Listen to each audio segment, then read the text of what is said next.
Ladies and gentlemen, episode number 537, live. Welcome into the next big SPV of 2023. Welcome to TWA Weird Behavior.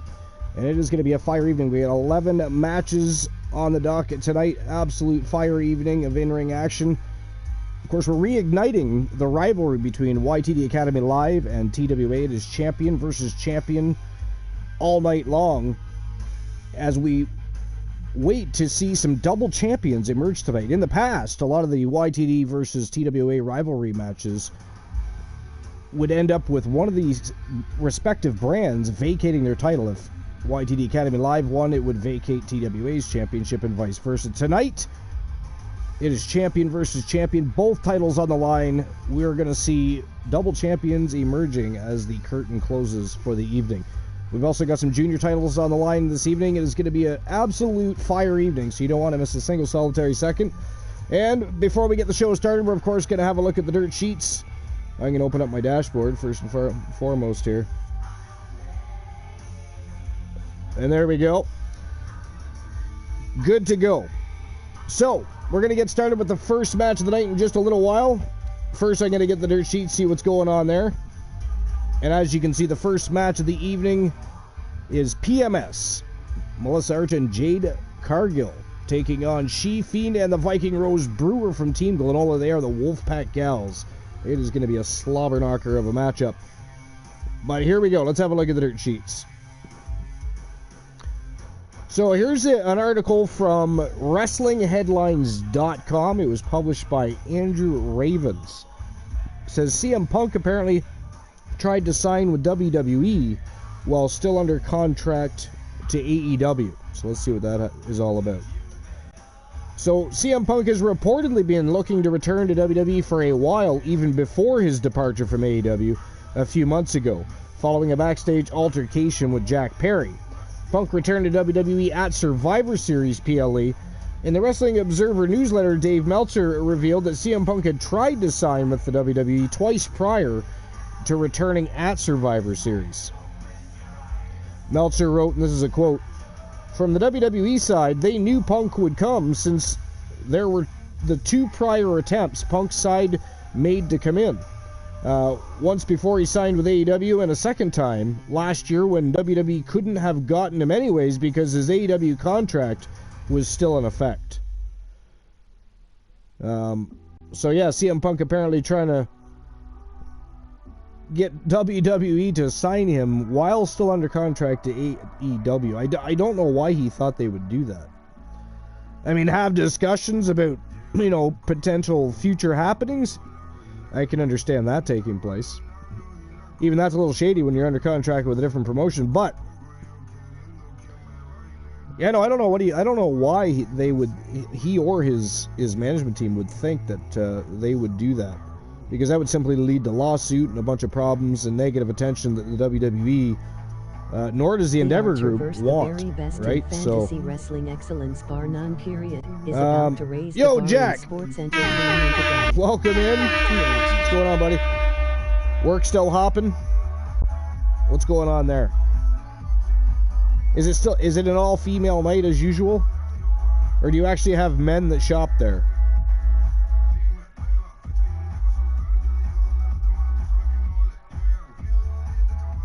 Or do you have men that actually shop there?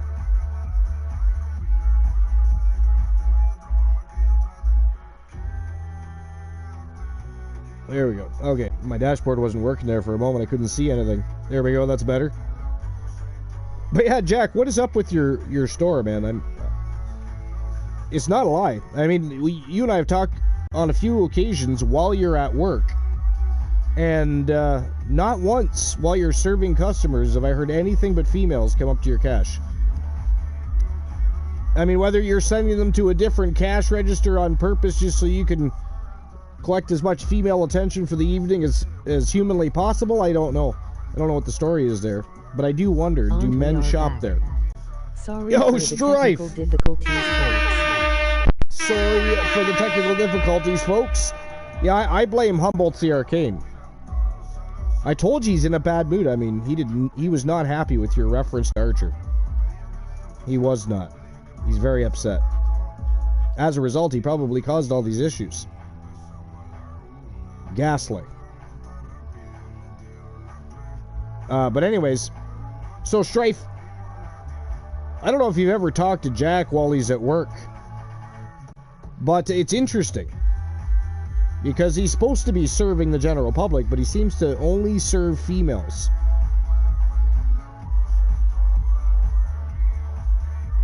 I've literally never heard a male customer in his store. Just realized, most of the time when we have tech troubles, Humboldt's has a match. You're not wrong. You're not wrong. It's happened on a few occasions when Humboldt's was on the card. Yo, Krondos. What's up, Krondos? Welcome in. What's new and exciting, Krondos? Anything? Sup? Did you climb Mount Everest yet? Jump out of an airplane? Steal a car? I mean, actually, if you stole a car, you probably shouldn't tell us that. I'm just gonna toss that out there. If you did steal a car, you probably shouldn't tell us that.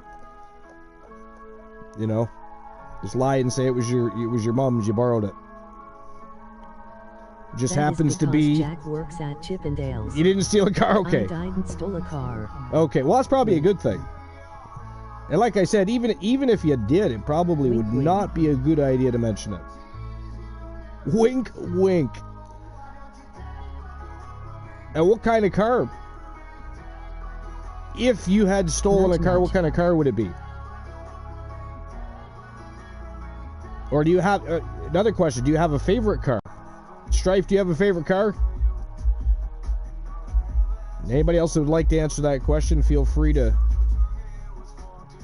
chime in if you have a favorite vehicle. I did specifically say car, but either car, truck, SUV, doesn't matter. I would never steal a car. You'd never steal a car, but if I would, he says. It's a thought process. It could happen. I mean, if you've ever played GTA, you have definitely stolen cars. You have definitely stolen cars if you've played GTA. Bad, do you have a favorite car? I would steal a popular one of those normal one the cops don't even bother to search. I mean, which vehicles are those?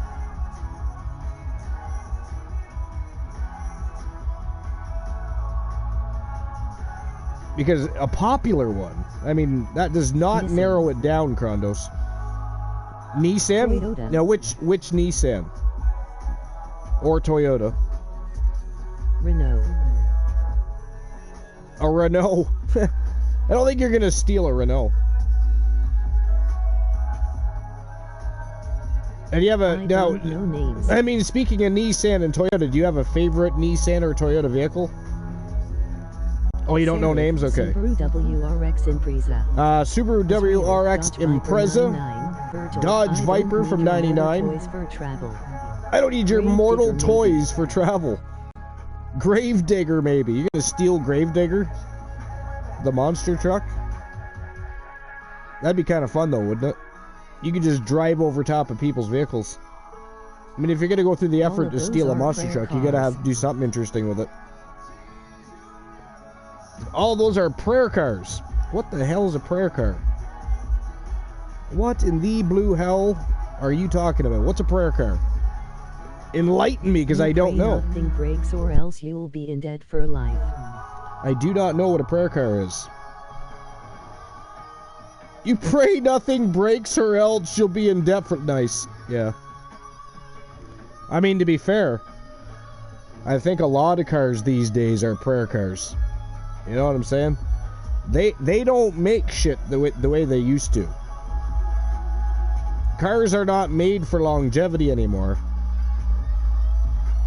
You know? I mean, you still see cars from the 50s. I mean, sure, they've been you know, brought back to life, so to speak, but the cops would just leave you be so you don't run over vehicles, right? Take again, but that would be fun, though. TWA because, I mean, if you're going to steal a monster truck, Blackjack You want to into at the least chat. have fun with that monster You can truck, you know play what I mean? as often as you'd like and should you am. That's why I say get a popular one. There's an abundance of cheap spare cards. TWA Weird Behavior. This was, of course, supposed to be our second annual TWA Hall of Legends show. But certain turn of events took place, and TWA Weird Behavior was born. So what we're going to be doing is, this year, the TWA Hall of Legends is going to be incorporated with our year-end show, the third annual TWA Slammiversary, which will be in just a couple of weeks, actually. It's not very far away. But we're going to be doing both Slammiversary and the awards show the same evening. So we will induct our deserving members of the Archiverse. Some of them have been around since the Archiverse 2.0. Some of them even 1.0. Here we sit at 4.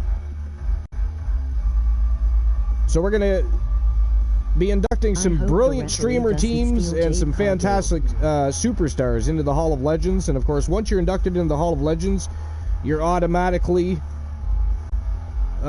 able to participate in the Legends division. So that'll of course beef up both the men's and the women's Legends divisions, make it a little more competitive. Not that it isn't already competitive, but so it's going to be a great evening. We're going to have some awards for the year, Wrestler of the Year for both YT Academy and TWA,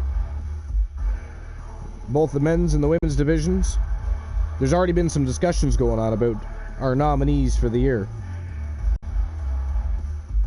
Archer had got nominated because of his Legends Championship run, but I removed him from nominations because he was already put in last year. He's already in the Hall of Legends, so he does not necessarily need to go in again, unless it's as part of his tag team. That would be cool. But so we put other people in, took Archer out, put other people in, but it's going to be a great night with some very deserving streamer teams and great parts of our community, and their wrestlers are going to be put into the Hall of Legends. And of course, it's our third annual Slammiversary, which is to TWA what WrestleMania is for WWE. So it's going to be a fantastic night. Today, Krondos is Jimmy Uso.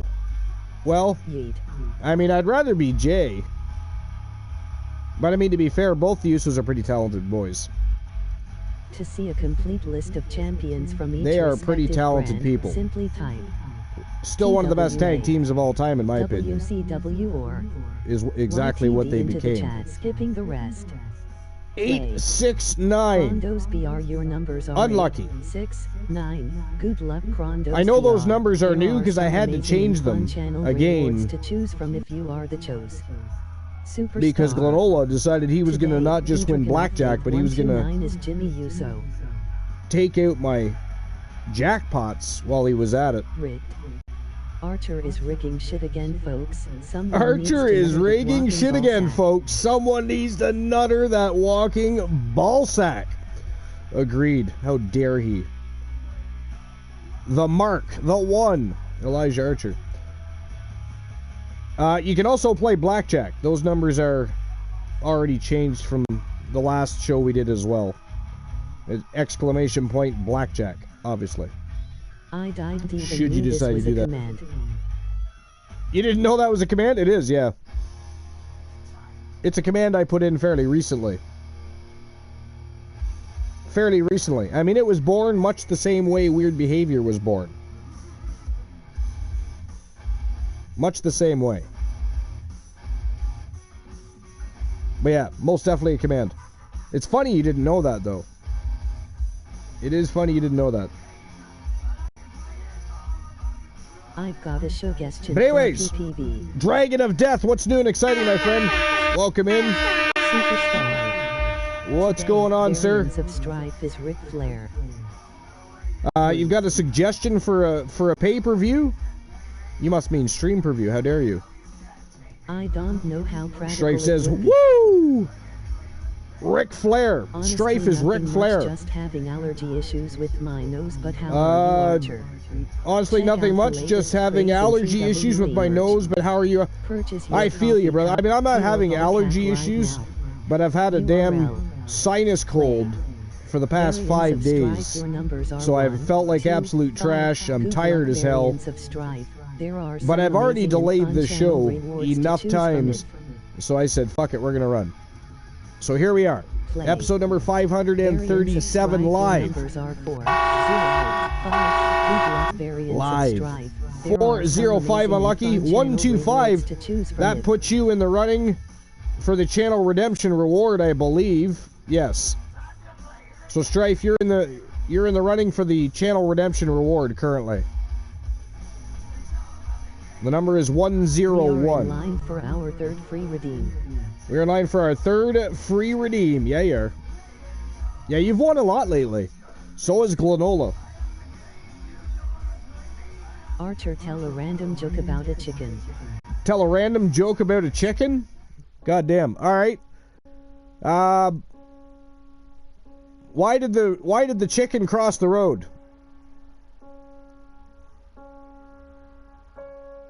Why did the chicken cross the road? I have no idea. You have no idea? Chrono says why. Blackjack. Anybody else want to take a shot at that? Strife you've been dealt. Here are your cards 5, 9. Good To luck get to beating the KFC. TWA No, that's gods. not the They answer. Almost never lose variants of Strife. C. It is not the answer. To get KFC.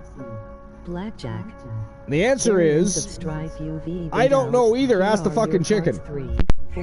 Good luck beating the Ask the TWA fucking gods. chicken. They I don't know. almost never lose variants of Strife. Let me, you know, C. Strife, I don't know if that's popped Blackjack. up or not. If it hasn't, let me jump in and see what the numbers are. I don't think it has. Hold on. Let me find out what the blackjack numbers are. Just take me a second. Emoji rolling on the floor laughing. Blackjack. Variants of Strife let's you've see evened here. out. Here are your cards 1, 0, 1. Good luck beating the TWA gods. They almost never lose variants of Strife. Alright, so the numbers Slaps the are leg. 10 and 10.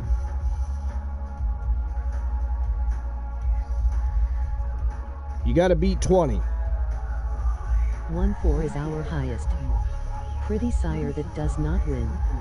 Blackjack. You gotta beat 20. Sir Jack the greatest you've been dealt. Here are your cards 9, 6. Good luck beating the TWA gods. They So yeah, what do you guys almost never think about lose. Sir CM Jack Punk the greatest. C. trying to get WWE to sign him while he was still under contract to AEW? What's your thoughts on that? 9 and 6 unlucky. Slaps the leg. You like that joke? I thought it was fairly humorous myself. Blackjack. Sir Jack the greatest 8 and 1 you've unlucky. been dealt. Here are your cards 8, 1. Good luck beating the TWA gods. They almost never lose. Sir Jack the greatest. Remember C. that the number 0 isn't a 0. That is the ace. So it is a 1 or it is an 11. 9681 is not unlucky. What's the benefit 9 plus of a 6 plus hooker 8 plus dying 1. on you? The second hour is free. I mean, you don't get to combine them. You can't combine the numbers. What's the benefit of a hooker dying on you? The second hour is free.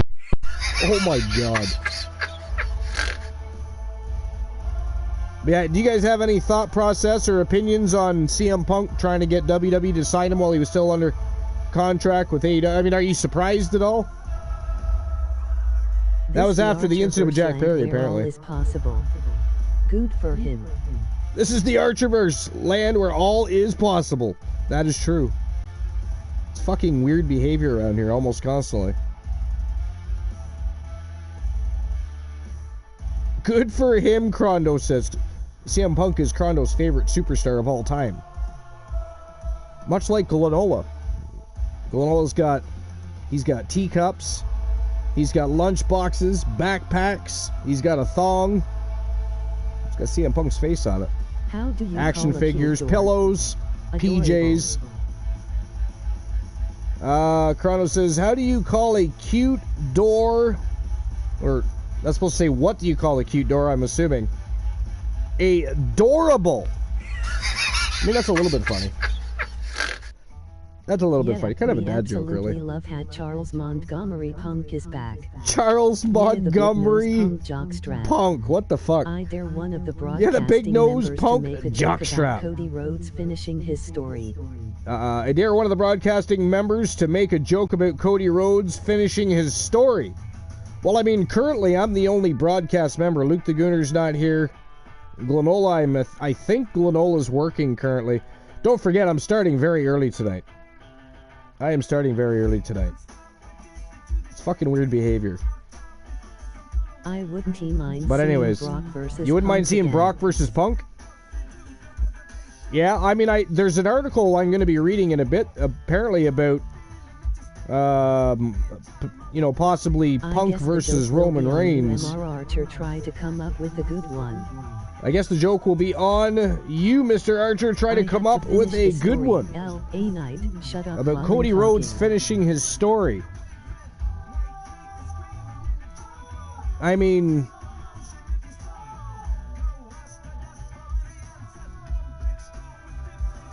I'll try to think of something. That's fucking weird, though. I know it's weird behavior, but that's a fucking weird... That's a weird thing to try and make a joke about, randomly. How dare you? I have to finish the story. LA Knight, shut up while I'm talking. There's talk again about Punk versus Austin. Yeah, I know, I saw that too. We're going to get to that as well. We are going to get to that as well. Alright, so before we get into any more articles for the evening and keep scrummaging through the dirt sheets, let's get the first match of the evening undergo. It is PMS. Melissa Archer and Jade Cargill taking on the Wolfpack Gals, She Fiend and the Viking Rose Brewer. It is a Tornado Tag Team matchup, and the Junior Tag Team Championship is on the line. So let's rock and roll. It is showtime and go time. And here they come. All right. Well, let's have a look at the rumor roundup. I like the rumor roundups. Cody has as good a chance of finishing his story. So this is by CageSideSeats.com, sorry. And it was by Randall Ortman. We've, of course, read many of his articles. And it's rumor roundup for December 1st, 2023. CM Punk versus Stone Cold, Ric Flair controversy, The Devil, Ospreay, and more. So let's have a look. So rumors for the day.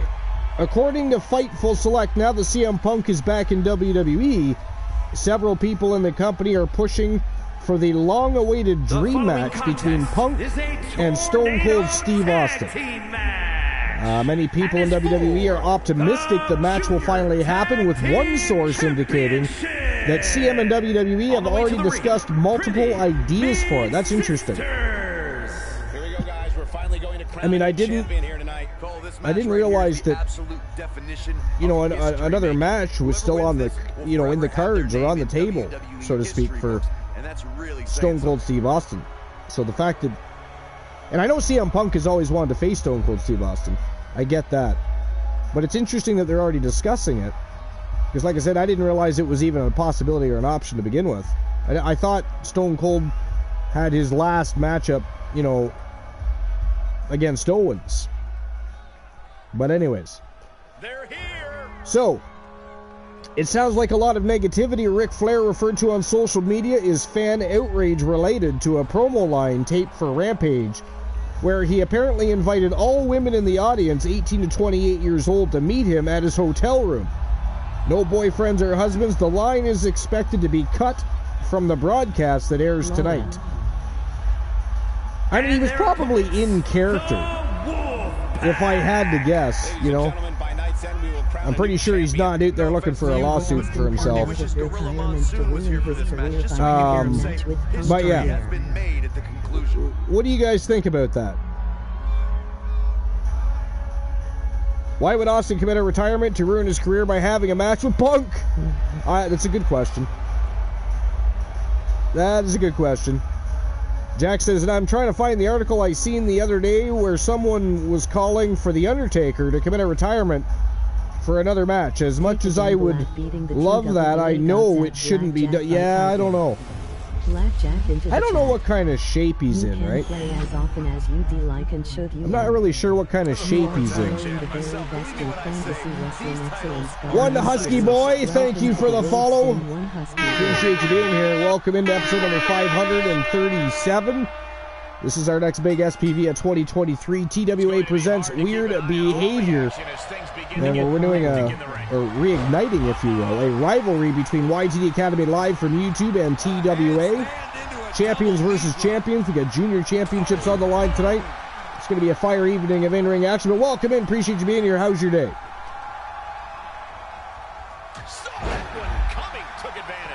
How is your day? Cody has a good chance of finishing his story, as Brock has a fitting through a chair.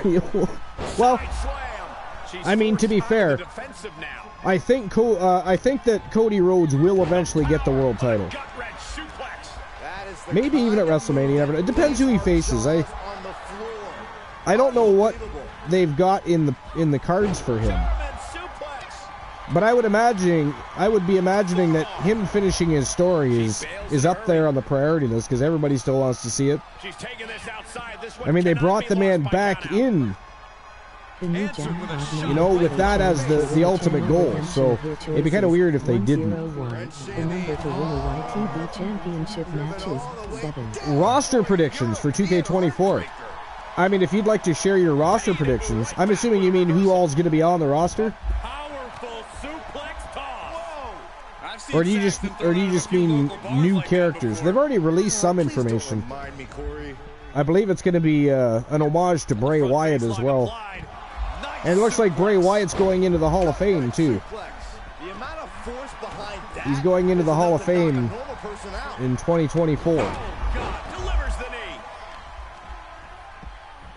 But anyways, yeah, I don't know, Strife. All I know is CM Punk has always wanted to wrestle Austin. And it just never kind of came to fruition ever. Just some predictions I made. That's okay. So who are some of the superstars you believe are going to be on there? Do tell. Inquiring minds must know. Inquiring minds must know. What do you think? What's your thought process? Would you rather have Paul Heyman as your manager or MVP? Dragon of Death says, would you rather have Paul Heyman or MVP? Oh, Paul Heyman. That's not even fair to MVP. Paul Heyman's been doing that kind of thing for a lot longer, so he's just far better at it. MVP hasn't been too bad, though. I mean, I actually liked his work with the Hurt Business. I thought he was doing a good body of work. How does anyone have this much in them at this point? But yeah, no, I would choose Paul Heyman. Who would you choose? There's no right or wrong answer. I mean, everybody has their own opinions, as they should. It's pro wrestling. You have to have your opinions. You can't all agree on everything. That's no fun. That is no fun. To start, some changes I made to the base roster are as follows. Happy Corbin is renamed to Baron Corbin. Angel and Umberto get their last names back. Reggie's been renamed to Strips and is a manager. Nikki Ash is back to being Nikki Cross. Fuck, I hope so. Isn't she already, though? Did they not already change that, or is she Nikki Ash still? I don't know. Bray Wyatt and Big E get moved to the Legends category. I mean, is Big E, has he said that he won't be returning to in-ring action? Oh, we know what's coming next. Or is there still a possibility he can come back? I don't know. Because, I mean, if he can wrestle again, they're not going to put him in the Legends category. Bray Wyatt, obviously. I like the work that he's doing with the Nigerian War Giant. Yeah, me too. I can agree. I mean, I'm not a big Omos fan, but MVP is doing a very, very good job with Omos. Holy shit, it is over. Ladies and gentlemen, that is it. That is all. The winner of the Tornado Tag Team matchup and your new Junior Tag Team Champions from Team Distinct Cone.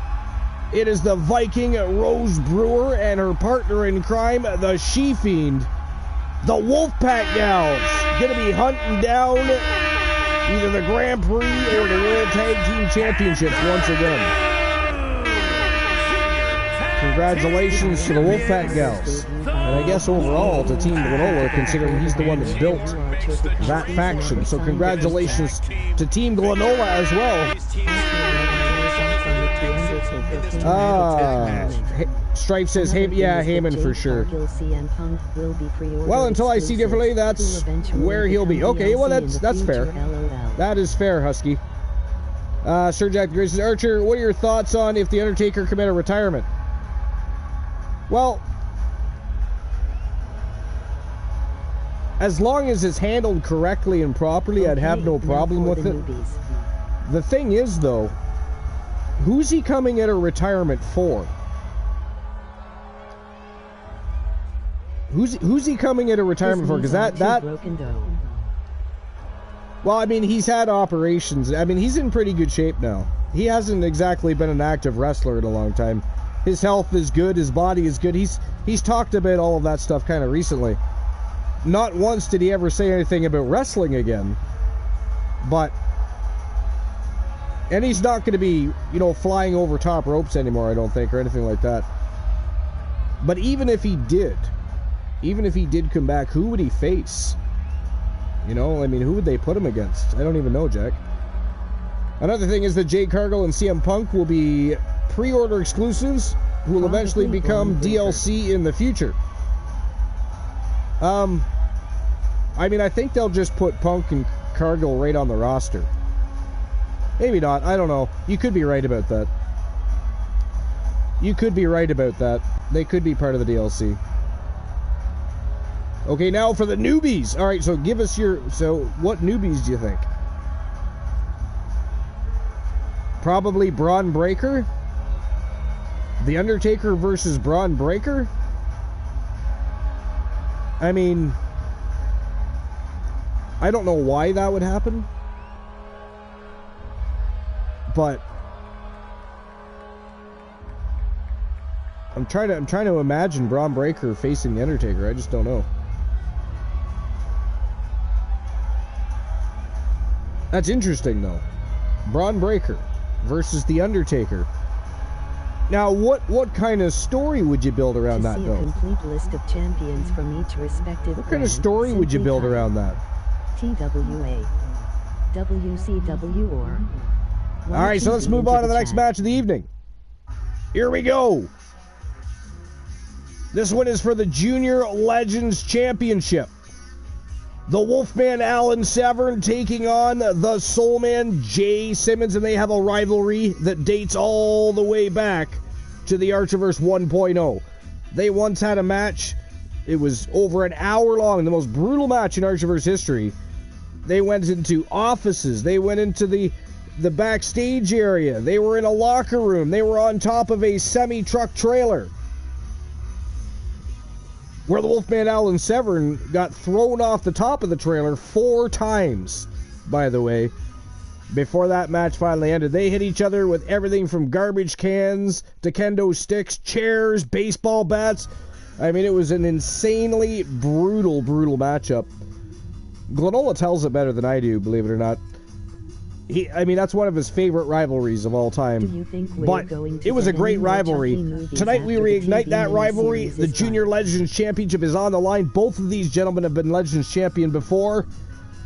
So let's turn and burn. The Wolfman Alan Severn from Team Glenola taking on the Soulman Jay Simmons from Team Anime J. Let's rock and roll. One-on-one action. Do you think we're going to get any more Chucky movies after the TV miniseries is done? I would imagine so, yes. And I would imagine once they finally decide to do that, the TV series will quickly thereafter disappear. An Extreme Rules And do you like that miniseries? Do you like what they've done with Chucky? Not a mini-series. The mini-series only has one season. Making his way to the ring, representing the Wolfpack. Yeah, that's true. It's not a miniseries. It could be a limited series, though.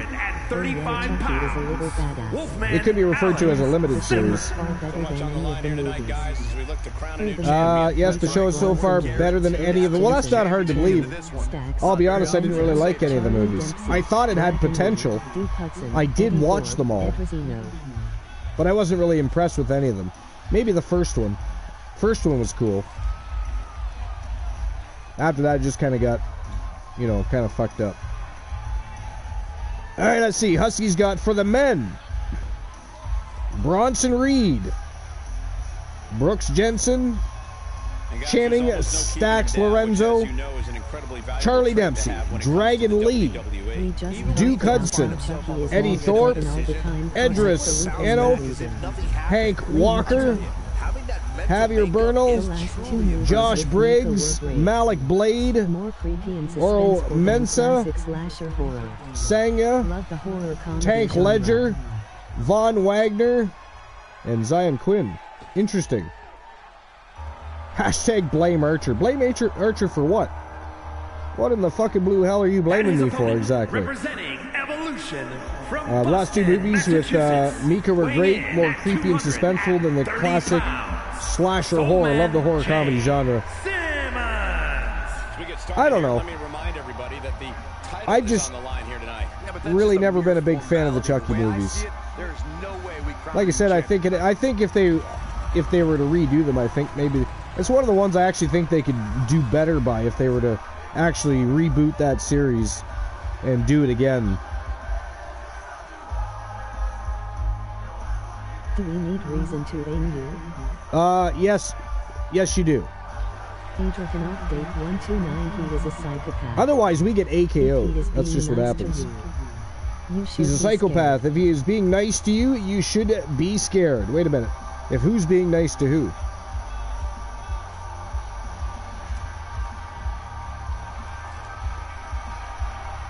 Are we talking about Chucky here? Or are we talking about you, Strife?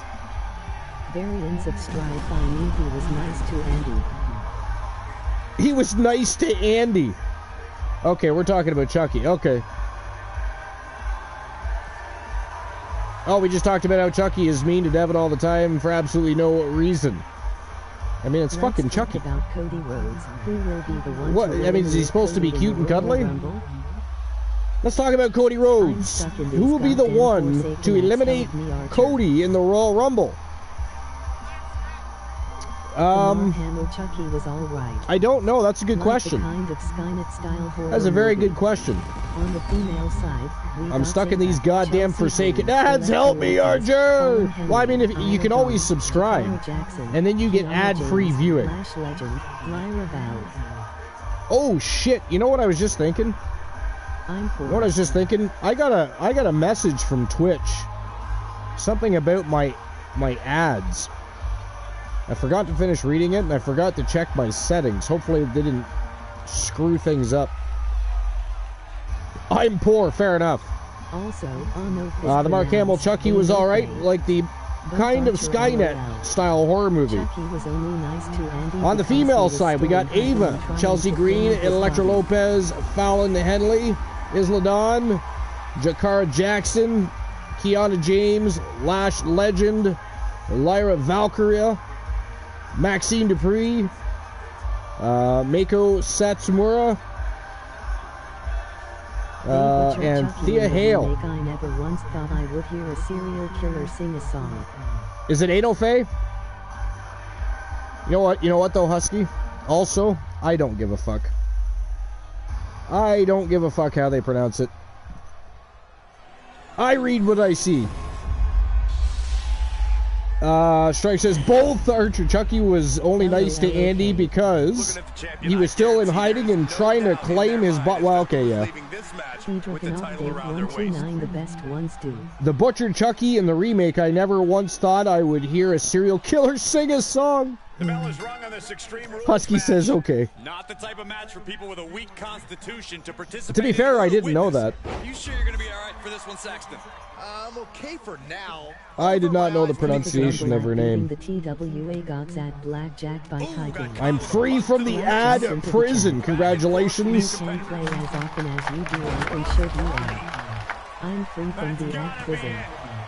I wish they would just let us disable ads in general, but I cannot believe what I'm seeing right now. No one can.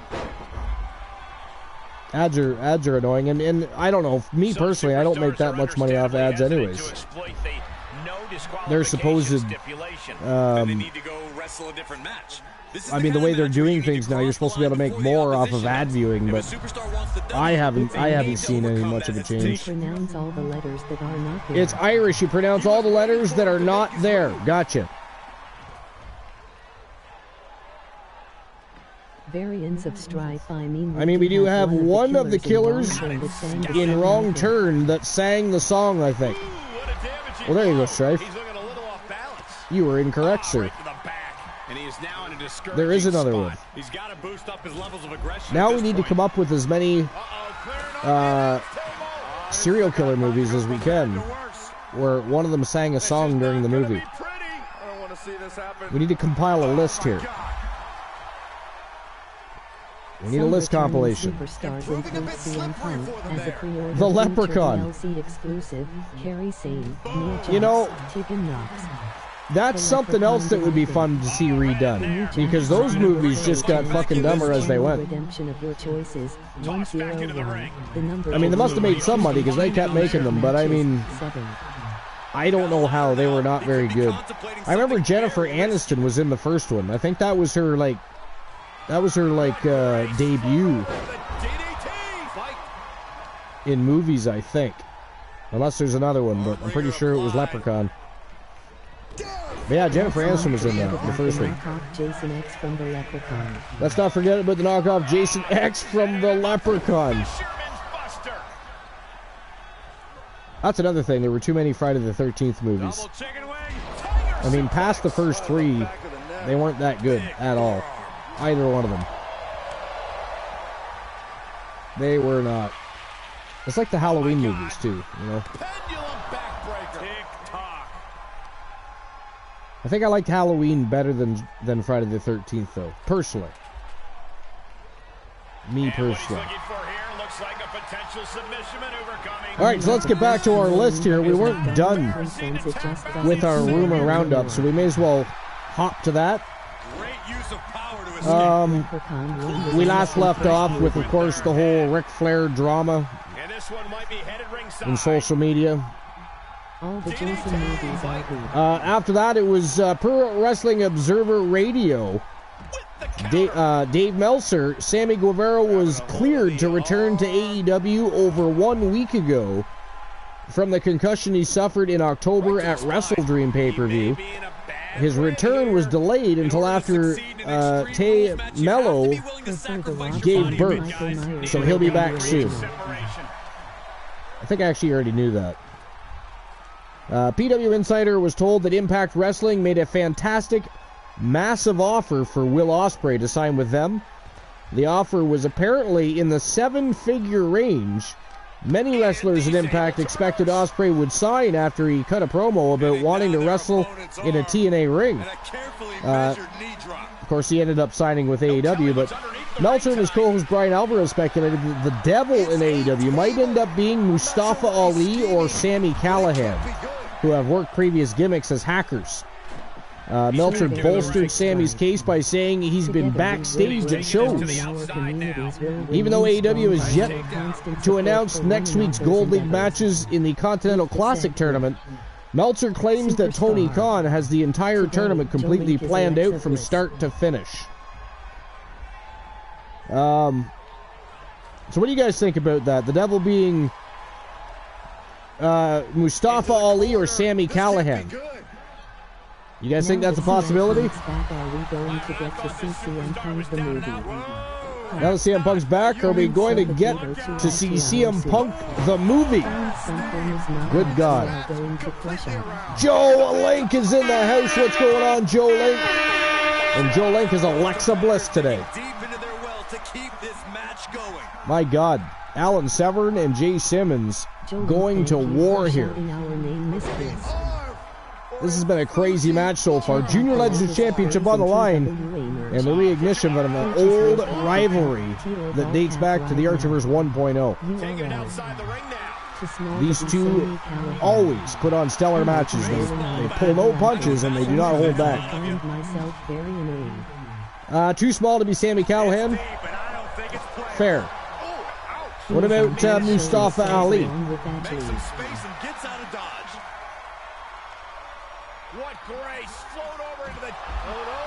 What about Mustafa Ali? Has anybody put any thought into whether it could be him? I actually thought it could have maybe even been Dolph Ziggler. Hey, wait, you know, somebody once told me that the devil is actually CM Punk. Maybe it's CM Punk. Could it be CM Punk? Stripe says, could be Mustafa. Yeah, it could be, yeah. That's what I was thinking. I also briefly thought maybe even, like I said, maybe even Dolph Ziggler. You think it's Adam Cole and Britt Baker? Yeah, you're not the only one that thinks that, Joe, actually. Strife thinks it'll be Ziggler. Well, the only reason I got to thinking maybe Ziggler is the way the shoulders are developed on the person that has been most often playing the devil. And if you look at the way the shoulder development is, and then look at Dolph Ziggler, it kind of fits. Whoa! Ladies and gentlemen, that is it. That is all. The winner of the match and your new Junior Legends champion from Team Glenola, the Wolfman, Alan Severn, is once again going to be looking for the right to fight for the Legends Championship. Of course, the Wolfman Alan Severn holds a record for TWA's Legends Championship with 12 Legends defeated and 11 championship title defenses. And of course, one B Jackson from Team Queen Bee tied that record. So she holds that very same record for the women's division. Thanks for following me, Husky. Yo, following Joe Link. Thank you very much for following Joe Link. We all appreciate that. Follow as many people as you can. Mick Marvel also says the devil is Adam Cole. I mean, I've thought it's been Adam Cole all along. I'm just kind of coming up with different possibilities. You know, Dolph Ziggler, Mustafa Ali, Adam Cole, Britt Baker. You know, when we've seen the devil and Adam Cole in the same evening, maybe Britt Baker is the devil then. Stripe says we have 13 followers. Lucky 13. It is a baker's dozen. But yeah, it probably is Adam Cole. Not gonna lie. Probably is. It makes sense. It would certainly make sense. Stripe says Punk would be the one asshole who could get both companies to like him so much they share his contract. Oh man, I don't think so. WWE is not playing with AEW. They are not bedfellows. Luke the Gooner's in the house. What's going on, Luke? Of course, Luke the Gooner and his superstar, the Gooner Luke Ballmer, are going to be in the main event of the evening today. And Luke the Gooner has now joined the broadcast, so let's welcome in episode number 537. It is Luke the Gooner 94. How's it going? How many matches have we done? That was the second match, I believe. Who was in the first match? It was not the first match. No, the first match was a Tornado Tag Team matchup between PMS and the Wolfpack Gals. Wolfpack Gals picked up the W, so they're going to be chasing down some Tag Team gold again. Yeah. They're hard to keep down. You know, you can beat them all you want, but they come right back swinging. They are I can beat anybody I want. They're some crazy vixens. Now, did I see that you were live today? Did you go live today? Was it? Were you Yeah. Now, were you football or What do you think about the YouTube? LCW? Does everything want him to be in the Royal Rumble? Any thoughts on the So I was at work. Yeah. And I was super busy, so I didn't get a chance to communicate with anybody today on Discord or on Twitch. Tell me, what happened on LCW today? On LCW, we had the main event. We had Bray Wyatt versus The Undertaker. Sorry, say that again? In our main event, we had Bray Wyatt versus The Undertaker. Bray Wyatt versus Undertaker. Nice. Now, was that main event or? That was the main event. We had Who won? The Undertaker defeated Bray Wyatt. Undertaker. Yeah, I mean, I could see that. Elijah Archer had a hardcore title defense against Big Money Williams. You know what, though, to be fair? Sadly, and unfortunately, it'll never happen, but I would have liked to have seen Bray Wyatt be the one to finally and permanently retire The Undertaker. And I think it could have happened. The Undertaker was very, very high on Bray Wyatt. Yeah, bro. And he had said in a couple interviews that he would have liked to have an opportunity to be in the ring with him. And he gave him advice all the time. They were good friends. So, you know, I would have loved to have seen Bray Wyatt send The Undertaker off into the sunset. They had a match, though, I bet. I'm not saying he would have beat The Undertaker. I'm not saying that at all. For those that think I might be alluding to the fact that Bray Wyatt could beat The Undertaker. I mean, I think he could beat The Undertaker, but I think if it was Undertaker's final match, he probably tombstones Bray Wyatt and rides off into the sunset, to be fair. They did have a match, though, I bet, Yeah, but they didn't. I mean, I'm talking a retirement match here. I think it would have been. He would have been the guy of choice, I think. Bray didn't do that. Bray. But it's so sad that Bray died. Wild wings at off my back. I am sick and tired of seeing this buffalo. Dragon says, "Get the Buffalo sausage. Wild Wings off my back. I'm sick and tired of seeing this buffalo dreaming about sausage." Oh my god. Good grief. What do you think about the YouTuber known as Brandon? Does everything wanting to be in the Royal Rumble? Any thoughts on... Well, I mean, let's be honest, there has been celebrity guests in the Royal Rumble before. I don't like it. You know, if you want to have celebrities at WrestleMania and stuff like that and be part of the broadcast booth, singing the national anthem or things like that, maybe delivering some promos backstage with somebody or doing an interview with somebody, but I don't. No, keep them out of the fucking Royal Rumble. Fuck that one. I don't want to see. This is not WCW. Stop that shit. I mean, it was kind of funny when Shaq ended the Royal Rumble just because it was Shaq, but at least Shaq had history with the WWE. He's been a long-time fan. He's been involved with them. So, you know, that's kind of different. But he wrestled the match on AEW, like, so... Dragon says, I'm really sick of seeing this buffalo. YTD into the chat. I'm really sick and tired of seeing this buffalo. But yeah, I would have liked to have seen Bray Wyatt retire The Undertaker. I think that would have been cool. I still don't think Brock Lesnar should have been the one to really end the fucking streak. I don't think anyone should have done that. No, I don't. You know what's funny is Vince McMahon once talked about The Undertaker's streak being the one thing in pro wrestling that would go untouched. But he made the last minute. And then he changed his mind and had it. He had him beaten. Now at the time, who else but Brock Lesnar was going to do it though? Did The Undertaker actually want Brock Lesnar to do it? I don't know how that story went. I'm trying to recall. I remember sitting there watching it. It's still one of the most shocking fucking things I've ever watched in my life. Oh yeah. I mean, if you go back and watch that, hang on, you could hear. My mind was puzzled. Like, did these hands the free? Did it really hit? It was the only time during that PLE where you could hear a pin drop. Everybody went silent. Everybody was in shock and awe. They could not believe what they were seeing. Their jaws were hitting the fucking floor.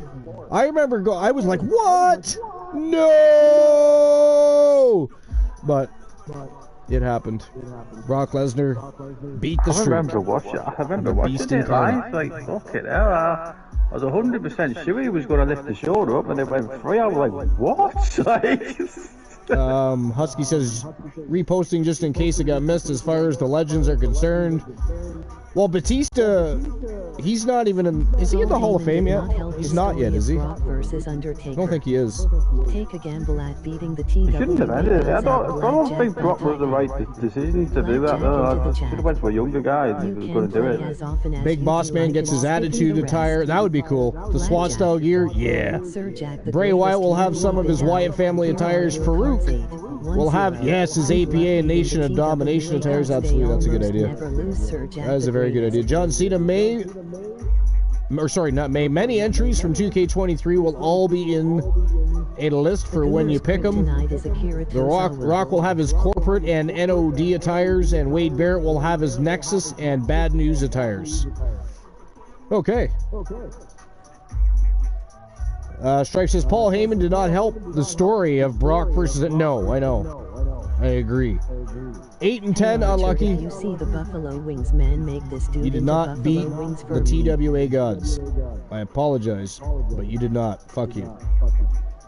Hey Archer, if you see the Buffalo Wings man, make this dude into Buffalo Wings for me. Seen a few interviews of Paul after. He would say stuff like, I mean, Undertaker have you been did drinking? Not let Brock win. Vince did not choose to let Brock win. Brock. I'm not sure what Dragon's going on about, but he's definitely going on about some of them Buffalo Wings and shit. I don't know. Blackjack. Stripe says, seen a few interviews of Paul after. He would say stuff like Undertaker did not let Brock win. Vince did not choose to let Brock win. Brock chose to win, so he did. Actually, I think I do recall, if I'm not mistaken, Brock did not actually want to beat the Undertaker. Curlidi! The house. What's going on, Curlidi? Welcome in, Curlidi. What's going on? What's new and exciting? How have you been? You guys actually might get no yard. You guys are going to get no yard in the broadcast booth for me. I'm actually awake.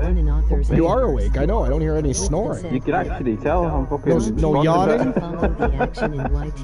You know? You still have yet to fall asleep, though, to be fair. It's only midnight here. It's only 12:48. 12:48? AM. I've been good. How are you? I mean, I'm doing well. I mean, other than the fact I've been battling a sinus cold for the last 5 days. I have zero energy. I mean, y'all are lucky that this show is even live. Let's put it that way, because I feel like absolute trash. But I got tired. I'll be honest, I got tired of postponing, so I said, fuck it, we're going. Plus, my wife is working. I don't have anything better to do. I do not. So when I have nothing better to do, we find better things to do. TWA presents Bad Behavior. It's what we're doing tonight, but colds suck. Yes, they do. 194, unlucky. Good luck, Jolink. I can actually smell when a cold is coming. Yeah. You get, yeah. I hate that smell. I do not like it. I can actually smell when a cold is coming. Can you? Sorry? Have you got a cold now? Yes. Variants of strife while You're not sneezing enough, yeah. For the fast. Well, I took some cold medicine prior to going live. I wasn't going to chance getting into some sort of coughing frenzy or sneezing fit. I mean, as it is, if my voice dries out a little bit, I will have to take a break, get a beverage, etc. But so far, so good. I'm doing all right so far. I don't get sick very often, you know what I mean? It literally smells like it does, Curlidi. It smells exactly the same way. Like when you've got especially when you have a sinus cold, and you get that smell in your nose. That's exactly what it smells as you're getting sick. Like the night before, and when you smell that, you know you're waking up to a bad day the next day. It is awful.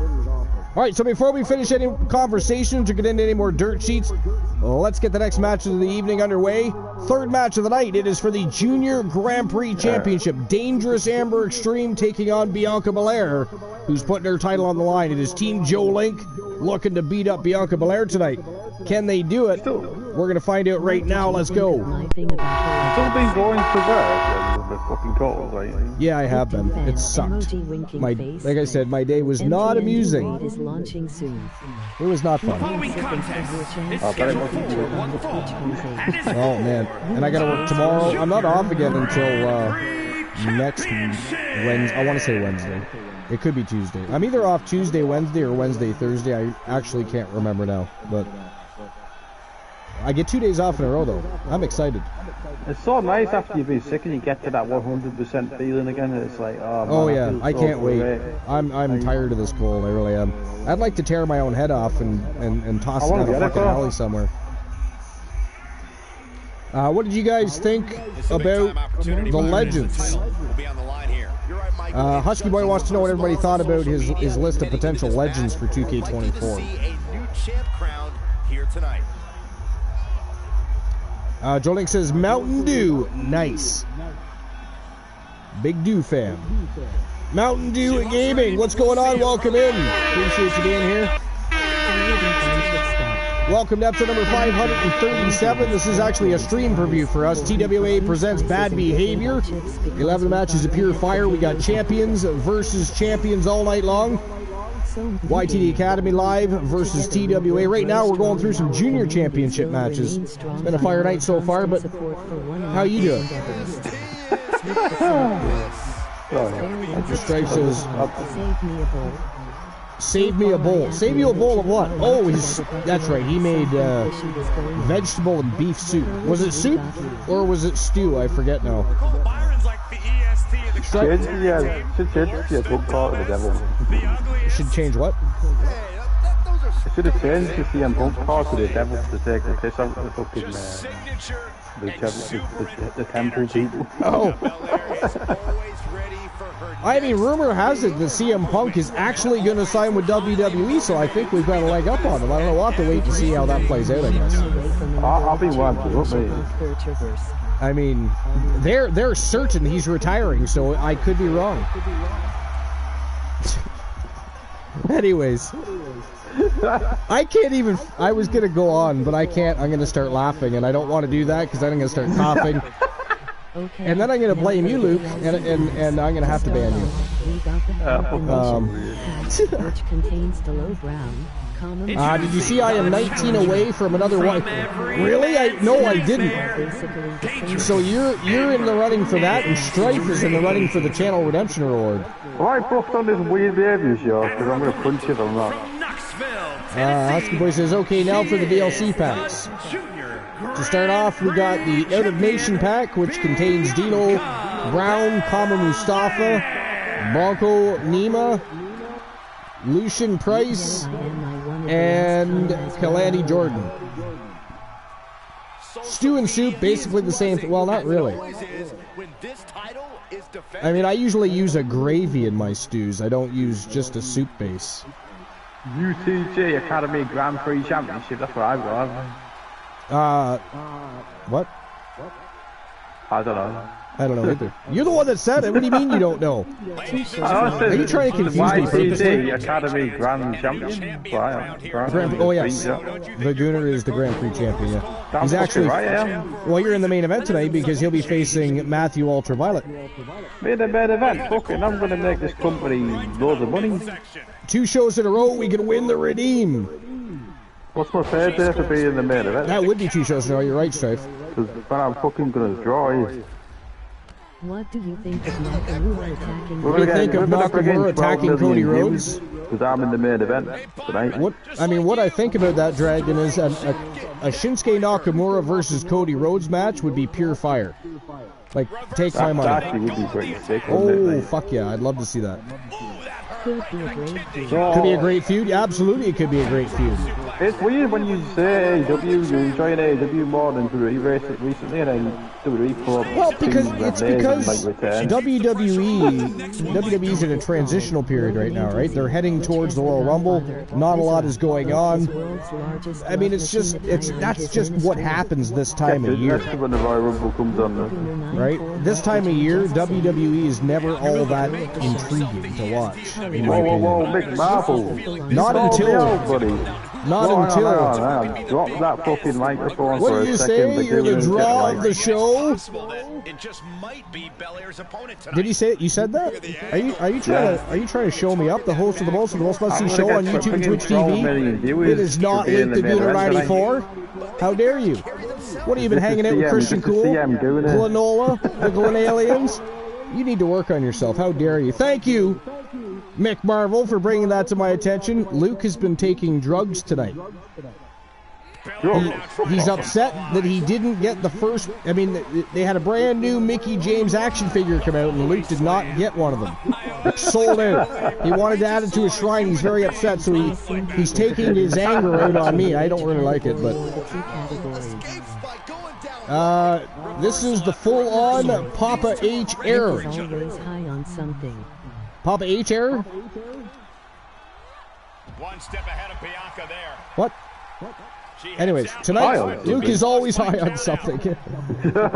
Usually it's Mickey James. It's usually... You know what? Luke even has Mickey James perfume. He likes the smell. It smells like Mickey. He sprays it around his house. Instead of using Febreze or anything like that, he just uses Mickey James diamond perfume. Hardcore country perfume. Is that what it is, Luke? It's the hardcore country perfume. Oh, that's exactly what it is. Strike says, Corset was not Archer either. What was not Archer either? I'm fucking getting confused. It sure was not Luke that brought us back.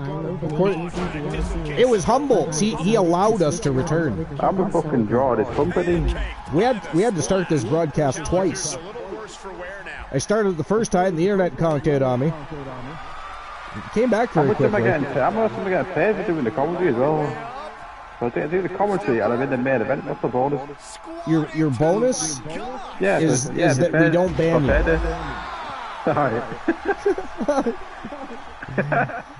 Husky says, before I go any further, Lola Vice was gonna be in my Love It Ain't Easy DLC list, but I decided to switch her out with Kevin Sullivan. You like Kevin Sullivan? I'm gonna be honest, I was never a Kevin Sullivan fan. The guy I did some testing I don't think I can mention. Michael Cole needs to go into the Hall of Fame immediately, and Mr. McMahon needs to shake his hand finally. You know what? I agree, Michael Cole should be in the Hall of Fame, but I mean, it's too soon. He's still having the time of his life in WWE, so I mean, they're not going to put him in the Hall of Fame yet. Incredible, the guy's only missed 2 fucking days and he worked. I mean, to be fair, they could. It's not like he's a wrestler, he's a commentator, so I guess it could work differently. But towards the community as a whole, actually, mostly froggy. What?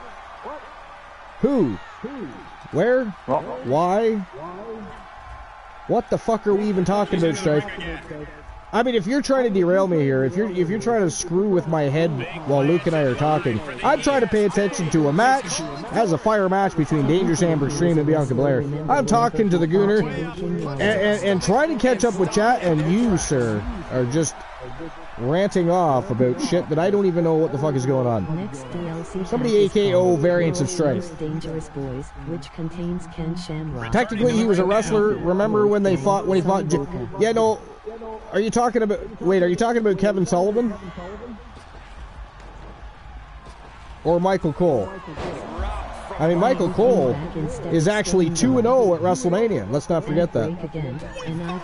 I mean, I tried to forget that. I really did. I still do.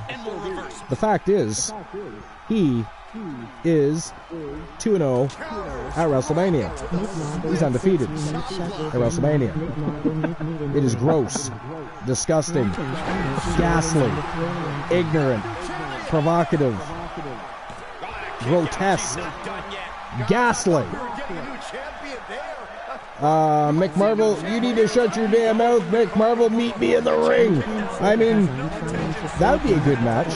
The Gooner Luke Ballmer versus Mick Marvelous. That is a good matchup right there. Many do. In LCW, you guys have done that already, right? That's already happened. But yeah, it was my stream against his stream. But in a TWA ring. That would be fun. Never happened in a TWA ring, to say that. Champion on display. That was I can't sub because I'm trying to save money. Fair enough. You should always, I mean, in today's day and age, that's not a bad thing, Husky Boy. Not a bad thing. Everybody should be saving money because times are crazy.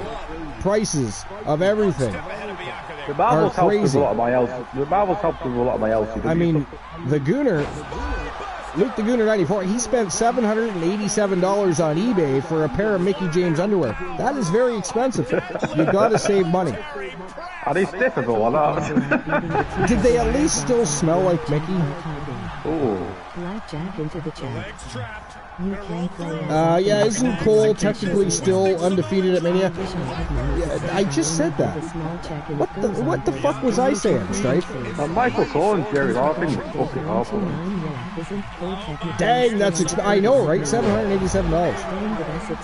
And there's not really, unless it smells like Mickey. Does it smell like her perfume? I don't know, but there can't be a way of knowing if they're actually her underwear. That's the funniest part. Amber Extreme. All right, that is it. That is all, ladies and gentlemen. The winner of the match and your new Junior Grand Prix champion from Team Joe Link.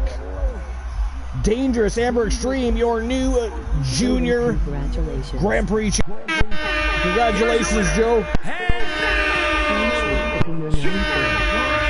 You might have one job and you don't get paid as much as money as needs to be to the way event. I mean, I've got one job to do too, and I don't get paid either. I don't get paid either to entertain all these fucking villains. Joe Link said thanks, Luke. Oh, because you said congratulations. Yeah, congratulations on the win. Oh, that was a big win. I was actually a little surprised when Bianca Belair won that championship. Not really surprised that Amber Extreme was able to defeat her, though, I'll be honest. I think she's a much better wrestler than Bianca Belair is. Husky Boy says, you see the world's most dangerous boys list. Ad break started almost... What the fuck is with all the ads today? Like I said, I did get a message from Twitch, something about ads doing something differently than the... But I forgot to finish reading it, and... I forgot to check my fucking settings to see if they screwed with anything, so if there's a whole bunch of ads, I apologize. It's mostly Luke's fault. Oh, whoa, hang on. You taking shots at me? Yeah, I'm firing shots at you. It's your fault. Hi. You could have made me, change the settings or look at them. You could have been a much better babysitter. Luke, you dropped the ball. Sir Jack is in love with Amber Extreme. Speaking of the world's most dangerous boy, it'd be cool to see Ken Shamrock return in some capacity, I'm not going to lie. I actually was fairly impressed with Ken Shamrock back in the day, because I didn't think he'd amount to much at all. I know he was an MMA fighter, right, but he was mostly a striker.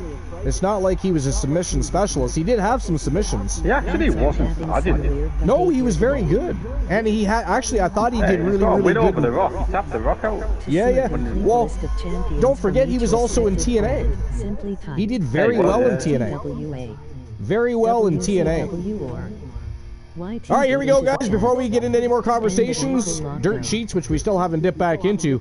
Next match of the evening, it is for the Men's Junior Grand Prix Championship. It is Humboldt the Arcane, the Wizard of TWA, taking on the Marvelous One from Team Mick Marvel. It is Mick Marvel. It is... Mick Marvel, you're going to job with this match. He's going to job to the match. Mick Marvel's TWA Television Championship, the Junior Grand Prix Championship is on the line against Humboldt's the Arcane here tonight. What do you guys think? Who walks out the Junior Grand Prix champion here? Is it going to be Humboldt's from Team Variance of Strife? Or is it going to be Team Mick Marvel's, the Marvelous One? I've got a little sock to him. Mick Marvel says, "Let's go!" Get him on and that ankle lock, though. Yeah, no, he did have a very, very good ankle lock. Joe Link says ads are having some weird behavior today. Are they? No, seriously though, because I think more than one person said something about getting slammed with multiple ads. You know, I was on somebody's, I forget who it was now, but I was on their channel the other day, and I got hit with like 15 ads back to back. And it's not like they were 5-second ads, they were all fucking 30 seconds. 15! I was like, what? I just got there. 15 fucking ads? Good lord. I mean, at least there was a little picture-in-picture. I could see what was going on a little bit, you know? Anybody watching on a phone is turning that shit off, though, aren't they? Or they're going to change the channel and come back. Causes viewership fluctuations, you know? Sucks balls for the people with phones or tablets. If you got a PC and a big screen, it don't bother you at all. But purchase your coffee cup, tea, or now for the last DLC pack, which is the Spit and Money pack. It has Carlito, Erwin R. Shyster. Fuck yeah. I loved IRS. That's, of course, Bray Wyatt's father. King Kong Bundy was one of my favorite big men of all time. He actually did, I don't know if they actually broke, but he actually did injure Hulk Hogan in that match. Yeah. I think the breaking of the ribs was more of storyline, I think the only bruised steel cage match. Yeah, well, the steel cage back in the day was savage. It had very little give to it. I liked it a lot better than... I don't like today's... It's not a steel cage match, it is a fenced cage match. You know what I mean? You want to put the big plastic blue one that they used to fucking use? Yeah. That one. I like that one. I use that one. How dare you? People used to complain about like how it used to hurt them too much of that. Stripe says, yeah, 2 blocks of 9 during the last match alone. Really, eh? That's fucking ghastly. How dare they? All right, here we go. It is Humboldt the Arcane versus Mick Marvel, Television Championship. I keep saying that. You know why? Because Mick Marvel is a 2-time TWA Television Champion. It is the fucking Junior Grand Prix Championship on the line. Let's go. Holy shit, it took me a while to spit that out, didn't it? Don't forget about Lex Luger and Dean Malenko. I mean, I liked Luger, actually. I thought they dropped the ball with Lex Luger. I really do. The whole Lex Express thing, he had fans eating out of his hand, man. He was becoming a household name very quickly. He was already very popular from his NWA days, and of course his time in WCW, but during the Lex Express days when he was traveling the globe with WWF at the time, World Wrestling Federation, he was on fire, man. He was over more than any other wrestler at the time.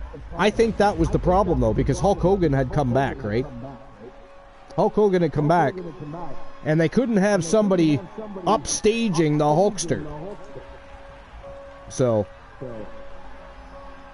but whatever. Dean Malenko was awesome. He was one of the best submission wrestlers of all time. Dude had didn't he have like 1,001 holds? I believe he was a Brazilian Jiu-Jitsu artist or something as well. Like that. Yeah, I think they called him the man with 1,000 holds. But again, I believe he was a BJJ specialist, or what you would consider a specialist today. He was a martial artist, I believe. I'd have to look that up. But Dean Malenko was awesome. He had no charisma. You would swear he was related to Lance Storm. They both had the same problem. They were awesome in the ring. Their body of work was amazing. But as far as cutting a promo or showing any sort of charismatic personality, it wasn't happening. Although I did like when Lance Storm turned all the championships into Canadian championships. I thought that was damn well funny. And it drew a lot of heat, too. Someone said in my stream the other day, right? Because I got the UK Championship. It's like all the UK people, but it's not like, I got wait a minute. So you're telling me everybody that had the United States Championship was American? None of it. No, they weren't. No. I mean, that would be the fun of it, right? To have somebody come in from, say, Iran and become the UK champion. That'd be fucking... Yeah. You know what I mean? Yeah, exactly. Now, the UK championship no longer exists anyways. But, now, with the launch of Europe, right? Because it's NXT Europe now, right? I want to see the European Championship make a comeback. You got Because that title has the European Championship to come back. Yeah, that's got some big history. You know, some of the who's who have held that title. And it would be, I mean, Shawn Michaels held that title. The British Bulldog held that title. Yeah, Jeff Hardy held that title. I mean, lots of people, notable people, have held that championship. It was, of course, retired shortly after the British Bulldog passed away. But... Was that actually after he passed away? Yes, shortly thereafter. Shortly thereafter. British Bulldog should have been world champion. I don't know why they never pulled the trigger on that. He did win it, didn't he? Like... No, he was never world champion. Not in WWF. No, not in WWF. He should have been. I mean, at one time, the British Bulldog, just from his tag team popularity alone, he was more over than Hulk Hogan was at one time.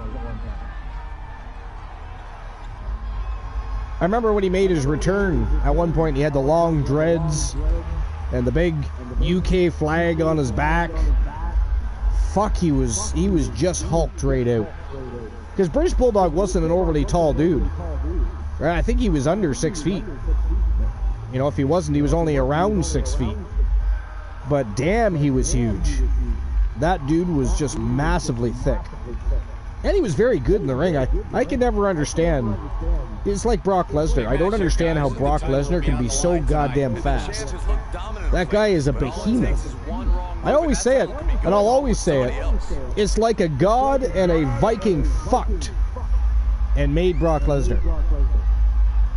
Right? They the breath of life into his lungs. Boom! Up comes Brock Lesnar to conquer the world. You got me fighting Dark Santa Claus.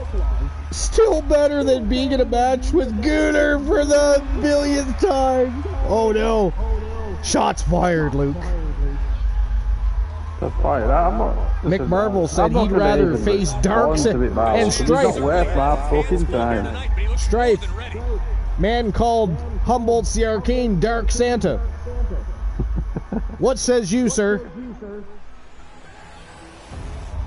He would rather face Dark Santa than the Gunner. Mick Marvel's my arch nemesis. Yeah, that's correct. From Blackpool, England, weighing 'Tis true, it is. 212 pounds, the Warlock. The Warlock. See, the thing is, right, we've never really teamed. We've always been enemies. And his opponent, Q Gunner coming out anyways, that'd be funny. You know what? We've actually, I don't think in 4.0, but in 3.0, there were times where the wrong people would come out to matches. Marvelous. Or, there was also, one of my favorite glitches of all time was when War the Machine came out to interfere in a match. They called the match, awarded the victory of the match and the belt to War the Machine, who was literally there just to interfere. It was fucked up. Well, how did that happen? I have no idea, just a glitch. And then there were times where people come out half naked. They were naked. Who is Half naked. Back from unannounced BRB, how dare you, Curliti? Who is that brunette man? That is the marvelous one, Mick Marvel. The arch nemesis of the Gunner. The arch nemesis of the Gunner. Apparently, according to Mick Marvel, they have faced each other 1 billion times. That's a lot. Have you always had this weird behavior thing? It's just a new thing? This is the first annual Weird Behavior SPV. Is that because of that thing that happened in the Discord? I mean, I do not confirm nor deny any involvement with people that come in and anger the community in the manner that they did, force the hands of Strife and Froggy and Life. Everybody was upset. Behavior is a weird behavior. Fucking weird behavior, isn't it? Well, we are a bit weird to be, but it doesn't matter. Yeah. Then we've had lots of weird behavior because we attempted to start this broadcast at one point. Internet went out. Weird behavior. I originally started earlier, 15 minutes earlier than I told everybody I was going to. Weird behavior. And Mick Marvel calling. You call me that. Mick Marvel calling Humboldt's the Arcane Dark Santa. Weird behavior. Man, the chum, put me in the fucking ring with him next week. Gooner versus Mick Marvel, steel cage, man. Sorry, say that again? Gooner versus Mick Marvel, fucking falls count anywhere. The Gooner versus Mick Marvel, falls count anywhere? Or we could stick you in a lockdown. 4 sides of steel. Fucking do it now. Yeah. Fucking do it now. I swear to God. I want a piece of this motherfucker. Oh, hey, check this out. This is completely off topic, but I was kind of just running through the dirt sheets a bit. Here's something from RingsideNews.com. Is CM Punk's most likely WrestleMania 40 opponent unveiled. So we're going to have a look at that. By the way, I think that WrestleMania 40 is going to be a ginormous show. It's the 40th anniversary of WrestleMania. It is going to be absolutely astronomical. They're going to go above and beyond, more so than they've ever done before for this WrestleMania. So I'm interested to see who they bring in to surprise people. They always bring somebody back, right? Somebody always comes either back or a legend returns to sign a Legends contract.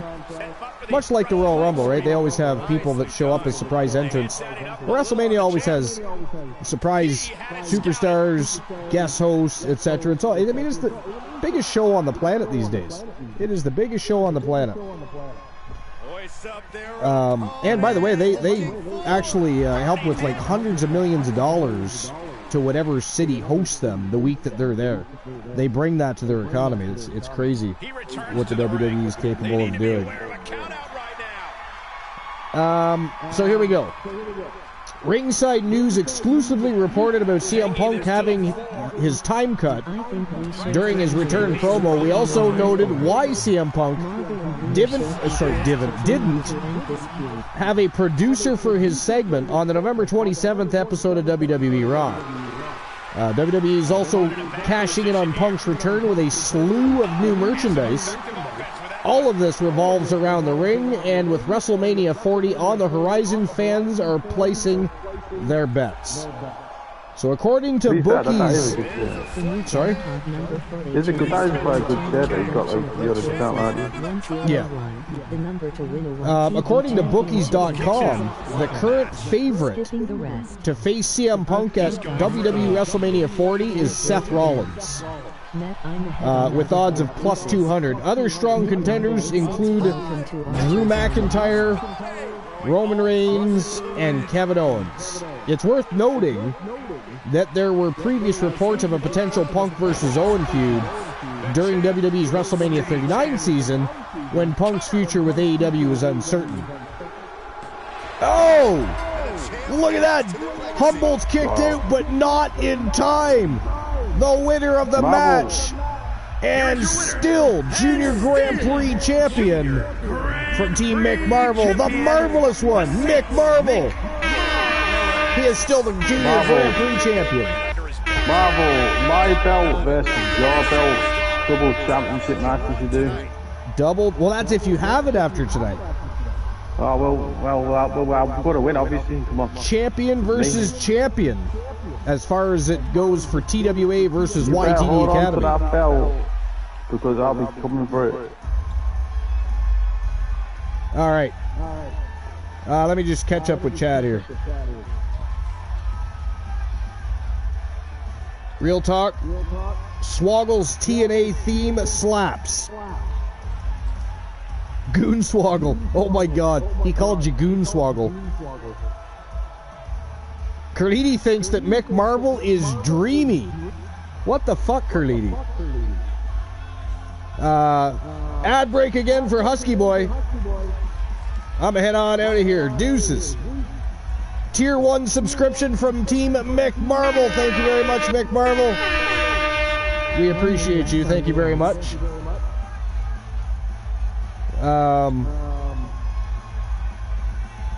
1 minute left on the ads. Well, apparently Husky Boy doesn't want to wait. He has no faith in the show. He's going to hit the road. He's leaving, exiting, departing. Hasta la vista. Sayonara. Au revoir. Goodbye. All of those things. But anyways, let's move on. before we get back to that article. Here we go. Next match of the evening. Matchup number 5 of 11. This is for the TWA Junior Women's World Championship. It is Alexis Laree James from Team Luke the Gooner 94 taking on Team Infinite Oni's Aria, who was the first person in TWA history to win a junior championship, cash it in, and become the world champion in the same evening. And now once again, she is the junior world champion for the second time. Her career has been absolutely stunning thus far, but as has Alexis Laree James. By the way, is she related to Mickey, or is that just coincidental? She is. Okay. She's Mickey James' student at LCW. Mickey James' student. Okay, so there's so she's not blood related. She's just related through the business type of thing. Storylines. And she's been training her, and she adopted the name James. So is her name actually Alexis Laree, and she adopted James? Laree. Alexis Laree used to be Mickey James' name before she became Mickey James. So I used it as the character. Alexis Laree added the James in at the end. Carlini says Mickey James. Well, Mickey James trained Alexis. That is not Mickey James. But here we go. TWA Junior World Championship on the line. ALJ versus Aria. Let's go. AEW has MJF. We have ALJ. The story is she was trained by Mr. James. Yo, Life! Welcome in, Life. Good to see you. Right now, I'm giving you a virtual hug, Life, because I know you've had, you haven't had the greatest last few days, and we've all been here for you. And thoughts and prayers and virtual hugs have been sent out. A loss of a family member is never a fun thing. Yo, Uzi! What's going on, Uzi? Uzi's the only fucking channel I visit. I go in and say, hey, Uzi, or I say something. Well, I don't know. I say something fucked up usually. Because Uzi usually comes in and says something fucked up as soon as they get here. Mickey James at ringside, I don't know if you get the managers. She is not in the building today. But Uzi's the only channel I visit where I go in and say, hey, Uzi, what's going on? And I get no response. Mickey James better be on the fucking building in the next fucking show. I'll fucking stab you. I'm joking. Well, I mean, I heard that she's been hired as the new janitor. Fuck that. In some off-the-wall chaotic being we established. Okay. See what I mean? Comes in and says the weirdest of shit. Doesn't say hi. Shit, that was just gets right to the nonsensical business. Stripe says, shit, that was a short match. It really was. Where's going on? It really was. Mick Marvel still your Junior Grand Prix champion. Yeah. I said we had some good matches today at my show, like some really good ones. Like we had a tag, Gouda's Army versus CM Punk with Finn Balor. That was like the first match ever. That was on LCW. To see a complete list of champions from each respective brand, simply type. Sadly, I missed it. I got to go back and watch the VOD. Did Archer have a match? Yeah, LCW Hardcore Championship. Who'd he fight? Big Funny Williams. Nice. What happened? Williams called also. One of those results. Williams picked up the big L? Yeah, he did. Of course he did. Only makes sense. You are a massive. You were like one of my best hardcore champions, believe it or not. Fucking hell. Uzi says, fuck you, I was hired to use Gladola's balls as a speed bag with spike gloves. Shit, they said for Christian's balls, but it seems they are non-existent. Non-existent balls of Christian Cool. I'm sure he would appreciate that. Be back later. I'm sure he would appreciate that. Mick Marvel says, be back later, BBL. Alright, Mick Marvel, thanks for being here. Lurk away, sir. In reference to Lurk the away. remark. Introducing the In reference to the janitor remarks. Gotcha. Virginia, McE. Why, are you a janitor, Uzi? Are you in janitorial? I actually did do janitorial work for a while. Out of this world, she is the All-Star I did. Junior World Champion. I mean, I cleaned some shopping stores. I cleaned a probation and parole office. You can see it in everyone's eyes. They all I cleaned the bank as well. championship. Alexis already. Is this her? No, is this her debut? Pardon me? Is this her first match? No, this is not her first match, no. She is, Oh, I believe. yes. I believe she's undefeated, though. No, in the chef, a game dev, and a mechanic. No, I'm a chef, a game dev, and a mechanic. Is the janitor. But janitor? Nah. 2030. Too peasant for my tastes. It'll be a close Carlini says, that lady's shiny archerfish. no, you didn't. Leedy lobster. See, I called you Carlini when you came in, but now that you're tossing out, archerfish, it's back to Leedy lobster. You did that shit to yourself. You have nobody to blame but yourself. DDT delivered. Thank you guys, I appreciate it. Of course, Life. You're one of our community members. We absolutely are going to be here. If you need somebody to talk to, somebody to make you laugh. I mean, Luke is here. He makes everybody laugh. The lobster. Oh, really? Well scattered reverse. But I'm not a lobster. No, but lobsters are very tasty creatures. So they're very tasteful. Remain strong by our constant support. They mate for Alexis life. already has actually never won a They're quite intelligent little creatures. So easy not found. Not intelligent enough to avoid the lobster traps, apparently. I mean, where the fuck is evolution there? Remain strong by our constant support for one another's endeavors. Thanks for shouting out, Uzi Joe. Skipping the rest. Calling me tasteful and intelligent, Archer? Exactly. See what I'm saying? See how that works? Somehow did. Come on, Alexis. I mean, already. all I get is Archer Fist. Come What on. am I, floppy or something?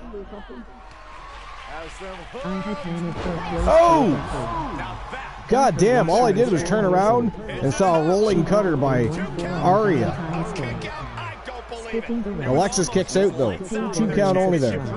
Let's see if that kick out was a That was crazy. I literally just turned to see what was going on with the match, and Alexis Louis James was being taken down to the mat face first. She ate the canvas she did. But Archer fishes are determined and precise. Precise at what? Swimming? Determined to do what? Eat bugs? I just made it one. I just thought I would make it one day. I just thought, you know what, I'm just going to give it a go and see what I can come up with. I ended up keeping it. Alexis the regame. So, it's not happened, really. Never heard of archer fishing? Have you never heard of archer fishes? I haven't, no. Is that an actual thing? You ever heard of archer fishes, Luke? Arch fishes, no. No, me neither. 2 count by Alexis Lurie James You there. can tell her face looks different to Mickey James. Yeah, I don't think she looks like Mickey. Yeah, she doesn't look like Mickey. I wasn't intended after. You know what I mean? It's not Mickey James. It's A foot DDT. She is different. She's got similar moves, but some of her moves are different. Like Alexis has a tornado, Lotto DDT in numbers the for corner. today. Mickey James doesn't. Streams of water and none 101 and 766, which by the way are being headed right now by Strife and Joe Lick. They're the only ones that have come close to the numbers. And nobody has beaten the TWA. Where the fuck am I from? TWA gods at blackjack tonight either. I'm having some real issues with talking tonight. I was assuming I'd have problems with lung capacity. I'm having verbal communication problems. Live is great, you've evened out. That's from hanging out with Glow too much. 1-0. Good luck beating the TWA gods, they almost never 4 lose and their 6 unlucky. 2 and 10 unlucky. Blackjack. I haven't checked to see who I am yet today. 6. Good luck beating the TWA gods, they almost never lose. Joey. Cheers. Skipping Here we the go. rest. 30% John Moxley. Behavior. Well, at least it's not Ruby Soho. I usually always get... in the broadcast. Are you going to start bleeding in the broadcast too? I mean, maybe. I could do that. I'll just blade myself. But I'm almost always Ruby Soho or Beth Phoenix or some ghastly thing. You would get one, wouldn't you? Kurt says, damn, Arya's impressive. Arya is from Team Infinite Oni. Team Infinite Oni's, I mean, they always have some brilliant superstars. I'm Otis. Fuck off, man. Otis! You're Otis? That's fucking weird, that. You can slap your belly and do the worm. Do the worm, start doing the worm in the broadcast booth. Joe Link says, yeah, she's been very impressive. So, yeah, she really has. So, Carlini, Arya was the first person to ever come in, win a junior championship, cash it in the very same night, and win a world championship. And now she's a junior champion for a second time. So she's been very, very impressive. Yo, submission locked in. Arya's in trouble here. She's not really good at submission. She's fighting it. She's still in the winner. She's not a submission girl. Carlini says, I think I'm an Arya fan. Submissions. She follows Mickey's roots. Yeah, Mickey James doesn't have many submission holds of her own, for that matter. She just did a move a lot sometimes, but it wasn't she did. Yeah. But other than that, she's more of a striker. She's like, Mickey James is a mixture. She's a striker, high-flying moves, and Steven. Or at least she was. She doesn't do too many high-flying moves anymore, but... Brawler, striker, high flyer. Ladies and gentlemen, that is it. That is all. The winner of the match, and still Junior Women's World Champion from Team Infinite Oni, Arya. Still rocking the Junior Championship. Congratulations to Team Infinite Oni.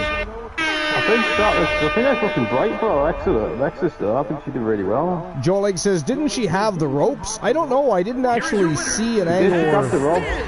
Alexa grabbed the rope. Did she? And the referee didn't see it. Or the referee ignored it. Referee could have, I mean, they do that shit all the time to us. So I think somebody pays off the referees. I don't know who the hell it is, but somebody definitely. There's a money exchange there. It's the only thing that makes sense.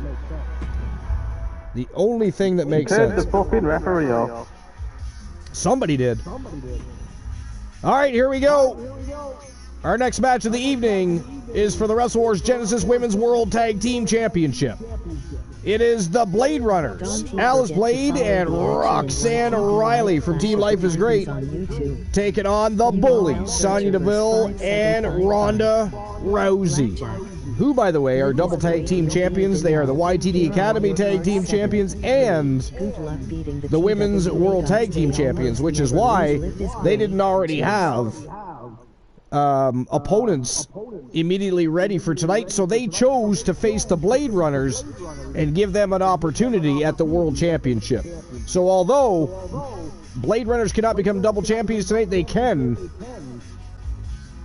if their campaign is successful, defeat the Bullies and become the World Champions tonight. So that is our next match of the evening. I will have to check later. Check what later? Oh, if she grabbed the ropes? No, Luke says she did. Yeah, she did. Grab the bottom rope. She grabbed the rope, so she got the rope. One of the two. Referee completely fucked Alexis Lurie James. Yo, flashbang! Holy shitballs! How you doing, Flash? Welcome in. Appreciate you stopping by. Welcome to episode number 537, my friend. This is our stream preview. TWA presents Weird Behavior. We've got YTD Academy live from YouTube taking on TWA champions in an attempt to become double champions tonight. Lots going on. Right now we're getting through, we just got through some junior championship matches. They were absolutely fire. And now we're getting to business. YTD Academy versus TWA. So you're arriving at a perfect time. Perfect timing. Can we get a shout out for Flashbang if we haven't already? And if you did, I'd like to see a special shout out. That way that little heart pops up and people can follow Flashbang right here live in the chat. I would appreciate that. / shoutout flashbang 707. Together we will grow strong. Don't shout out Jack. Sir Jack does not deserve a shout out. You know what? Sir Jack joined the broadcast booth right before I went live. He was on there for 5 minutes and then tucked tail and ran. As soon as I said, well, I'm going to go live, Jack, he said, I'm out of here. Ran. He had flames behind him. His shoes were melting. His skin was burning, and he was hitting the road running. Isn't that right, Jack? Sir Jack the greatest. I could marry Joe. You know what, though? I think Mrs. Link would have a bit of an issue with that. I'm just saying. I think Mrs. Link would have a real problem with that. All right. Before we get to any further conversation, let's go. Wrestle Wars Genesis World Tag Team Championship on the line. It is the Blade Runners versus the Bullies. Let's turn and burn. Purchase your coffee cup. All right. Ball cap right now. URL. Jack or Joe didn't say anything. He just laughs. See, he's actually quite attracted to Jack. He just doesn't want Mrs. Link to find out. They talk all the time while he's working. When he's home and the wife is at work, as soon as the wife comes in, it is all hush hush. To each their own. I mean, Joe does have a very sexy beard. But anyways, Flashbang, what's going on, my friend? How was your stream? I hope everybody followed Flashbang. He has a universe of his own. He has tremendous content, a fantastic community. Anytime I've been there, he's been welcoming. His community been welcoming. It's a very intriguing and interesting place to be. You'll have a great time, so make sure you follow Flashbang. I would really appreciate that. I would really appreciate that. If anybody hasn't followed Flashbang, let us know, and we'll pop that shout out back up on the screen because you really want to follow Flashbang. Tremendous, tremendous channel. Yeah, she would have issues with me married to someone else. Yeah, well, I think so, especially, you know, Sir Jack. So Flashbang 707. You know, if you're gonna pull somebody else into the marriage, at least make it beneficial. From what I understand, Sir Jack is hung like a field mouse's ear. That doesn't do any good for either one of you. I'm just saying. Does no good for either one of you. All right, so let's get back to the dirt sheets while we're waiting for these crazy Vixen villains to all hit the ring and get the match underway. So there's some other options, which really very unlikely options, but there are some long shot picks for CM Punk, such as Ryback. I mean, fucking Ryback, really? Isn't he headed to AEW? Ryback? I thought Ryback was shit, yeah. It's not even funny, but... I thought he was going to AEW. Is he not going to AEW? Am I wrong about that? I thought he can't even get a job when he slags people off. Or he wants to go to AEW, maybe? I don't know. Ryback is all he talks a lot of trash, yeah. He can't even get a job. No offense. No, he does. He talks a lot of trash. The other one is John Cena. I don't see it being John Cena. He's already been there, done that. The odds provide a glimpse into the potential matchups that could take place at WrestleMania 40, with Seth Rollins currently leading the pack as the favorite opponent for CM Punk. And of course that makes a lot of sense, right? They've already begun the reignition of the rivalry between those two, so that makes perfect sense. Plus that leaves Cody to go over to SmackDown and face Roman Reigns.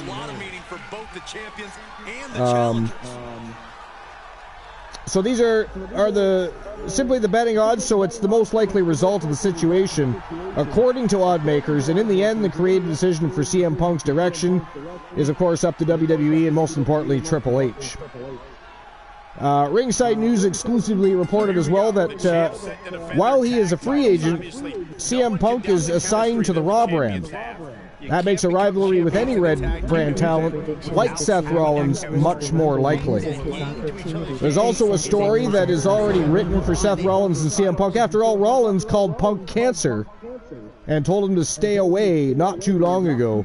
So only time will tell if Triple H goes that direction, but a WWE World Heavyweight title match at WrestleMania 40 isn't out of the question, especially seeing how CM Punk technically is one of the longest reigning champions of all time, right? He was over 400 days. I think it was somewhere around 434 or 454 days, something like that.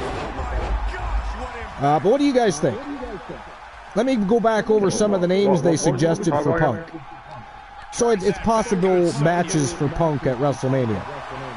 Yeah, I want Seth Rollins versus CM Punk. So the choices are Seth Rollins, Drew McIntyre, Kevin Owens, Ryback, and John Cena.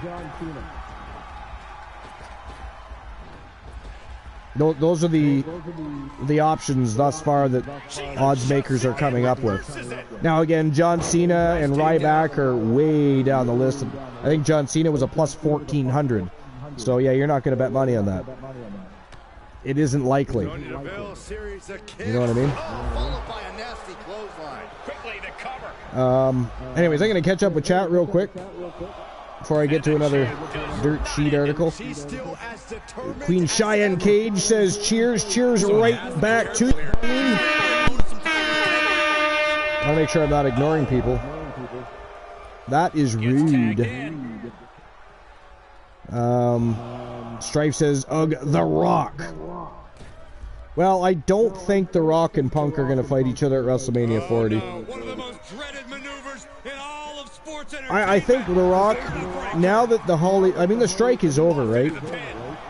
So the chances of getting The Rock to commit to any length of a contract that would make it worth him facing Roman Reigns, as much as we'd all kind of like to see that, right? You know, who's the real tribal chief? Who's the real head of the table, leader of the family? Is it The Rock or Reigns?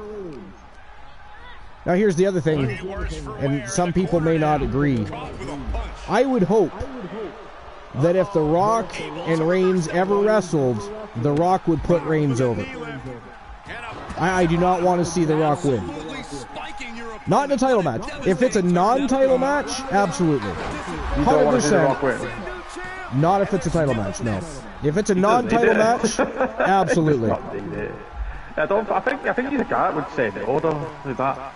You know, I don't want to see Reigns versus The Rock for the WWE Universal Championship. I love The Rock. Rousey versus Bliss. That would be an awesome match, but I don't know what Rousey's plans are. Isn't she talking about going to AEW? Well, she's in Ring of Honor now, isn't she? Although I think everybody's in discussion to go to AEW these days, you know what I mean? If you're on Ring of Honor, you can show up in AEW. Yeah, well, exactly. If you were a janitor in WWE, Tony Khan will hire you. That's just fact. But anyway. All right, let's get back to the dirt sheet, see what else is rocking and rolling. So this is something from WrestlingHeadlines.com. It was published by Joey G. We've read many of Joey G's articles.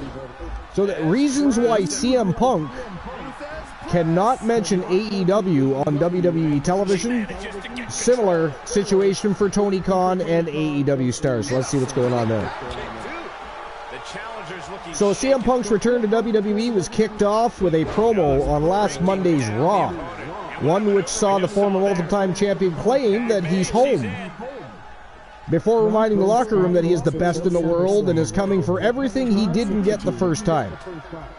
Many fans were thrown for a loop as they expected the rebellious Punk to mention his ugly departure from AEW, but there's a good reason that did not happen.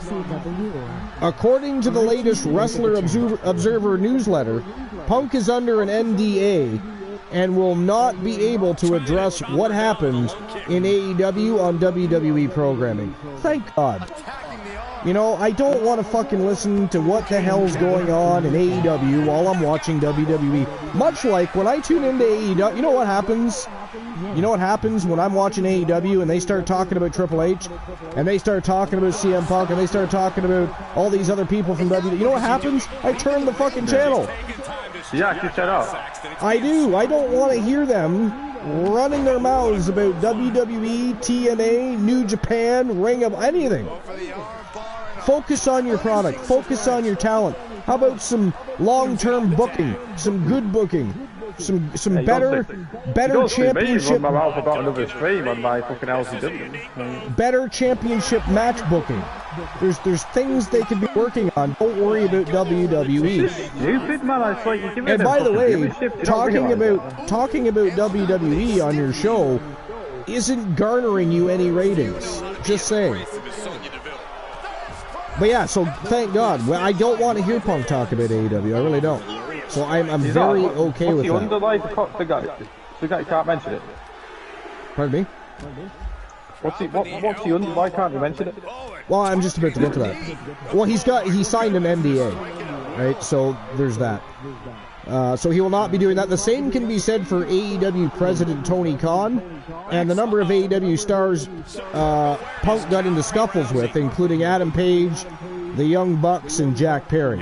It is not mentioned if Kenny Omega is under an NDA, but one would assume, since he was in the room during the Brawlout incident, that could likely be the case. AEW World Champion MJF has mentioned Punk on AEW programming, but only in a matter of the feud they had while Punk was still with the company. But still, Punk is not with the company anymore. You know, if bring up his name on Saturday in the Survivor Series, they bring out CM Punk's name out off the back of the promo. I was like, why are you doing that? Like, I mean, he's going to be in the history books, right? Yeah. That's a fact. But that exactly, you don't have to keep mentioning him. Strife redeems silly cool. Is Cool here? I didn't see Cool come in. Weird behavior, Strife.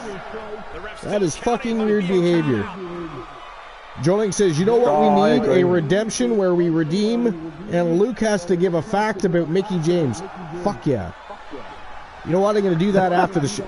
It's not funny. He's right. That's a great idea. You give us a random fact or some sort of information about the life of Mickie James that we don't know about. Right, yeah. For instance, what her underwear smells like, seeing how you paid $787 for a pair of Mickie James underwear on eBay.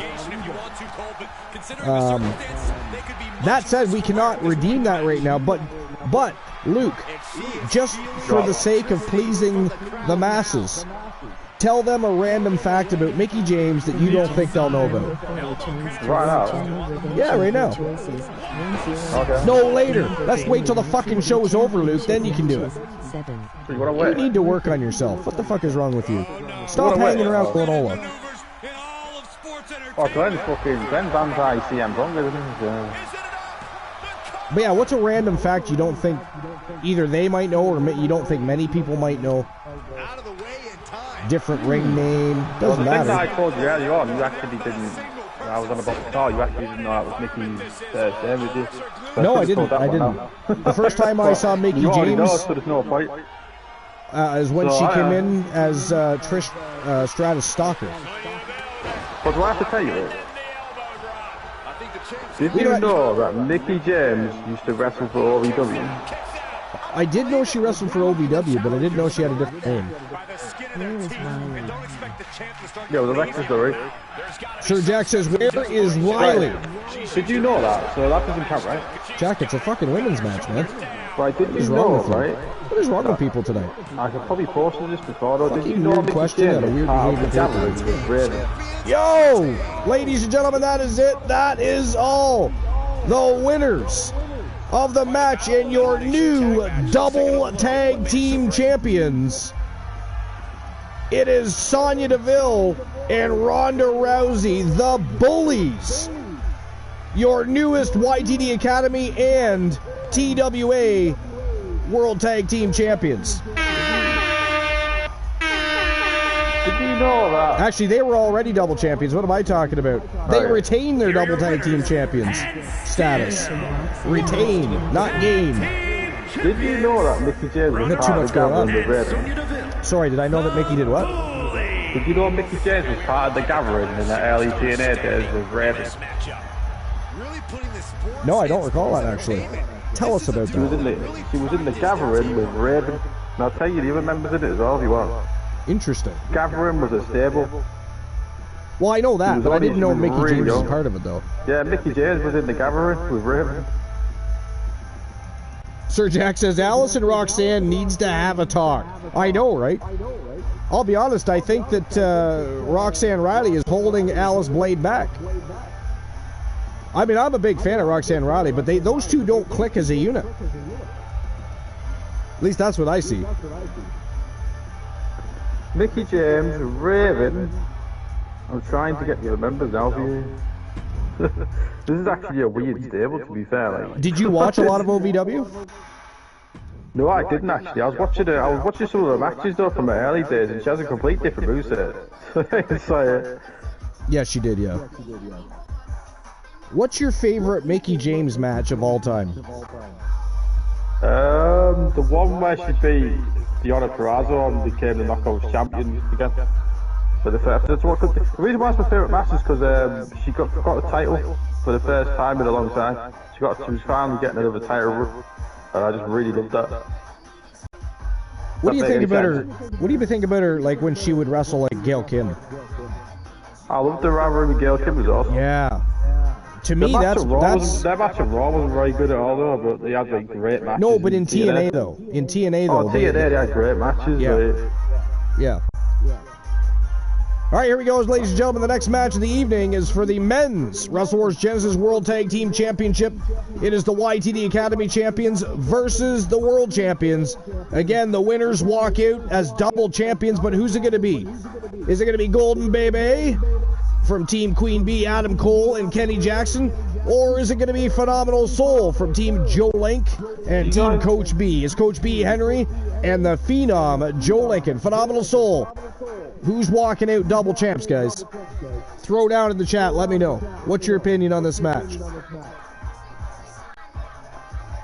So do you guys understand why that's my favourite match? Mickey James versus Deonna Purrazzo at Impact Bound for Glory. Tell us why that. It's not just because she won. It's not just because she won. Because it's the first title run she got in since first title run she got in like ages. So.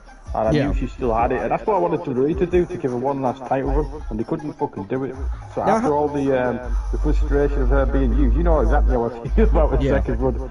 How many championships has Mickey had? And after that, I just felt like amazing. Like it was just great. And she got another one as well, so I got spoiled really at Impact. How many championships? She won? Six times a women's champion. Phenomenal Soul wins, but they she's a six-time champion? Basically yeah, that's good. Yeah, and obviously if you count the Knockouts title, she's a... I mean, I do. She's a fucking four-time Knockouts champion, so it's like... So that's 10. Fucking hell. Yeah. And... Count all those, it's like 10 times. Where else is... Now, how many... Well, I guess we can't count OVW, really. But, yeah, well, yeah. I mean, we could. Could if you wanted to, but no one will really do that. No, nobody's really going to do that. 10-time champion, basically. Like. Joe Link says Phenomenal Soul wins. Mickey James is a 10-time champion, women's champion.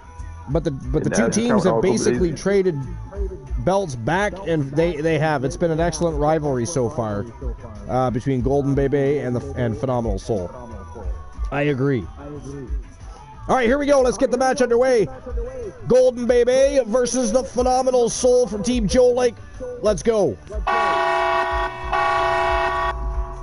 All right, so while these guys are making their way to the ring, I have to take a short bathroom break. I'm going to head to the facilities and do what I do best. I'm going to touch myself. No, I'm just kidding. But I do have to use the bathroom. I got to drain the dragon, bleed the bladder. I have to pee. I got to go pee. But... while I'm gone, if you guys want to... Strife redeemed it. Oh, yes. You have a joke, or I do? I have to do a joke, he said Luke. Okay. All right, so you got a joke to tell. If anybody else wants to tell some jokes, when I come back, I'll read them live. Until then, enjoy the show. Enjoy Luke the Gooner. BRB.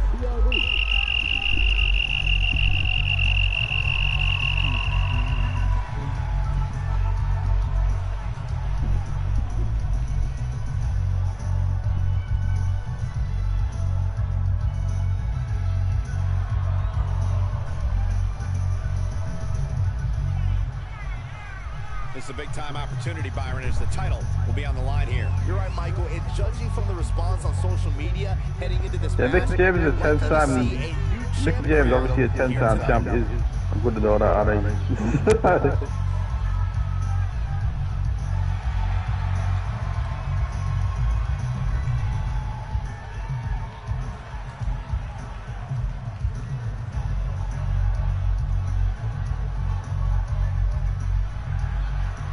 Look how Impact put up the video of all the championship runs as well. So good. I fucking love Nick as well.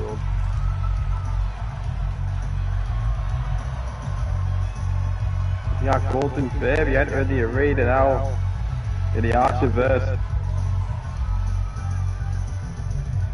Round 4 representing Honey Bee Wrestling. Is that Kenny Jackson?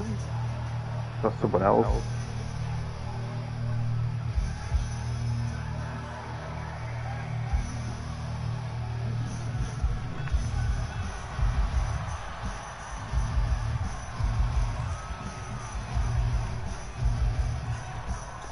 Too many here looking for an opportunity, but no one saw the World Tag Team Champions making their way to the ring.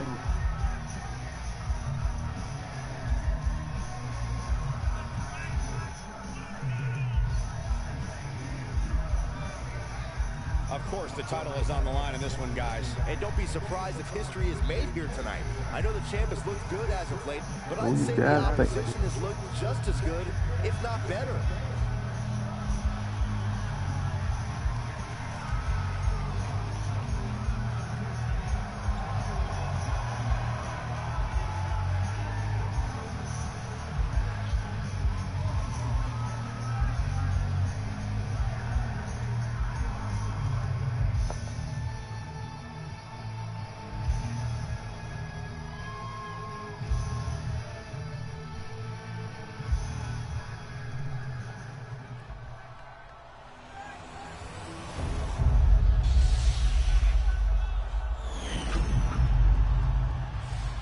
The following champion versus champion contest is an elimination match and is for the World Tag Team Championship.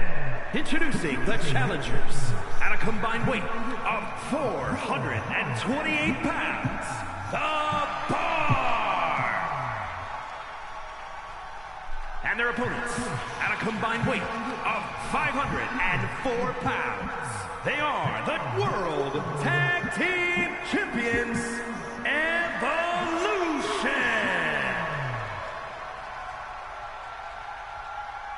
So that's what it's all about, the tag team titles.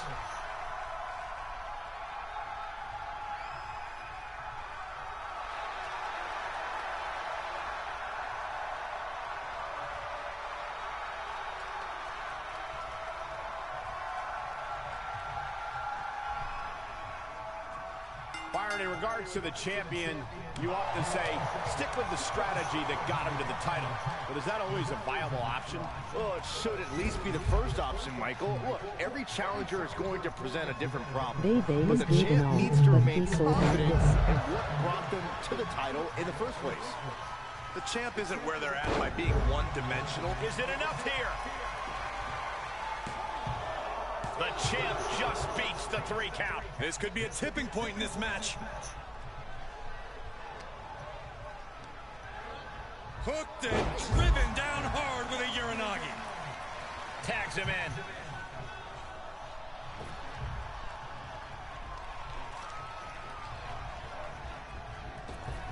Able to avoid any harm there. And a super kick. Repositioning their opponent. Looks like a neck breaker. Ooh, bang! He steers clear of contact. Arch get blessed. Answering back. Hoisted up. Oh, gutbuster. Evisceration. Oh. Tag. Double whip coming. Uh-oh. Oh, my God. For the record, Saxton, you and I would never have that kind of chemistry. Hey, I'd be a great teammate. I have returned. I see we're well underway with the matchup. What's been going on? Did I miss much? Did it just start? What happened? No, it's just a good match here. Did it just start, or has it been going on for a bit? Yeah, pretty much the start, really. You know what I was thinking? I'm actually going to have a good look at the analytics to see exactly what the ads revenue is doing for me. And if it isn't doing jack shit for me, I'm going to turn it down to the lowest possible level that I can so that people aren't being bothered by ads. I was reading some bits about you, boss, about CM Punk, the code on CM Punk. Sorry, say that again? I was reading something about Jim Ross commenting on CM Punk. By the way, what was your joke? Tremendous pressure on the head. Yeah, I was trying to think. Oh, you haven't said one yet? Haven't told one? Yeah. Side headlock takeover, nicely done. Froggy Moth Legs in the house. What's going on, Froggy? Still exciting, buddy. Good to see you. Welcome in. And he sends him into the corner. I say Froggy Moth Legs, and Siri tried to answer on my phone. What the fuck is up with that? Froggy, leave my phone alone. What in the blue hell was that all about? Literally, I said Froggy Moth Legs, and Siri, call Alexa. No, do not call Alexa. Stop it. Froggy, stop it. I shouldn't have even read that. Able to stop the pin count here. Alright, but anyways, what's new and exciting? Froggy.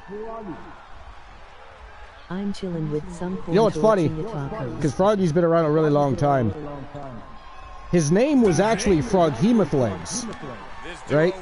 But, you know me, I like to change everybody's fucking name. So if you look at his name, Frog, he, Moth, Legs. I changed it. And since then, he's been Froggy Moth Legs. Christian Cool and I used to go back and forth like a married couple about that. He would say Froghemoth Legs, and I would say, yeah, Froggy Moth Legs is doing great. But yeah, Froghemoth turned into Froggy Moth Legs. I mean, Froghemoth does sound a little bit more, you know, intimidating. He's like the Incredible Hulk of the Frog world.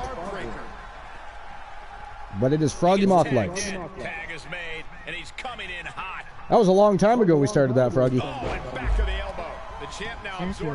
You've been touring with TWA for a hot minute. The new jackpot number for a chance to win. There's your jackpot numbers, and if you look up, you can also see the blackjack numbers are 10 and 10. Now that said, Joe Link did pin the lotto numbers that he and Strife are leading right now. Froggy Moth Legs has been following the Archiverse for 2 years, 1 month, 18 days, and 23 Froggy hours. Fantastic. Thank you very much, Froggy Moth Legs. Alright, so Luke is still trying to think of a joke for you guys. Placing them into the corner. I mean, are you telling me you have no jokes? You don't know any jokes, Luke? I'm trying to think. Just make one up. Oh my God! Coach B is out of there. It is Golden Bebe versus Joe Lincoln. Holy shit, look at the blood all over the face. He's wearing a crimson mask, folks. I don't know. Joe Lincoln is a formidable competitor and a fighting champion. But can he take out both Adam Cole and Kenny Jackson by himself? I just don't know. What's this like? I read CM Punk has a behavior clause in his contract. Oh, yeah, I never got... Did I get... Well, he signed an NDA, so he can't mention that kind of stuff. Neither can the Young Bucks, Adam Page. What you mean? Like they can't talk about what? They can't talk about CM Punk on their programming. They can't talk about WWE. Vice versa, they can't... CM Punk can't talk about his problems with AEW, etc. I mean, I'm hoping this is something that sticks, because, like I said, I get tired of tuning in to AEW and them talking about WWE. I just believe he was like, I believe he wasn't all the problems though with AEW. Well, no, that's why he's not the only one that signed one. Like I said, yeah. Adam Page did, Jack Perry, I think they said Jack Perry. The Young Bucks, though, for sure. Adam Page. And they're not sure about Omega, but probably because he was there for that whole thing. But they didn't really mention. Joke time. Archer, show Louie. Louie? How it's done. Fire speed. All right. Just give me a second. All right, let's see here.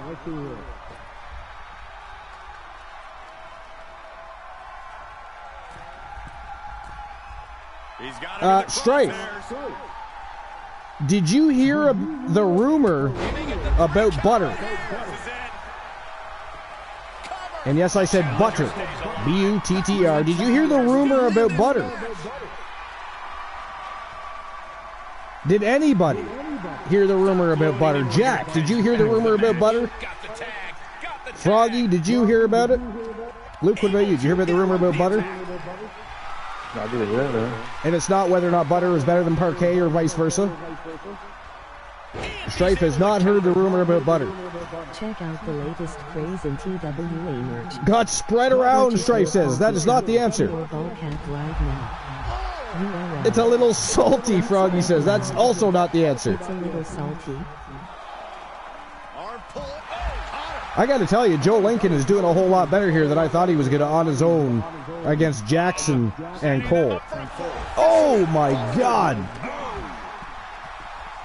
Kenny Jackson dropped him right on his spine.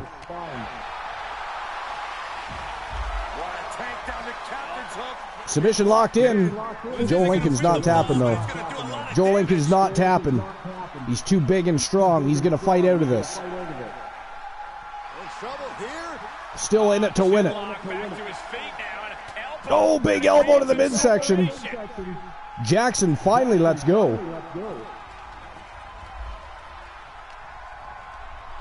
And now Jackson in trouble. Lincoln looking for the upper hand here, looking to turn the tides of this matchup. Needs to take out either Jackson or Cole and even the odds here.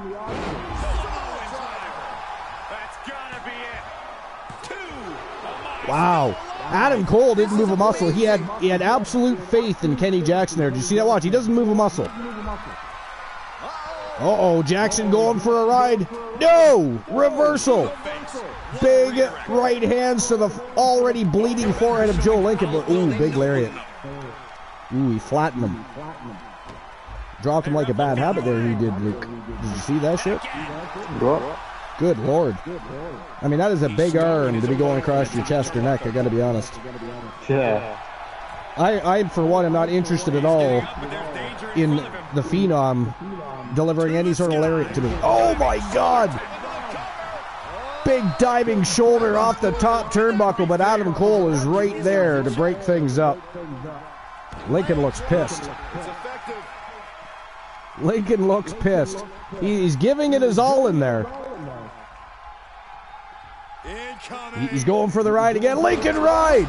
No, that was just a powerbomb. Not even a Lincoln ride. He's warming him up. That was the prelude to the Lincoln ride. Jackson apparently not having any of that shit, though. Nice German suplex by Kenny Jackson.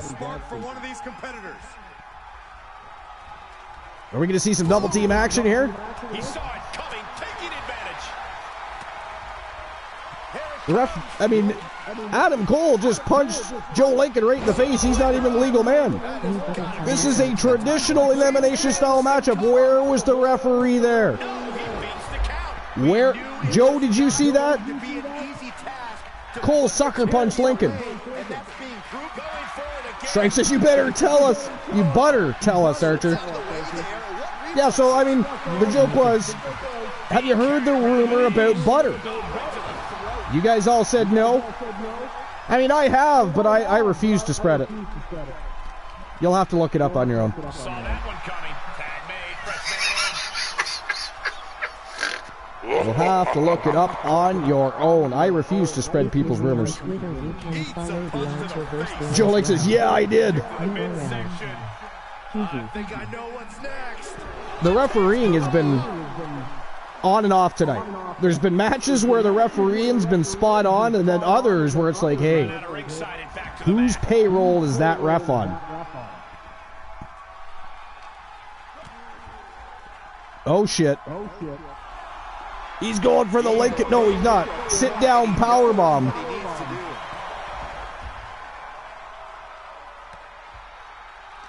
Nice evasion by Joe Lincoln there, but Adam Cole on fire here. Your old school arena looks dang sick, sir. Appreciate that, Froggy Moth Legs. It's fucking weird, I know, but it turned out well, didn't it? A dangerous situation out here at ringside. This could shorten your career. Good oh! after that. A gut wrench suplex right on top of the barricade. He may not be aware of the count. He's got to get back in. Oh, here we go. He's calling for it. Adam Cole going for a ride. The Lincoln ride. Oh, he knocked him out. He knocked him out. It is down to Jackson and the Phenom. Wow. He did it. He evened the odds. Oh, shit. Oh. Oh, my God. Jackson with a spinning tombstone. He's looking for yet another exclamation mark. Kenny Jackson looking to end the evening here for the Phenom. And that is it. That is all, ladies and gentlemen. The winner of the match and your new double tag team champions. They are now the holders of the YTD Academy Tag Team Championship, and they are your new World Tag Team Champions from Team Queen Bee. It is Kenny Jackson and Adam Cole, Golden Baby, your new double champions. Congratulations to Team Queen Bee. Holy hell. Wow. But how cool was it, though, that Joe Lincoln, I mean, he'd already taken a beating from Golden Baby at that point, but how cool was it that he managed to eliminate Adam Cole, knocked his ass out, even the odds. I didn't think that was going to happen. I figured it was going to be a 2-on-1 battle for the rest of the match, and they would simply win that match. I mean, I saw them winning, but not in that fashion. That was a nail-biter at the end there. I thought Joe Lincoln had a chance there for a moment. That was crazy. Crazy, crazy, crazy. All right. So, yeah. My joke has been fulfilled. We do have to get back to the dirt sheets. Let's see what else is rocking and rolling in the dirt sheet, shall we? So here's a backstage update on CM Punk versus Roman Reigns feud. Now this is an article from about 7 hours ago, and it's by WrestlingHeadlines.com. And we'll get to that in just a moment here. We are on to the 8th match of the eve. We're just about to the championship rounds, guys. We are getting there. It is almost time to get your bet on. A chance to earn some Archivers bucks. Bet on the matches, starting with the next match of the evening. But next match of the night is the YTD Academy Pure Wrestling Champion Julia Jackson, taking on the TWA Television Champion, the Dark Queen of Chaos, Jennifer Wolf from Team Glenola. Falls count anywhere. One of them are walking out with both the Pure Wrestling Championship and the Television Championship tonight. Who's it going to be, Julia or Jennifer? What do you guys think?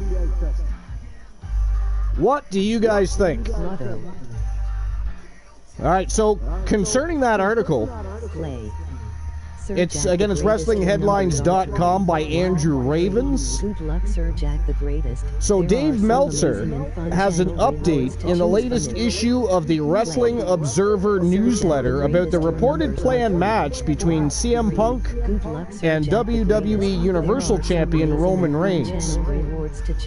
The plan for Punk is WWE World Heavyweight Champion Rollins to happen first, and then the direction is Reigns versus Punk. Now, are we going to see CM Punk become the world champion and then challenge Roman Reigns, and we end up with the world champion versus the Universal Champion?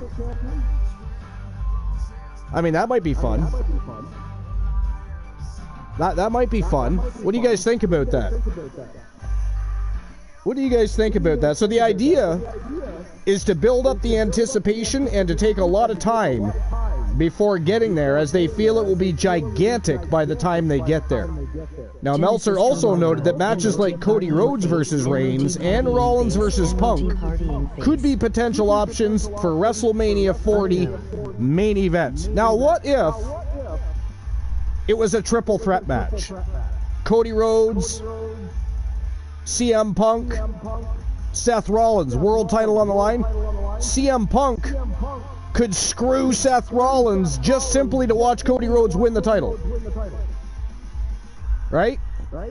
I mean, he could come out and interfere and do that anyways, but I'm just saying, if you're to put them in a triple threat match, I still say Cody wins the world title, but that furthers the feud of Rollins and Reigns.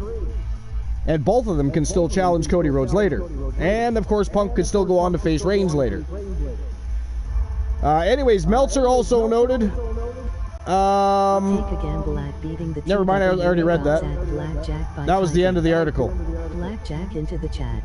What do you guys think about that? Play as often as you like and should you am.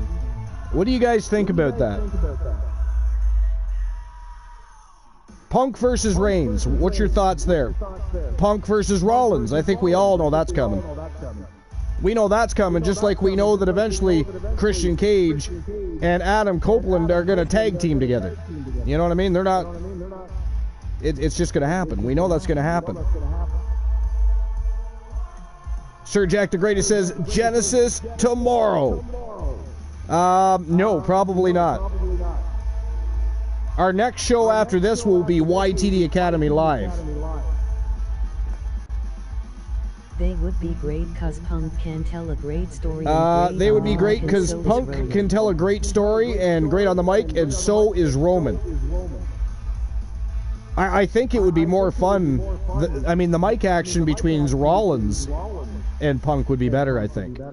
Just because of the history and the build up to their feud with Rollins calling him a cancer, etc., etc. I think that would be the fire match as far as mic work in a ring. I think. Luke, what do you think? What? As far as microphone work goes, do you think Reigns and Punk or Rollins and Punk? Or Reigns and Punk and... Rollins and Punk just work better for me. Yeah. I think the trash talking... I would like Roman versus Punk though, because Roman's got the miles better on the mic. No, he does, yeah. He's become very good on the mic. You know what's funny about that is that if you go back about 4 years, he was absolutely ghastly on the mic. So Paul Heyman did do him justice. He learned the ropes. You know what I mean? He did a good job of learning. But yeah, what do you guys think is the more intriguing matchup as far as microphone work goes? Punk versus Reigns or Punk versus Rollins? What do you guys think? It's gotta be Punk and Rollins for me. Yeah, Punk and Rollins for me as well. Absolutely. I think what they would do on the microphone would shred. It would be awesome. But what about everybody else? What are your thoughts? All right, while we're waiting for an answer, and before we get to the next dirt sheet article of the evening, Julia Jackson from Team Queen Bee versus Jennifer Wolf from Team Glenola. It is the Pure Wrestling Champion versus the Television Champion. One of them's walking out with both belts. Let's find out who it's going to be. Let's go.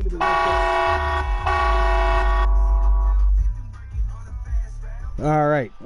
While we're waiting for an answer to that question, Luke, let's see what else is rocking and rolling in the Dirt Cheaties. Champion versus champion contest is a Falls Count Anywhere match. So here's something else from Wrestling Headlines. This is from about 5 hours ago. And it says Chris Jericho wishes he could have wrestled CM Punk in AEW. So this is published by Joey G. So CM Punk's time with AEW is done. And the amount of matches that were left on the table are too many to count. One of those matches, another showdown with his old WWE rival, Chris Jericho. The Demo God thinks so as well. When a fan on social media posted about how he wishes he could have seen Punk and Jericho battle it out, Again, the first ever AEW World Champion immediately responded with, I did too. So the quote was, and it's from somebody named Nathan at GertMF, I'm really sad that AEW didn't give me the one match I wanted. I wanted to see the best in the world at what he does. I am Jericho, sorry. And the best in the world, CM Punk, one more time. Jericho has been teaming up with Kenny Omega in AEW, where the duo have formed the Golden Jets. Meanwhile, Punk is back in WWE and cut his first promo back on this past Monday's edition of Raw. Now, who else would have liked to have seen that match? Punk versus Jericho in AEW. I mean, do you care? Or is it like, I've already seen those two wrestle, move on? I mean, you have to know they probably would have done it eventually. I don't see how they would have left that off the table at some point. They would have had to have done that, I think, in my opinion, but... Corey, what do you think of the champ's chances here tonight? I love him. Froggy Mothleg says, love Jericho. How can you not love Jericho? You know what I mean? He is the wizard. The Ocho. Punk versus Jericho would be a great match to watch. The Ayatollah of Rock and Rolla. My favorite, I think, though, is still the List of Jericho. He did a brilliant job with that. That whole thing was absolutely hilarious. Absolutely hilarious. Introducing the challenger. Punk versus Jericho will be a great match to watch. Yeah, absolutely. Absolutely. No question.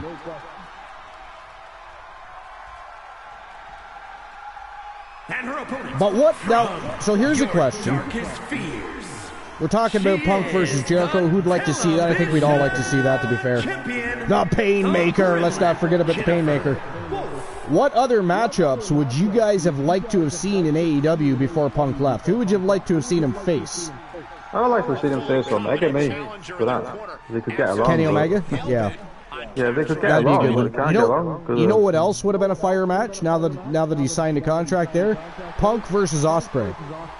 Punk versus Adam Cole. Punk versus Adam Cole would be fun. Yep, there's some good matches right there. But what about you guys in the chat room? Is there any matches that you wished you would have seen Punk versus whoever before the inevitable happened and Punk left? Punk versus Ospreay was your pick? Yeah, Punk versus Ospreay. Oh my god, that would be a spectacular. An epic. One of the greatest matches of all time would come out of that. In my opinion. Again, I don't think Punk is the best in the world.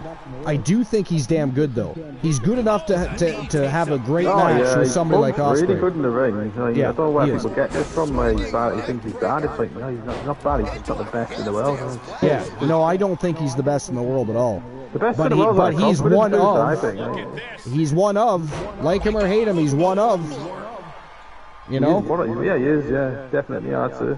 Yep, absolutely. I know a lot of people are going to say Punk's overrated, but I mean, he is slightly overrated, right, in that sense. But at the same time, he's really fucking good. It's not confidence though, calling himself the best, isn't it? Say that again? Isn't it more of a confidence boost calling himself the best? He genuinely believes absolutely. But there's some people that genuinely believe he actually is the best in the world. I think he genuinely believes that, doesn't he? No, I don't mean Punk, I mean other people, his fan base. A lot of them will tell you that he is the best in the world. I disagree. He's not. There's far better wrestlers than him. Yeah, agreed. List of champions from each respective He's in my top 20 wrestlers of all time, though. Oh, Punk? Yeah, absolutely. Yeah, Punk's in my top 20, man. You know what I like Punk. I think he could even go up higher than 20. I've always told you I'm a big Punk fan. Yeah. I've never been a Punk hater. I just didn't like when he would involve himself in drama and or bitch, whine, and complain.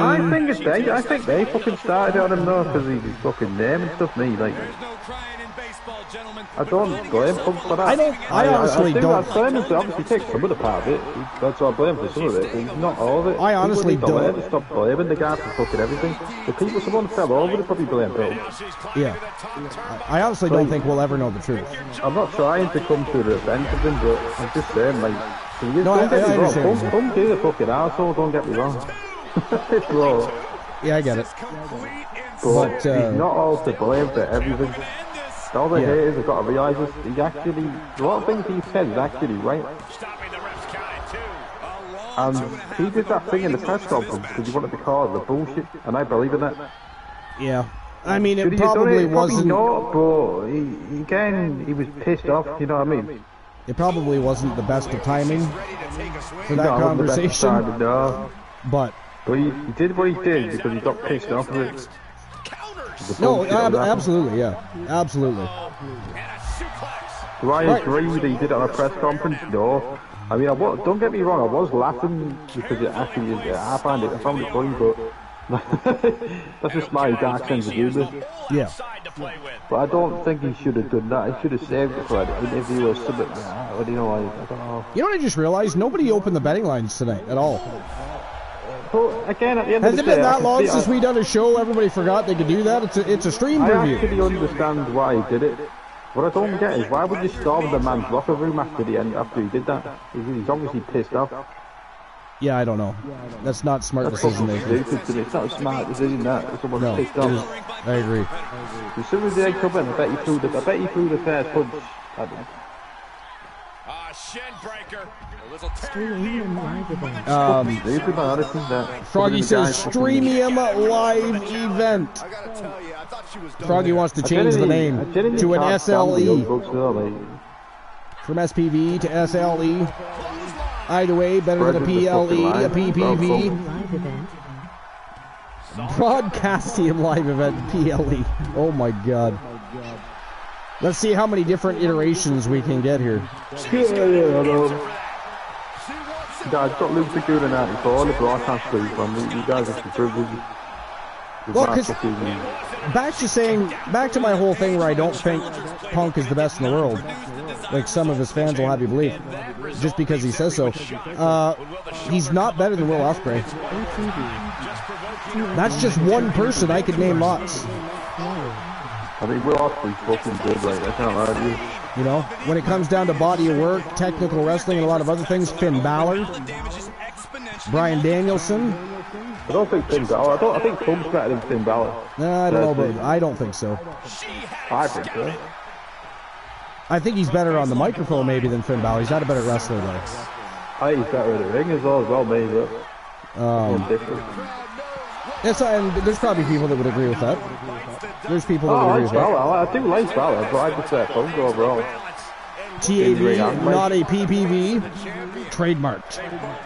I mean, technically speaking, we've kind of rebranded the TWA.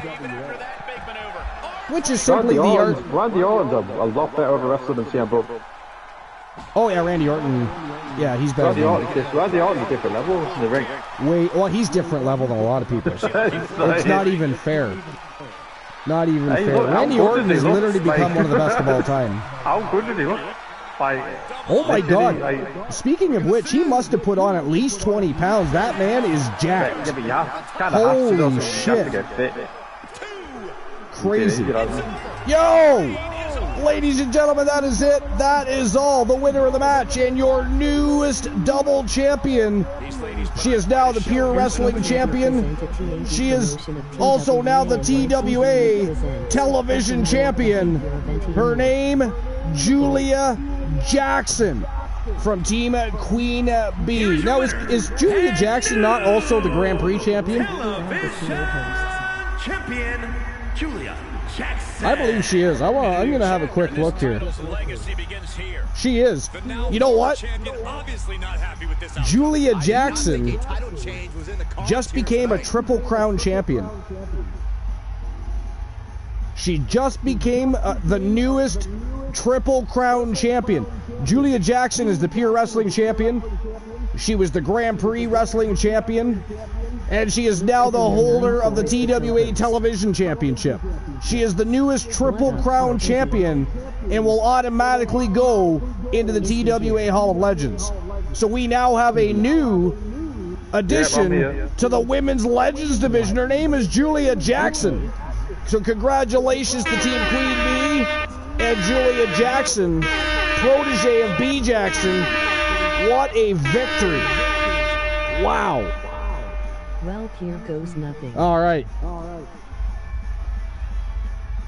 I need to catch up back on chat here, because I went to Discord to look at the history of the championships. Yeah. I do a lot of stuff on the Archerverse. Yo, Random Gamers, boo! What's going on, buddy? Welcome in. Let's do it exciting. I've still got to tell my joke, right? I can't really think of one, but let's... Who are the co-hosts? Well, we only have one co-host. It is Luke the Gooner 94. I mean, we would love to have Sir Jack, but that tends not to happen. I mean, I've seen this guy in a different stream before, that's why he does these. Random Gamers, boo? Yeah, see with Rhino's stream. Yeah, he's on Rhino's stream. He's on a few different channels. Yeah, probably. Redeem Tree of Knowledge or Rotten Fruit, Luke the Gooner. So now you have to tell a joke, and you have to tell a story. Luke the Gooner 94 like Joke and a story from Luke the Gooner 94. That's what everybody's waiting for. Draw the crowds like stripes in them. By typing Blackjack into the chat. All right. You can So here we go, guys. Right. We are heading into the championship rounds. That means you guys are going to get a chance to win some Archerverse bucks and bet on the matches. The last 3 matches, Random games the betting lines will be open for you. You do not have to redeem it. 9. You could have redeemed all matches long, well, event long, not matches long. The Why entire did the event. chicken cross the road because he got chicken? I don't know. What? Fucking awful joke. That was awful. Ghastly. Jasmine Joy 24, welcome in. Welcome to episode number 537. TWA presents Bad Behavior, the next big SPV of 2023. Welcome in. Great timing. We're about to enter the championship rounds, so you'll get a chance to bet on some matches, and they are going to be absolutely fire matches from bell to bell. The next 3 matches are absolute fire. Actually, the whole event's been fire, but specifically speaking. Anyways, what the hell kind of joke was that? I don't know, I just fucking thought That was terrible. Fucking terrible, awful. Luke. Lackluster. That's what that was. Like, It was that's why I lackluster. ran through. I gotta think of something better than that. At least fuck me, like, that was actually shite. Random Gamer says, give me a oh hell yeah. Oh hell yeah, motherfuckers. On the Archerverse. Good luck.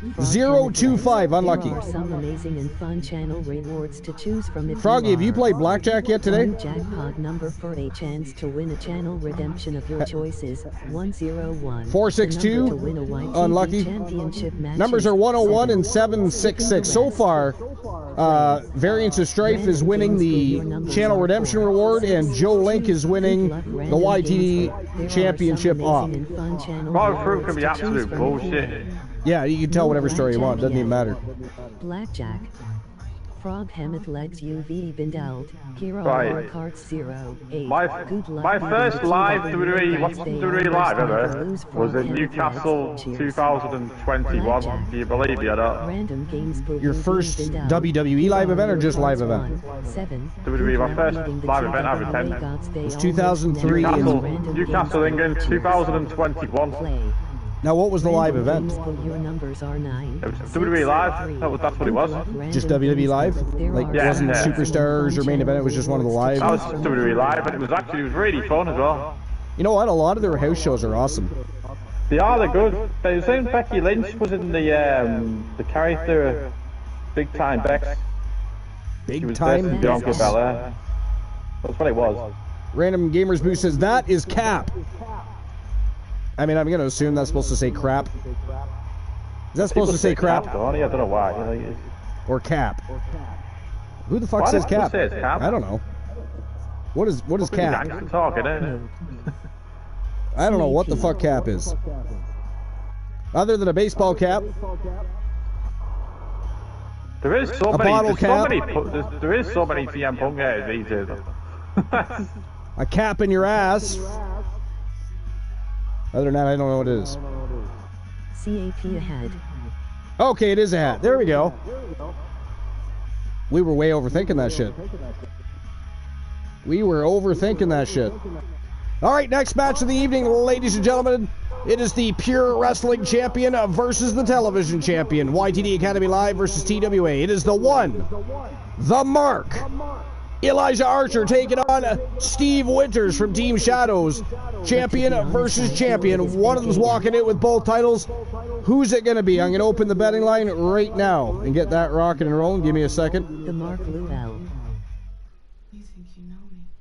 All right, let's see here.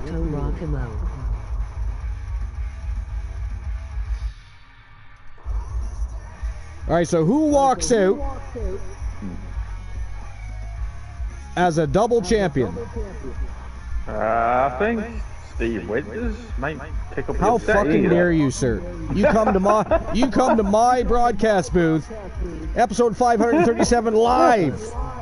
The most must-see show on Twitch and YouTube TV, and you suggest that Archer loses to Winters? Somebody AKO Luke, please. So who walks out as double champion? Hit the Mickey James DDT on you, man. You'll be crying like bitch. Is it going to be Elijah Archer or Steve Winters?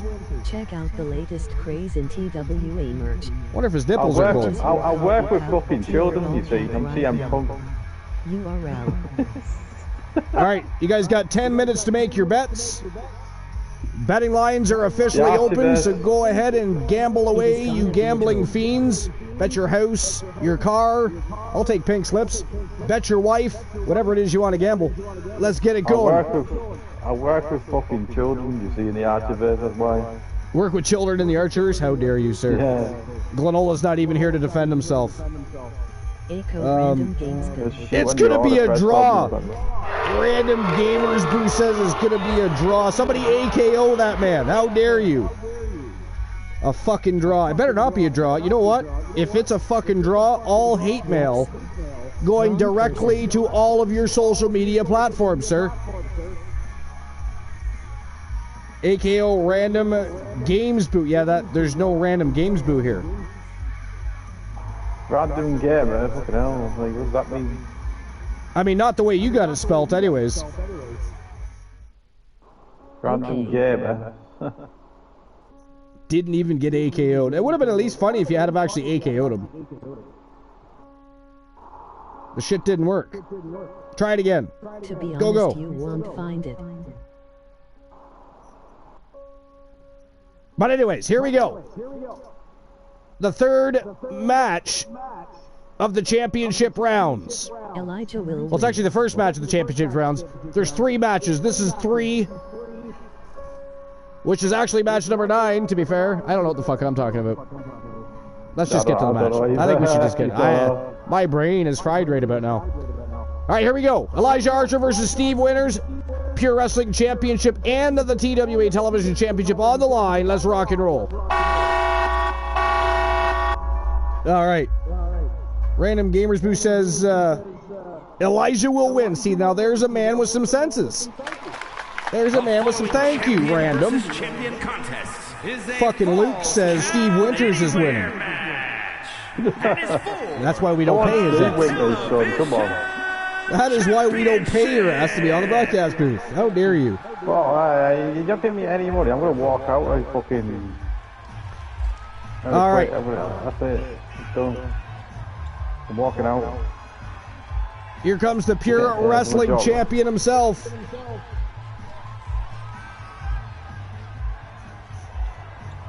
The one, Elijah Archer, now known also as the Mark. To be honest, Steve we can't forget that. And Elijah will win in the we cannot forget that. In the park. Right? Yeah. All right, so the next article we're going to get to is going to be by WrestlingHeadlines.com. Joey G published it.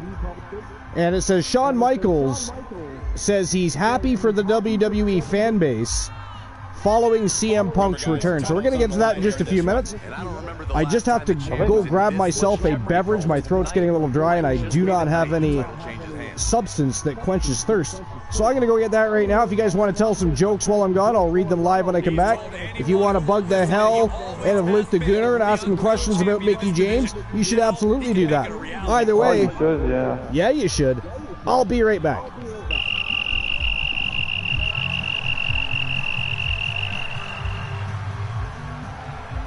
I think everyone in the whole fucking world knows I love Mickey James. Not this fucking man. Look.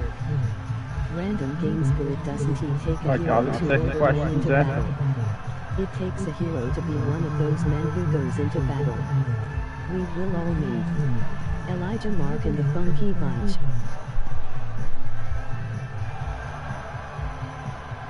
Random gamer got signed out. Did you Game Boy got signed out? Did you say AEW the champ?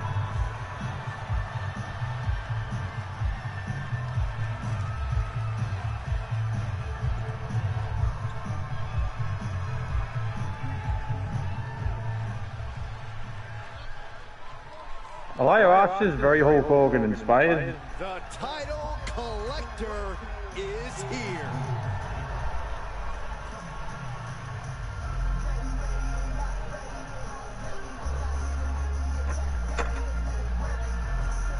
Variants of Strife. We'll have to ask Archer that when he gets back. What's with the Hulk Hogan inspired, Carl? Or the entire that?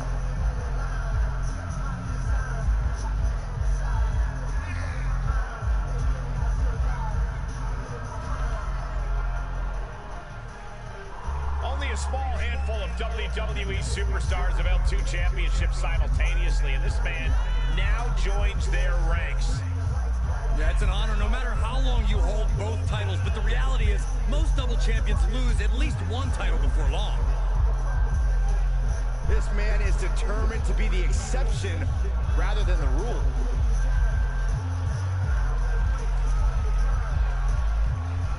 The double champ showing off all of his The Mark hardware. Collector. Arrogance and confidence on the double champ's face, but he's obviously earned it.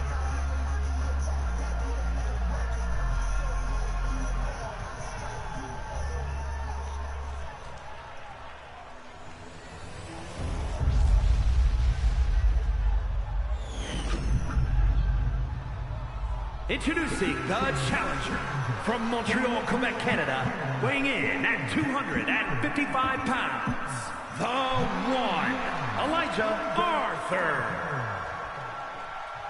And his opponent from Davenport, Iowa, weighing in at 224 pounds, he is the television champion, Steve Winters.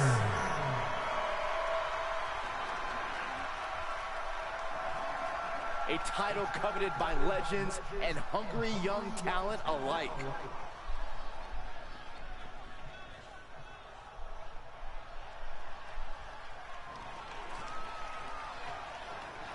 Guys, have any questions at all? For the best in the world, Luke Laguna takes your questions.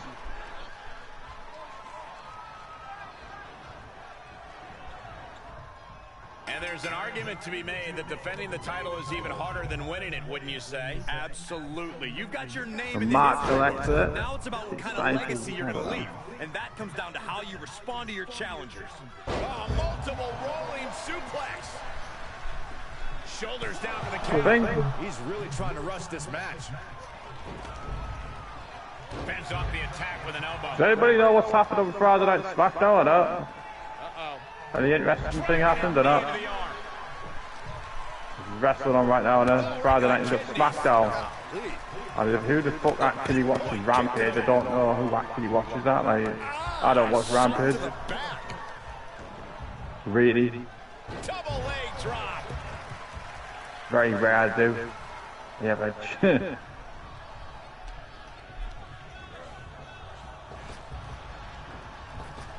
Step up in Zagir. Here's the pin. Title on the line.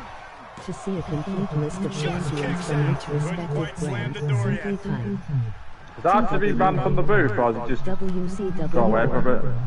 YTD into the chat. Great wherewithal on the counter. And he wants nothing to do with any of that.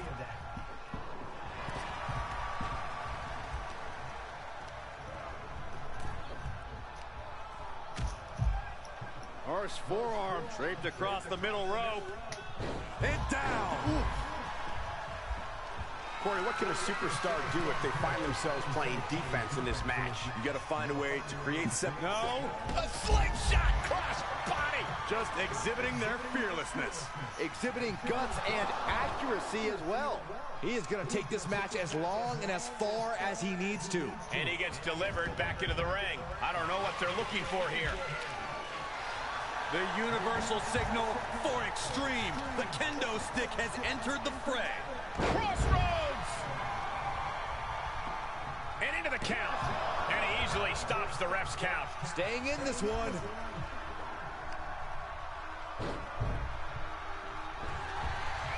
Down with the leg drop. Into the pin attempt. 2. New champ. No. Not yet. Oh, what a boot to the face.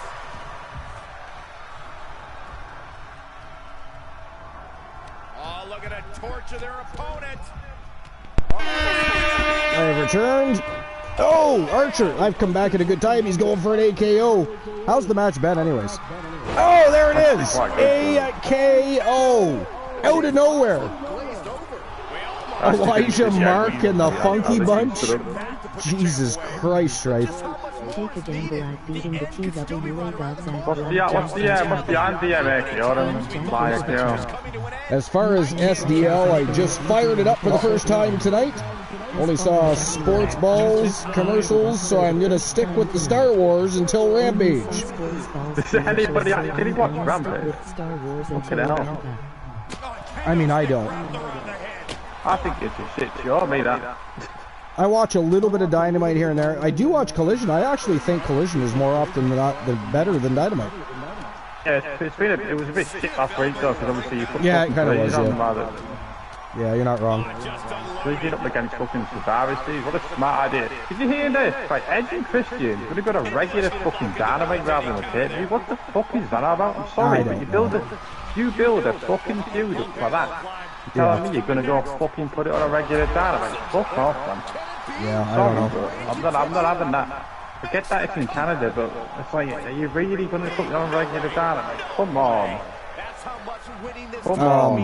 Like, I'm sorry to have a fucking law. Strife says, Sportsbot is my favorite. I'm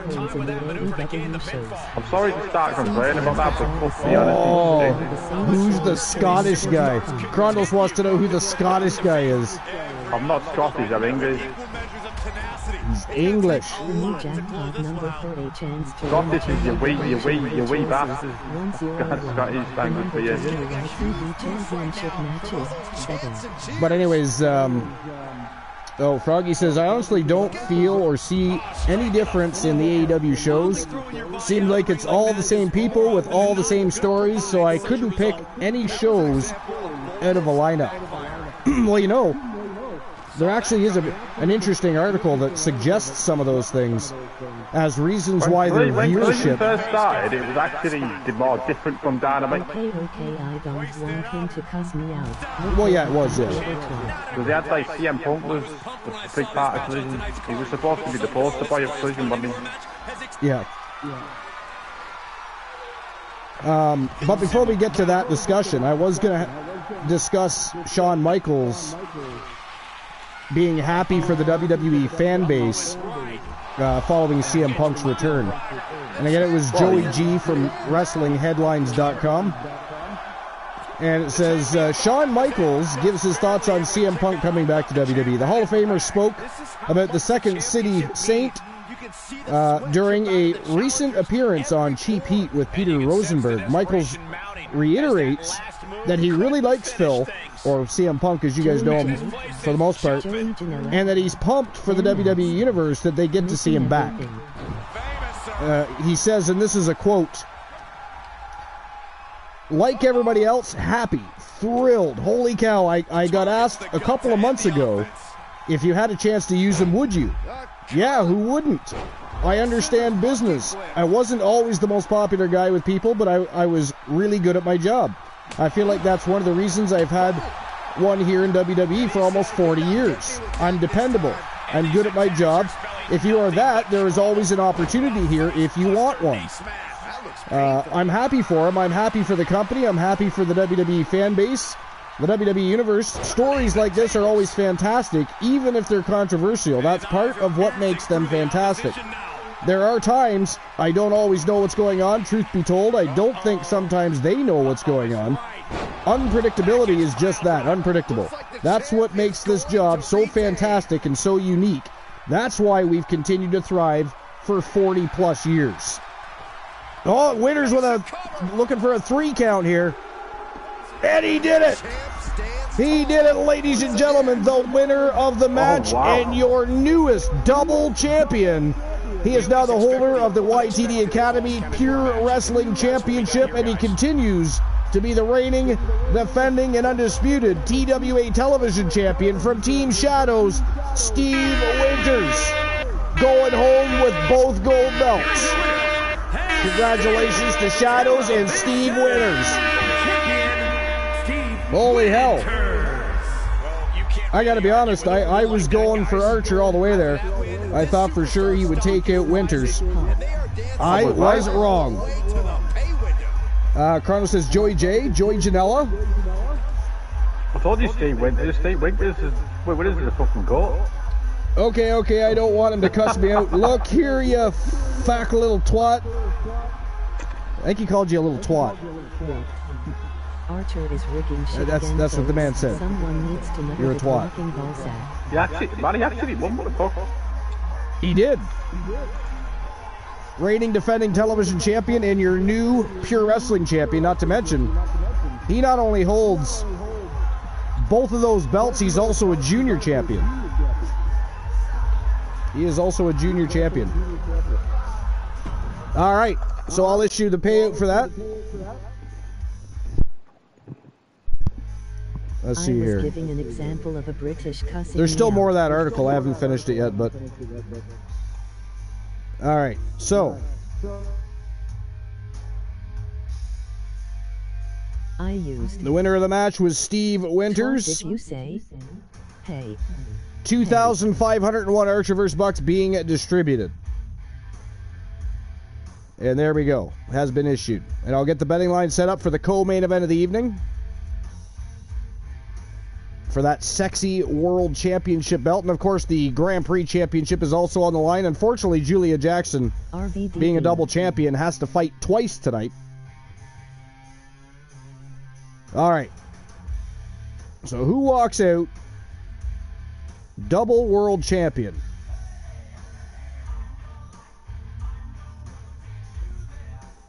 Is it going to be Julia Jackson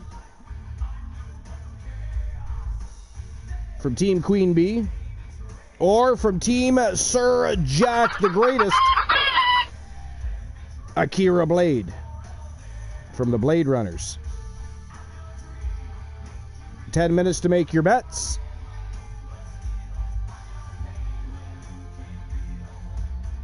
And there we go. Betting lines are open. You can go ahead and make your bets on who you think's going to win this matchup. I really do like the new World Championship. I'm quite happy with how it turned out. Need to see where it looks sexy as hell. Okay.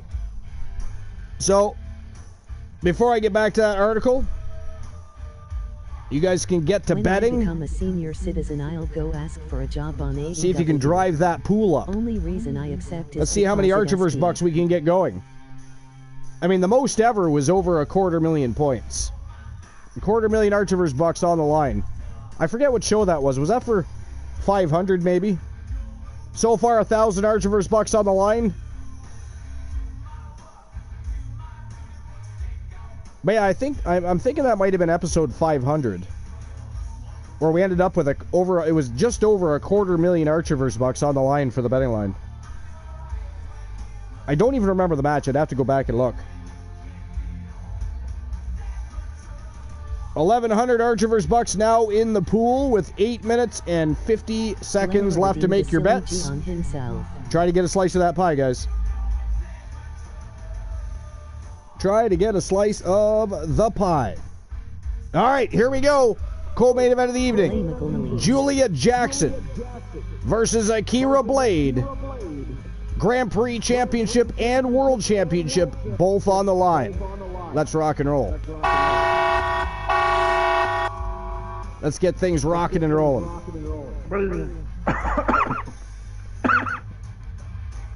Glenola redeemed a silly G on himself. Is Glenola even here? I have not seen Glenola all night. I believe he is at work.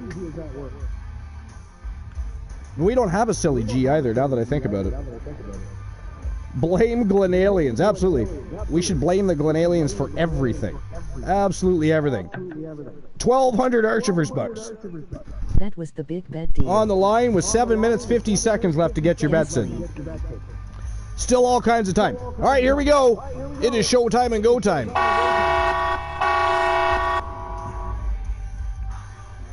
Chrono says gaslight. Froggy says that was the big bet. Champion versus champion contest is scheduled for one fall. Oh, was he the one that bet most of that on that matchup? Was it 500, Froggy? I feel like it was. She is one of the top competitors has to work in the women's division. 1,700 Archivers bucks now in the pool. 7 minutes, 5 seconds left to make your bets. I'm Mr. Main Event Gooner tonight. What's that? I'm Mr. Main Event Gooner. You are Mr. Main Event Gooner. That is correct. The Gooner Luke Ballmer versus Matthew Ultraviolet. Grand Prix champion versus world champion. Main event. Guys, it is going to be a whopper. How long have I been doing broadcast group now for about 2 months? About that. So you bet on regularly. How would you say I've been on it? I mean, you've been a blast. Yeah. You know? You're well-mannered, and you know how to have a good time. You know when everybody's joking. You know how to dish those jokes back. I do, yeah. Not to mention, we all like to hear you rant about Mickie James. Oh, well, that rant was lost that match. Yeah. We all like to hear about Mickie James. All right. G-drop 200,000. Yeah, that's right, too, yeah. That's why we're making Are we making a redemption for that? I've got to tell her facts about Mickie James. But you still didn't tell me, though, Froggy. Was that episode 500? Was it the Fundo when that happened? I feel like it was. Are we making that a redemption where I have to tell a fact about Mickie James? Episode number. It would have been around there. By the way, if Akira Blade wins this match, she is once again a Triple Crown champion. If Julia Jackson wins this match, she became not just a Triple Crown, but a Grand Slam champion in the same night. Imagine that. That's what Julia Jackson potentially has to look forward to. She already won the television championship from Jennifer Wolf. She is a Triple Crown champion. Now she has the opportunity to become a Grand Slam champion. Same night, same show. That is awesome. Can she do it, though? Or does Akira Blade once again become a Triple Crown champion? That is the question. Introducing the challenger. 4 minutes and 30 seconds left to get your bets in. 2,700 Archivers bucks in the pool right now.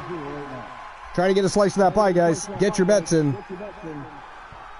And her opponent, from Bismarck, North Dakota, she is the World Wrestling Who are you betting on here, Luke? Akira Blade. Did you place a bet? Oh, they didn't actually. Shit, I forgot. You still have time. Right. Oh yeah, there's still 4 minutes left to the betting lines. Anybody else that has forgotten to make a bet, get off your ass. Open your big fat wallet. Let's go. Open your big fat wallet and Open the big fat wallet. Although I haven't placed the bet yet, I need to do that now. Yeah, get it in before you run out of time. 3.5 minutes left. Joe Link, did you get your bet in? Froggy has got his bet in. Variants of Strife has not placed a bet yet. How dare you, Strife? Krondos has placed a bet. Gaslit. Well, I'm trying here, but I'm also occupied with Behaviour at the moment, so I need to place the bet when the ball goes out of play. The Northern Lights suplex. Not finished yet. Wow, nice reversal by the champion. Well, actually, they're both champions. I can't even say that tonight. They are both champions. I'm betting Akira Blade, and I'm betting quite a lot of money on this. There's now 2,700, 2,800.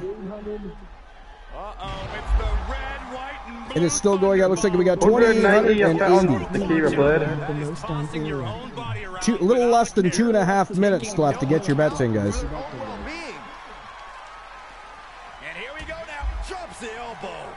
I like how it says Hoon Walks. That's supposed to say Who Walks out, double world champion. It says Hoon Walks. Hoon Walks. Weird fucking behavior. We're all fucking weird in my opinion. Right, Jack? How dare Strife? Oh, Strife has now made a bet. He probably put in 10 Archivers bucks. I work with fucking children. You can play as often as you do like and should. Works with children. She shoots up the top rope. All right. Air Jackson coming up. Yo! A 630. Landed right on the chesticles. 2 count only. Akira got that big shoulder up. She is a big woman. Who do you think's bigger, Akira Blade or China? She's actually really big. Like, oh, she is very well built. That's like China on steroids. I like thick women. Wow, I like Vicky James. Do you think she's bigger than China? This is where endurance becomes so important in the late stages of the match. I think she might be bigger than China. I don't think so. Luke the Hooner. Froggy says. Now Froggy's taking jabs. How dare you, Froggy? Strife says, lurk for old lady pills. Froggy the cabbage. Froggy. Strife is looking for some pills, apparently. Strife to me, man. Strife is just Strife. But champions need to finish the job. Julia Jackson quickly kicks out. 2 count only. Froggy Moth Legs. Froggy Moth Legs is the reigning, defending Legends champion, the immortal Hulk Hogan. Mania for the win. After stop after stop. She's going up. Top rope here. Akira Blade going upstairs now. Oh, she missed! And Jackson with a drop kick right to the spine. Oh my God. This match has been crazy. Just blasting back with an elbow to the face. Nice retaliation by the world champion. Oh, look at this. Oh! Damn, rattled the cage. Can I ask you a question? Would you go so far that this tag CM Punk as a locker room character? I mean, I wouldn't know. I don't care for the situations he found himself in. But he's done more good for pro wrestling than he has bad. Yeah, he helps the younger people, you know, like. And there's other people that have caused way more problems. They don't want to fucking listen to anything he has to say, so it's like, what the fuck? 2 count only. Julia Jackson was that close to becoming a Grand Slam champion. Nice evasion, holy shit. The back and forth is real here. It's a bit far to call someone that. Well, I mean, Seth Rollins gets very heated, right? Oh my God, running boot right to the face. He gets very heated. He's very passionate about his beliefs, about the business. Yeah. Wow. A pump-up, sit-down powerbomb by Julia Jackson, and she's going back upstairs here. Another 630. That's got to be it. Wow, she might have done it. 2. Yo! Julia Jackson becomes Triple Crown and Grand Slam champion in the same fucking night. Woo! So the winner of the match and your new world champion and the first person ever to become a Triple Crown and a Grand Slam champion in the same show, Julia Jackson from Team Queen Bee. Wow. Holy hell. Champion Julia. This is B. Jackson's daughter, her protege. And she is Grand Slam champion. That is fucking crazy. She is on fire. On fire. Wow. Congratulations, B. Jackson. Well, not B. Jackson. Julia Jackson. Congratulations to Queen Bee. Picked it up the win, that. Well, I guess congratulations to B, too. She trained her. She trained her. Check out the latest crazy. All right, so I'll issue the payout for that match. Purchase your Oh, she trained. She trained. B. Jackson trained Julia Jackson. She did, yeah. Julia Kinda is like B's Liza daughter. with Alexis Lurie and Exactly. Exactly. Yeah. All right, so I'll issue the payout for that. Give me a memento. That's where she got it off. Yes, that's where she got it off. How did she do it before, right? I think. So the winner of the match, Julia Jackson. 2,880 Archiverse bucks being distributed. If it'll let me. It is not. Let me try that again.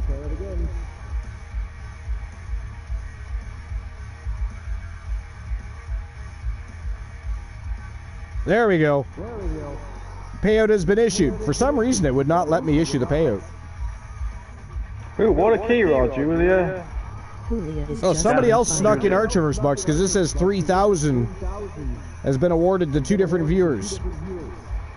Yeah, I fucking bet low. I bet 180 on fucking the key race loss.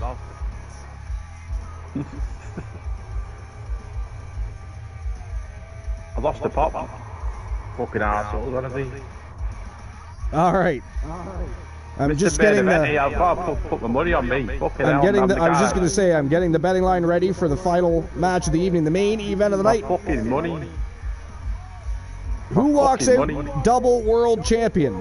Is it going to be the Gooner? Of course it's going to be me. It's always going to be me. Defending and undisputed YTD Academy Grand Prix champion, or the reigning defending undisputed TWA World Champion, Matthew Ultraviolet. Team Luke the Gooner 94 or Team Infinite Oni. Those are your choices.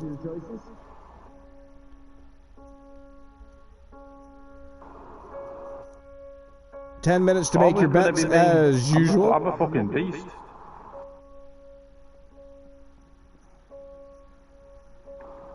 And there we go. Betting lines are open for the main event of the show.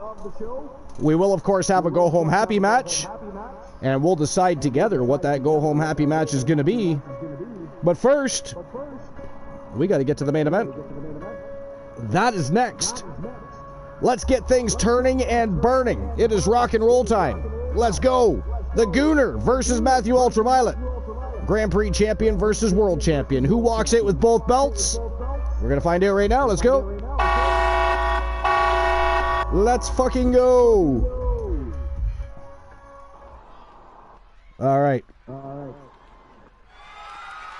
The following champion versus champion contest is scheduled for... And actually, as of right now, I don't even have a go-home happy match in mind. Championship! But we'll have to discuss that.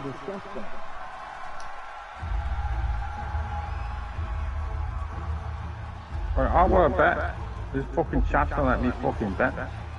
I mean, I think for a go-home happy match, it might be fun to watch Hulk Hogan defend the Legends Championship in a Battle Royal. If you're on Twitter, you can. Froggy says Julia's just on fire, right? URL. I'm overall just unfucking delightable. That's just genuinely me. The first person to ever become a Triple Crown champion and a Grand Slam champion in the same night. Team Queen Bee and Julia Jackson. I'll work with fucking children. You work with what? I'm joking. Oh, you're working with children. You said it again. Yeah. How dare you, sir? I mean, Glenola is not here. Christian Cool is not here. Sir Jack is not here. Yeah. Look at Glenola. He's been undergoing a lot of training for tonight. I used to love it when, like, Boss Apollo would call him Granola. That's how his Granola the Pola. Granola la Pola. So that's how his granola bar emote came about. Was him calling Glenola Granola. I think, Froggy, did you make that emote for him? I know somebody made it for him. I can't remember who it was now. I can't remember.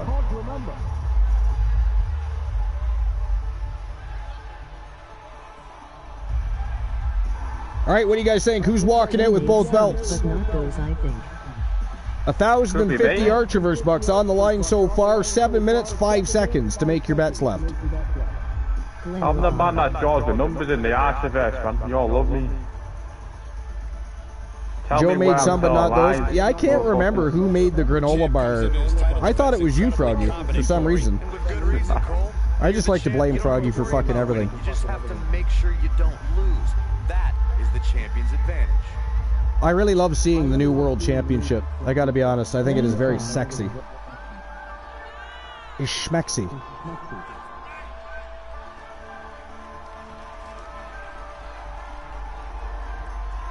Or for a go-home happy match,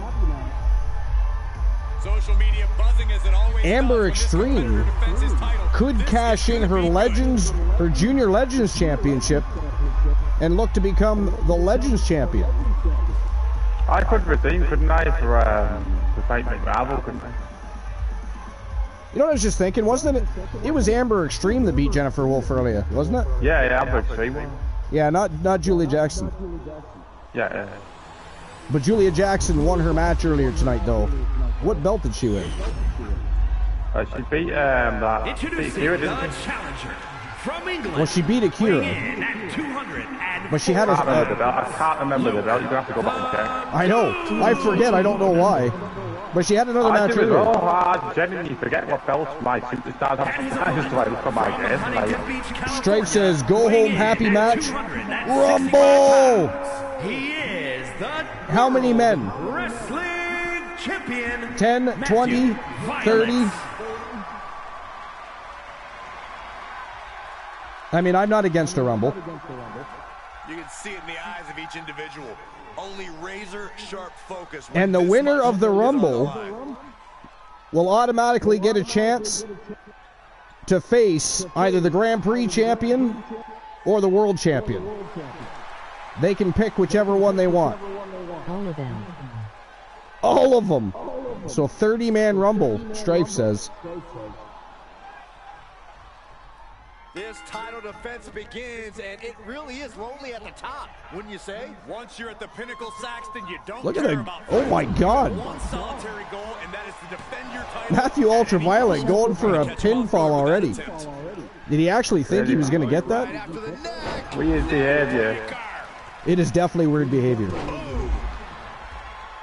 Definitely weird behavior. I wouldn't say that. He's just recomposing himself.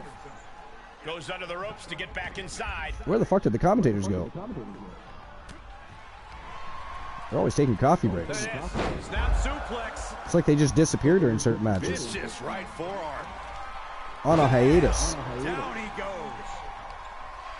I think somebody do you know, I was at a stream the other day, and it's just they complain about CM Punk all stream, but it was just like how he doesn't draw rain. It's like he's not good on the mic. Are you fucking stupid? Like, that's just a bit of it, man. Like, come on, bro. Like, well, how about this, Strife? We set the Rumble up, and we just leave it as is. We don't change a damn thing about it. We run it. The winner becomes #1 contender to either the Grand Prix Championship or the World Championship. Solid punch. Oh, what a counter. And Mrs. Archer actually works tomorrow night, so we may have YTD Academy Live tomorrow night. Oh, new champ. We might have YTD Academy Live tomorrow night. Behaviour. Our last show was Wrestle Wars Genesis, so we're due for a YTD Academy Live, and then thereafter we'll have our Wrestle Wars Genesis. Our schedule's all over the place lately. Taking flight. Oh my God! Just like that, we've kicked the tempo. I think it's great when you have your own product, and I think it's great when you have your own product in wrestling and you truly care for it. Like, you care about the arts event, like you care about LCW, you all care about a lot of events. Strife says it. Strife special, lazy and weird. All right. He heads outside. Countouts legal in this match. Brought back into the ring from the floor now.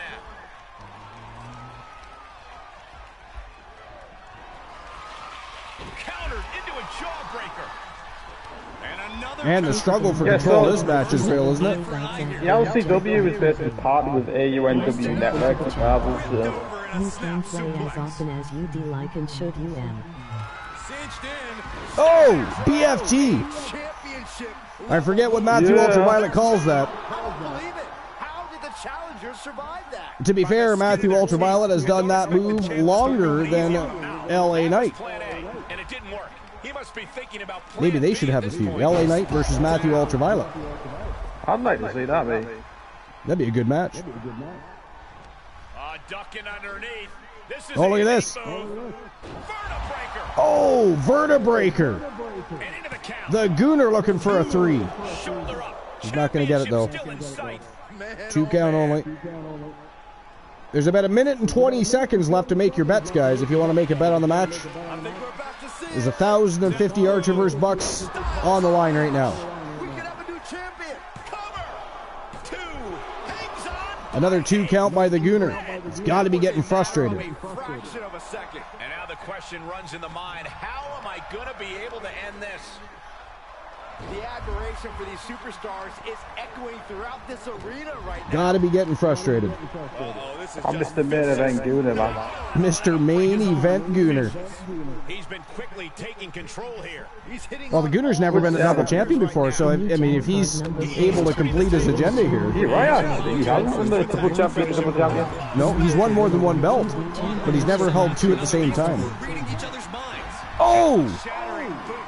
Oh, he's busted open, you know. Busted the Gooner open, and Air Ultraviolet coming your way. Double axe handle right between the eyes. Insult to injury. Always an extra risk when you dive ringside. Suplex. Wow. Nice suplex by the Gooner. And feeding him some knuckles. A little ground and pound by the Gooner here. I busted wide open. Nice evasion by Matthew Ultraviolet. I like the way I do like it the way AEW do the blood, but I mean, Hangman drinking the blood is just a bit too much. The challenger's hopes are slipping away. Amanda Humphrey, thank you for the follow. Appreciate you. Welcome into episode number 537. This is our next big SPV of 2023 stream preview. Is what an SPV is. Fucking count me out. As you can see, it is Weird Behavior, presented by TWA. We had YTD Academy Live from YouTube, taking on TWA from Twitch all night long. Champions versus champions. Amanda Humphrey would like to know how...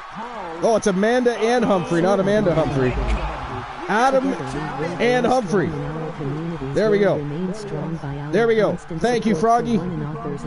They will drop the info for you. We utilize the game engine to create. I don't know why I haven't changed that yet. It says it goes back over it. Holy shit, yes. He did it! Ladies and gentlemen, the winner of the match and your newest double champion in TWA from Team Luke the Gooner 94, the Gooner, Luke Ballmer, your new world champion. And now holds the Grand Prix Wrestling Championship and the World Championship at the same time. Wow. Congratulations, Luke. What a match. This is why you put me in the main event. This is why you give me fucking 3 times the pay. I want 10 times the fucking now we're going to have to listen. Today. See, guys, now we're going to have to listen to Luke call himself Main Event Gooner.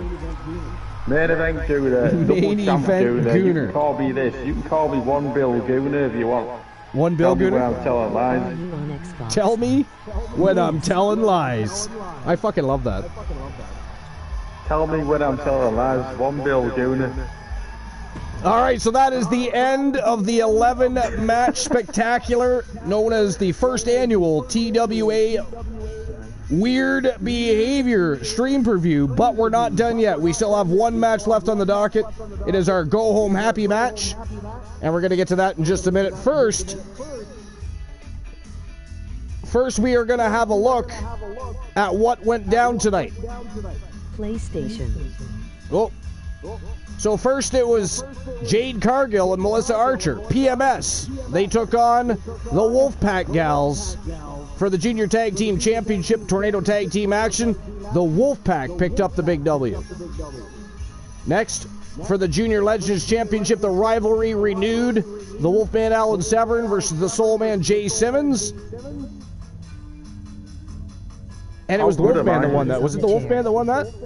It was, wasn't it? Or did Simmons win that? I forget who won that match, guys. Do you remember? I can't make a I feel like it was the Wolfman Alan Severn. I believe it was. Next match was Dangerous Amber Extreme versus Bianca Belair for the Junior Grand Prix Championship. And the winner, Amber Extreme. Yeah.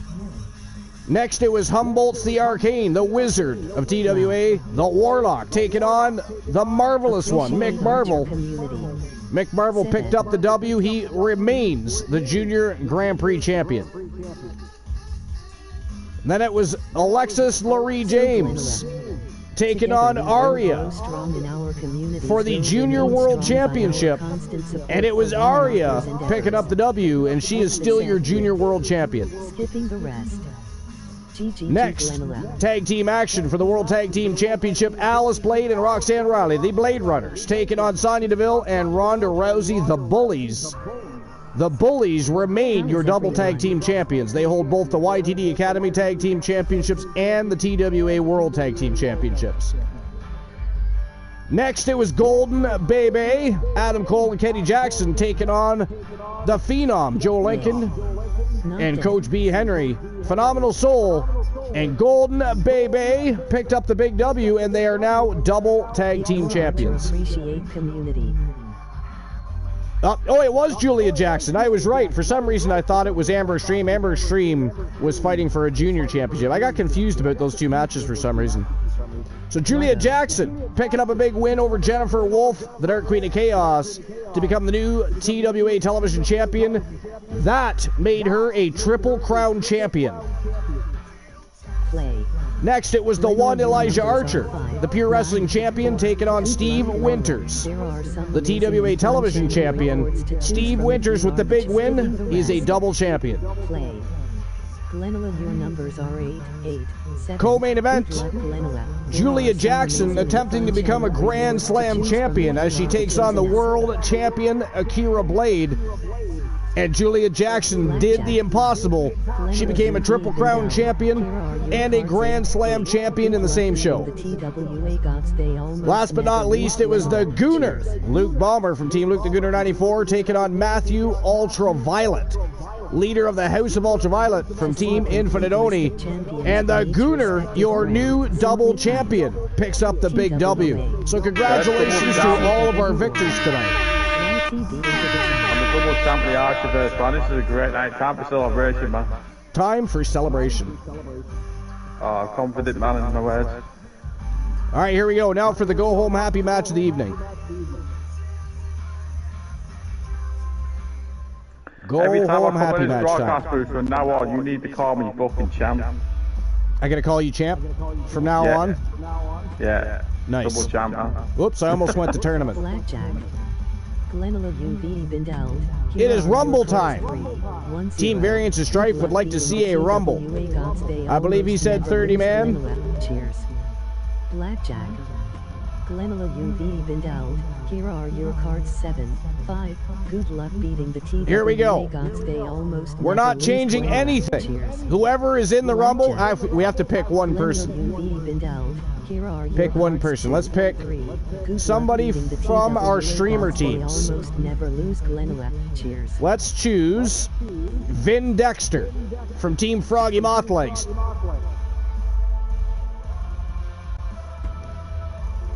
And we'll put him in randomly. Let's see what the intervals are. IT's all about family. Doesn't say. Why not? It should give me an option to do that. But anyways, here we go. Go home happy match of the evening. It is a 30-man Royal Rumble. The winner will walk out here #1 contender to either the Grand Prix Championship from YTD Academy Live or the TWA World Championship from Twitch. Let's get things rocking and rolling, shall we? Who's in the back? It's all random. I could be in, I could be not. You could be in it, you could not be in it. That is correct. Okay. Yo, Glenola! What's going on, Glenola? Welcome in, buddy. Welcome to the Go Home Happy match. Look at, he's already trying to win the blackjack. What a fiend. And by the way, Strife and Joe Link, the featured show is over, which means you guys are the winners of the jackpot. So Strife wins the Channel Redemption Reward. Joe Link wins the YTD Academy Championship op. I will be right back. I need the toilet. You need the toilet? Is it your friend? Are you going to hug it? #2 will start the ring at the same time. Other Awesome. superstars will join in the order they drew. All right. This will continue until all 30 superstars Well, have entered like the ring. the Gooner, Eliminations occur when you are I thrown too over the must top take rope 10 minutes of landing on the Oh, goal. Luke The got last blitzed for superstar 10 in the ring minutes. will be declared the He doesn't Royal even know Rumble because he just went to the winner and will bathroom. go on to face the Rude. champion of their choice. I too, though, have to use the facilities. So while these guys make their way to the ring and start the Rumble, I'm going to go ahead and bleed the bladder. I will return. An absolute in-ring phenom. Already so much success and limitless expectations for the future. Here are your cards 5. Good luck beating the TWA gods. They almost never lose. Glenera. Cheers. Introducing the participants. First, representing the Steiner brothers from Woodstock, Georgia, weighing in at 230 pounds, Braun Breaker. The question hovering above this situation is, how bad do you want it? What are you willing to go through? How far are you willing to push yourself to win the Royal Rumble? It would be more weird if Archer didn't need to go to the bathroom. Toss your opponent over the top rope, both feet hit the floor, and then you are eliminated. That's true. Fucking weird even.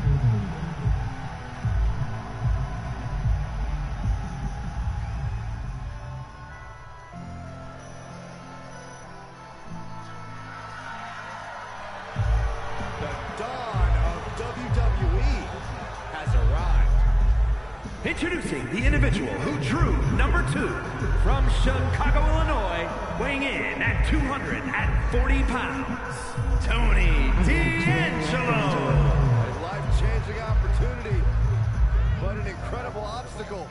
Remember the rules of a Royal Rumble match. You eliminate someone when you Toss him over the top rope and both feet hit the How floor. is the weather treating you in Canada? Standing will be the winner of the Finally Royal Rumble. Chat. What we all doing for Christmas? Do you guys know? It's that holiday season. Welcome back, friends. What we doing for Christmas? Tonight is going to learn a harsh lesson. You don't test the dawn. Yeah, we're here tonight. What we doing for Christmas? You guys up to much? Spending it at home or? Because it's just December time, December the 2nd. Welcome back, variants of strife. What can a victory here in a Royal Rumble match do for a superstar's career, Corey? It etches Gonna your name in have stone. Oh shit, you see Dean's Bliss. Okay, I didn't see that. I went for a piss, sorry, Is it mate. enough or should I keep going? That immortality awaits one of these superstars in a matter of minutes. We'll find What out. was the Bliss starts now? Catch you later. Who's it gonna be? Luke the Demon 9-4 Archer ran to the facilities and we were Setting missed. them up. Right. Into the slam. They went to TX for Thanksgiving, so they're probably happy to have something low-key like. This could possibly Wanna change the remember this so you complexion didn't see. of this match, Michael. No worries. Oh my God, look at this. They're setting him up. Double suplex. What a devastating maneuver. Whoa. Staring The now. height on the moonsault. Guys, it's almost time for our next competitor. Look at that insult to injury with that one. DDT. That until the end. Got to be weird and bliss someone other Now than there's a guy Archer. you do not want to see at this point in the match. Oh my gosh. Now he's been put on the defensive. Hayes now on the offensive. Oh, that's how you establish 1-0 dominance. lead. Put down, face first.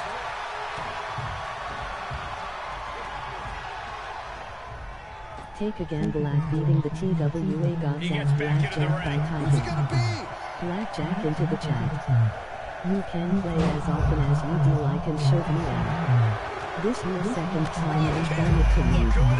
Emoji face with tears of joy. Just listen to the crowd. Oh, jeez, that could take you out.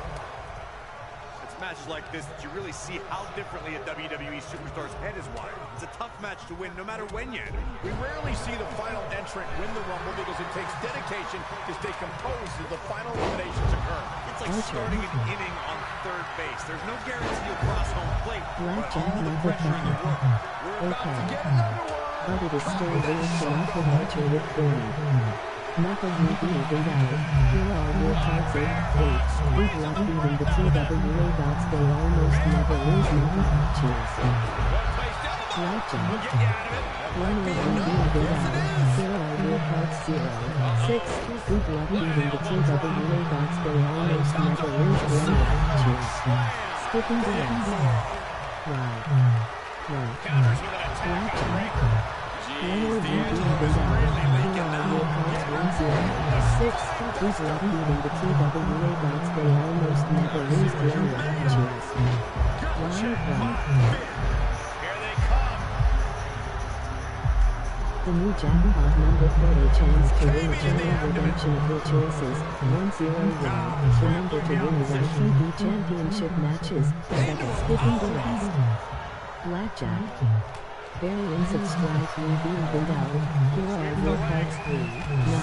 Good luck beating the TWA gods. They almost never lose. Variants of strife. C. I sent a message to him, but Oh, strong I wasn't really sure he sent it. Picked up. There he is. He looks focused on the task at hand. Tony D'Angelo has been eliminated. 0. Good luck beating the TWA gods. They almost never lose. Glenora. Vicious right forearm. Backbreaker. Got him set up in the corner of the ring. Blackjack. Happy Corbin has been eliminated. Glenora reveals the down. Here are your cards 0. 8. Good luck beating the Triple H has been eliminated. never lose. Glenora. Launched with a suplex. Half courts. Talk about dismantling your opponent. Second Sumo quarter. suplex. This match is brutality starting to Hurry show. for the church is gone. Hang in there. Just a little bit longer to go. Game over. Jarring impact. Down for a European arm breaker. Knew what was coming there.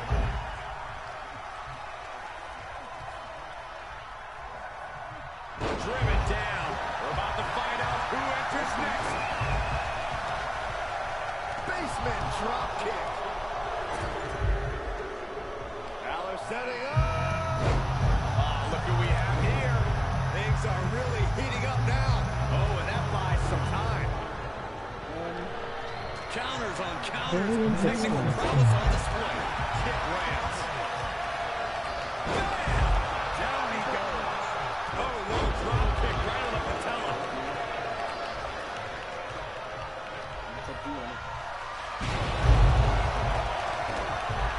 Start counting, Saxton. 1, 2, 3. He could be here all day. Power. I think you're right. And look who it is, guys.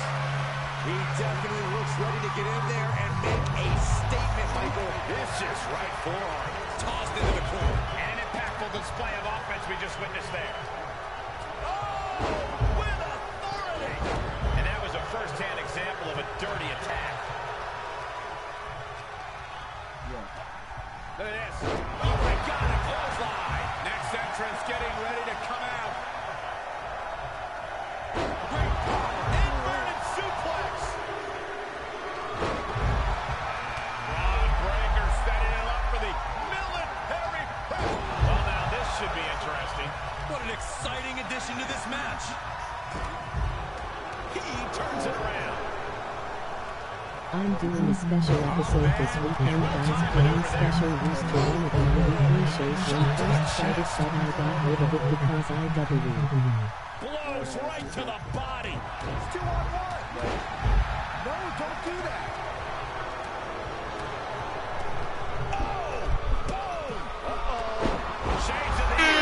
I have returned. Actually, would have been back a little bit sooner, but the wifey called, so I, of course, had to answer the Teleo phone. Wife calls, I answer. All right, let's see what kind of villainy I've missed in the chat room. Right into the corner. Clothesline. I got this. Is starting to fail at this point. Joke time for Archer. Okay. I'll get to that in just a minute. Carmelo Hayes has been eliminated. And other than that, it looks like I didn't miss too much. Strife, you got a joke time as well. The Gooner got yeah, I seen you get blessed. I mean, are you surprised? Glenola's in the house. If you ain't cheating, you ain't trying. That should not be a surprise at all. I mean, he didn't cause any villainy towards me, but you had to know he was going to do it to somebody. Legs are locked up.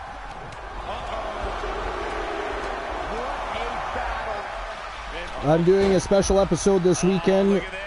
Guys, Flame Special used to be one of my weekly shows when we first started, but I got rid of it because I wanted to move in a new direction with LCW Supernova. So you're doing like a one-night only type of thing.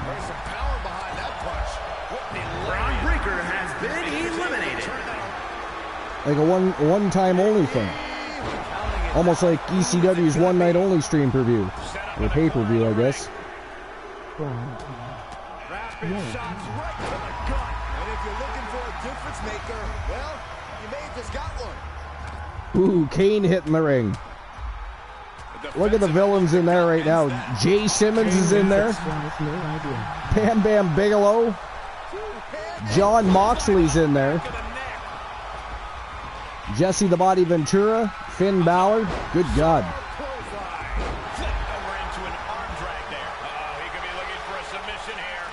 Good God.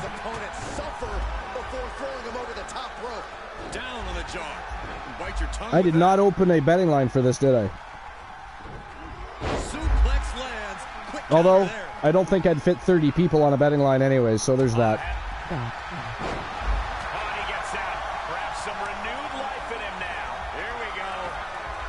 Although when it comes to Rumbles, we could do a general consensus of who everybody thinks might win the Rumble and base the betting line off of that. But we did it all random as per Strife. So we didn't even know who was in the Rumble, so I guess we couldn't have really done that. We couldn't really do it. Beautiful takedown into the Achilles lock. This will win the match. Oh, the pressure on the left knee. He's trying to fight it. He's trying to break out and does it. Big E with a squatting, standing vertical suplex on Finn Balor. Big E, the big ending. And somehow Big E is still able to produce more damage. Look at Austin Theory going right after Jay Simmons. Could this streamer team winner or not?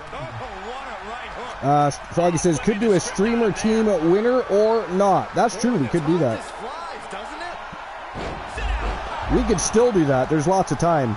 Any of us agree? Here, let me set it up. Get him into the corner. Oh, solid contact there. Here he is, and he's geared up. I would get out of his way if I were. Actually, I have to issue the payout from the main event, too.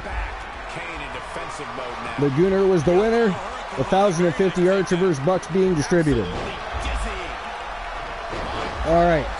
Streamer team or standard roster? Could this be it? We are moments away from yet another gladiator entering the Rumble. Will a streamer team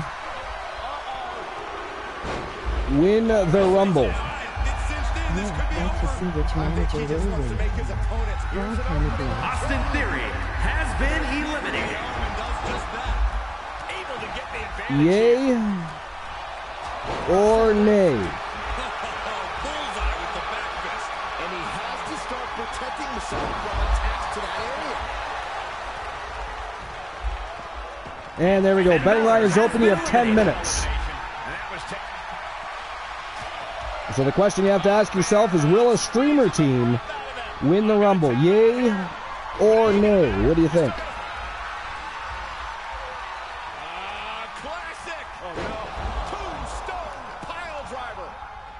Psycho Sid with a huge bear hug on Big E. I mean, why wouldn't Sid just throw him over the rope? Like, he has to know he's not winning by submission. Oh, Moxley got tombstoned. Macho Man Randy Savage is next. Right now, there's, what, 2 streamer teams in there. Because John Moxley, part of the new faction that is yet to see their debut, MIT Wrestling, led by Team Froggy Mothlegs.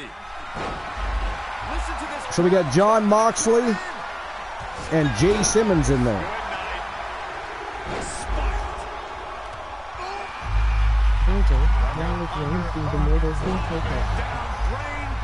The Boogeyman is next. MIT team coming in hot. Kane has been eliminated. Wait a minute, who was eliminated? Did Moxley just get eliminated? Oh, Kane did. There's Moxley there. Kane is history. Johnny's older brother asks his dad for a new car. His dad takes him to the barn and points to the track. Big flying crossbody by Dominic Mysterio on Randy Macho Man Savage.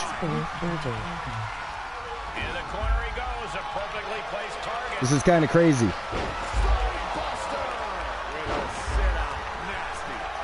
Glenola with a Johnny joke. Johnny's older brother asks his dad for a new car. His dad takes him to the barn and points to the tractor. We can't afford that until the tractor is paid for. Later that day, Johnny's other brother asks for a new bike. His dad tells him the same thing. Finally, Johnny asks for a new tricycle. Once again, his dad explains about the tractor. 20 minutes later, Johnny sees a rooster going at it with a hen. He walks over, kicks the rooster off the hen, sending him flying. And Johnny's dad yells, "Johnny, what do you think you're doing?" Johnny yells back, "No one rides anything until that fucking tractor is paid for." Oh my God. Good old Johnny jokes. Good old Johnny jokes. All right.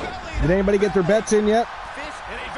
20,000 Archerverse bucks in the pool, guys. Get your bets in. Get a slice of that pie. TWA. WCWA. YTD into the chat. Well, I'm back up to about 10 minutes. Oh, you're back. Oh, yeah, that's been at least 10 minutes.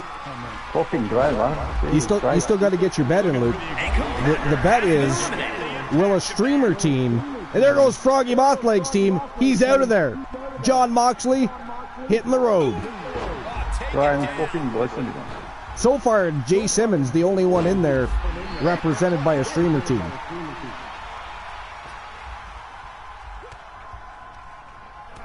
That's our first match, yeah. I don't think I can anymore. You should be able to. There's still 5 minutes and 49 seconds left. And right now there's 20,000 Archiverse bucks in the pool. Oh yeah, I can, yeah. I'm gonna put yeah. Abdominal stretch. Fighting out. That's one way to get out of it. Here he is, guys, on a mission. There's 10,000 on yay and 10,000 on nay.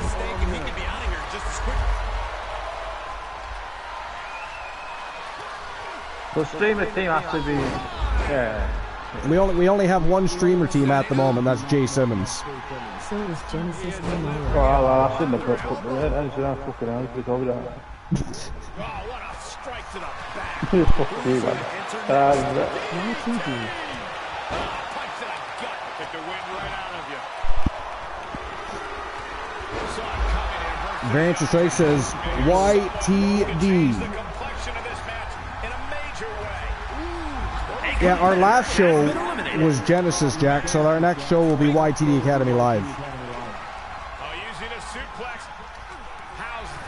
By the way, do you guys like the new YTD Academy Live logo? Thanks to Team Joe Link, of course.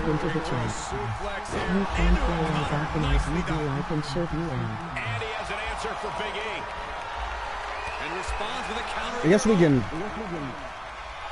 Can we unpin that? I can't probably because it was Joe Link that did it.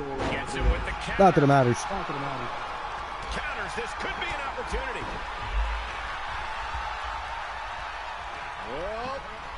Thanks for the shout out for Joe Link, Froggy. At least I assume it was Froggy. Scary pattern starting to form as that upper area takes more damage. Yeah, that one looks to have busted Big E up. Swinging. Hi, baby. Oh, nice. Defenses are sharp in Did this you? series of reversals. How's she doing? Nice. Don't tell Kyle.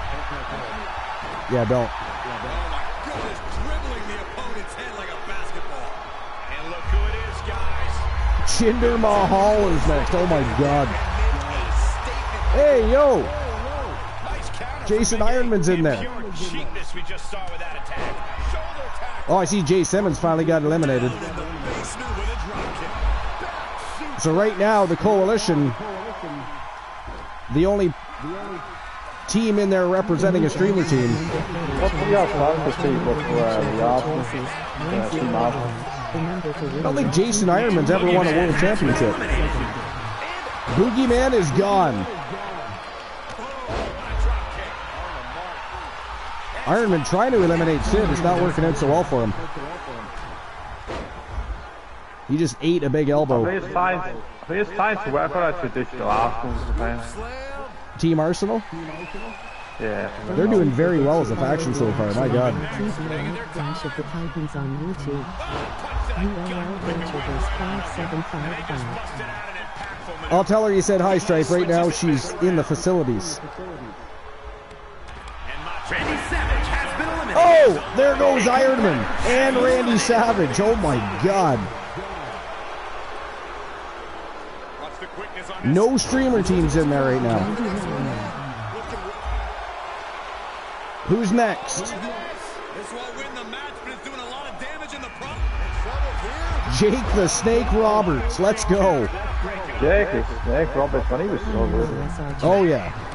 He was the original full package, in my opinion, or one of the original full packages. He could do it all.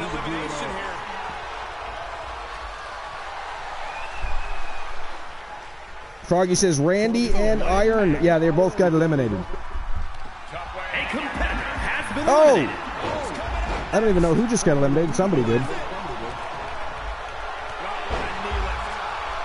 Dominic Mysterio. Fuck yeah. Booker T coming out. 7 more contestants left. That is it. And right now, no streamer teams in the ring. All superstars. Santino Morello gonna come in last and win. I mean, we don't have Santino. Hopefully Christian Hart lasts longer than 30 seconds. Gee, that was one of the funniest things ever. Comes in number 30, gets eliminated in 30 seconds. Jake Roberts has been eliminated. 6 is out of there. Seriously. Commander Aziz is next. I never liked that character, I'll be honest. Never liked it. Oh, he's not very good. You know, he's a big dude. Commander Aziz. I don't even know if he's... I feel like he doesn't even have a contract anymore, but...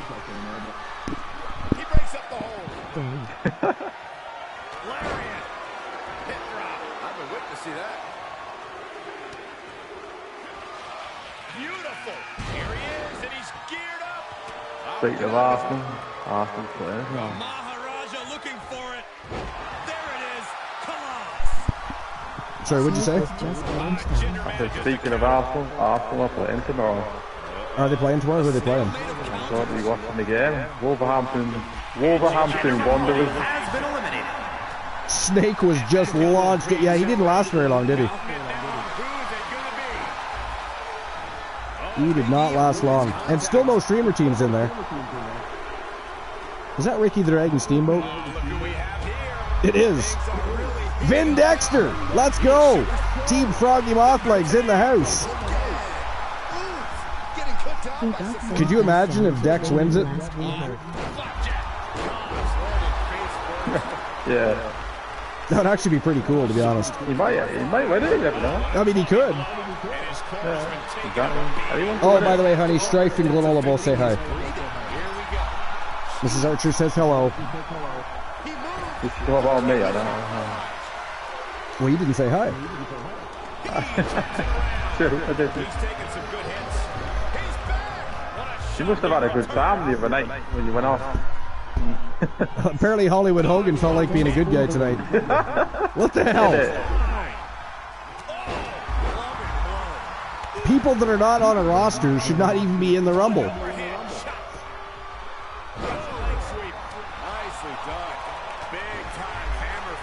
Oh! Commander Aziz just about took out Booker T.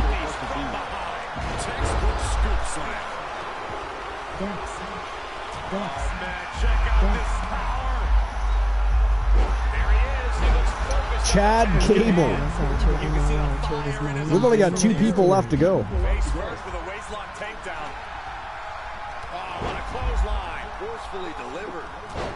Some of those guys have been there for quite a while. Vin Dexter's actually got a shot here. Hi, Sir Jack the Greatest. Okay. Good timing with that reversal. Come on, Vin Dexter. You are powered by fossil fuels and family. Bad girl. Shouldn't be doing that and driving.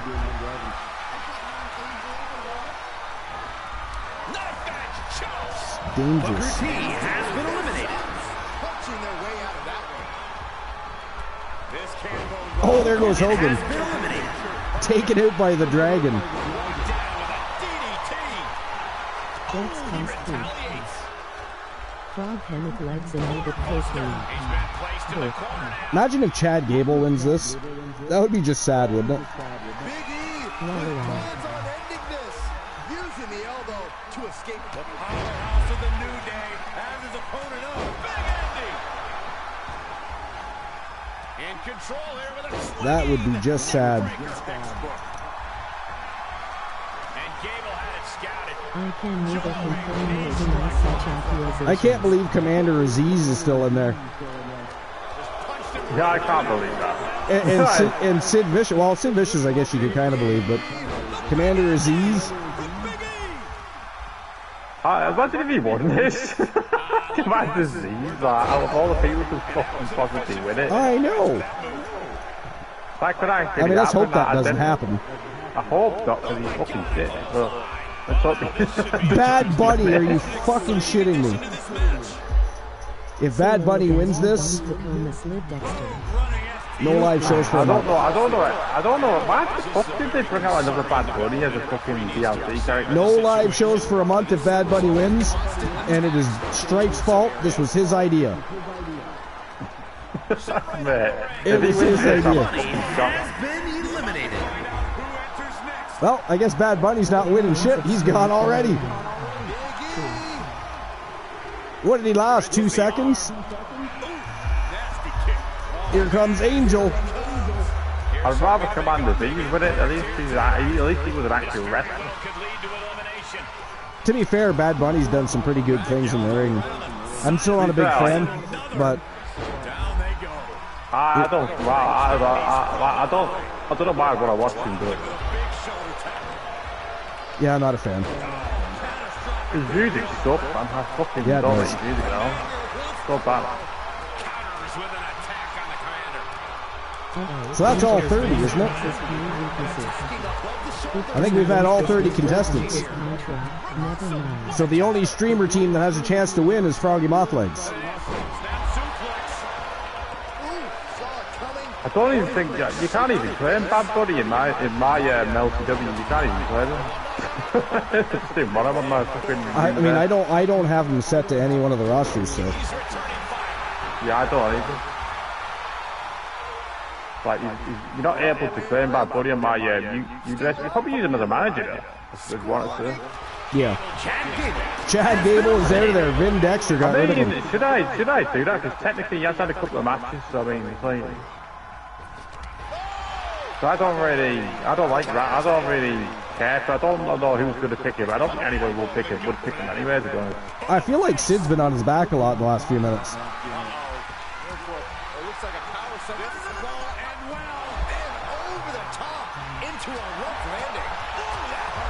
Dex going right after him.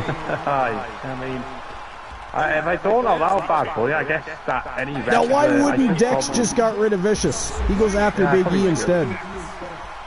That was stupid. Okay. I don't think anybody's going to claim him, but if anyone wants to claim him, they can. I'll add him to the roster if somebody actually wants him.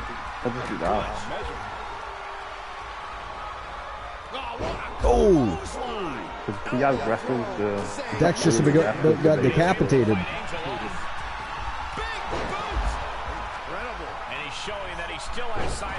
I feel like Sid Vicious has been in there a long time.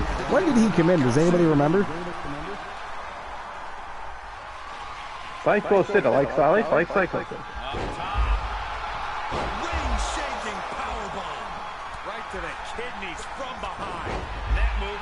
Man, what a night. We've seen somebody become a Triple Crown champion and a Grand Slam champion in one night. We've had double champions emerging all night long. What an evening. Weird Behavior was fantastic. Great night of action. Like I said, probably tomorrow night we'll do YTD Academy Live on YouTube.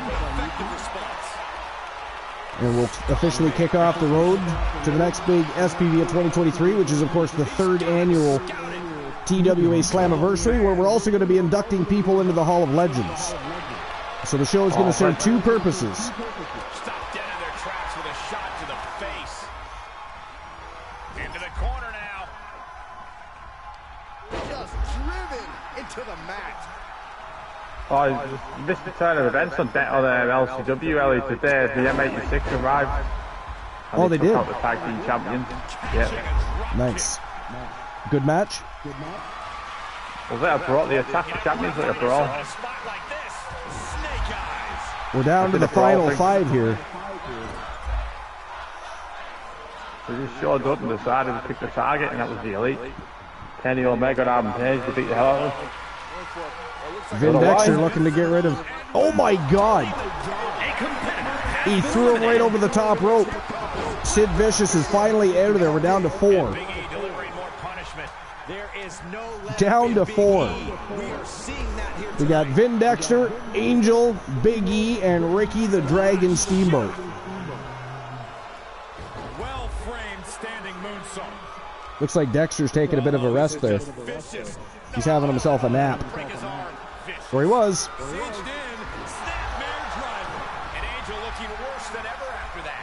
Yeah, at this point, Angel has to dig down Wow. deep if he wants to stay in this. Inverted power slam.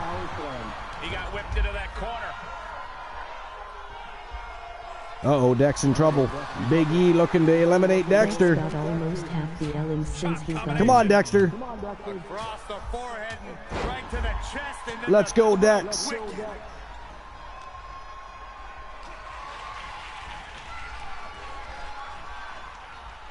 Looks like an elimination is underway. Oh, Big E might be next.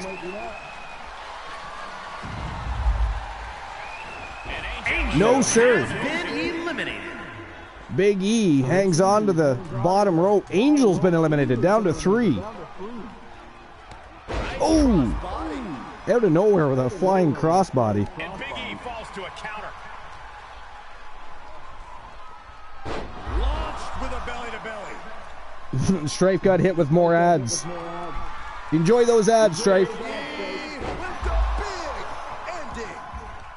Somebody needs to gift Strife a sub, so he doesn't have to complain about the ads anymore. Boom,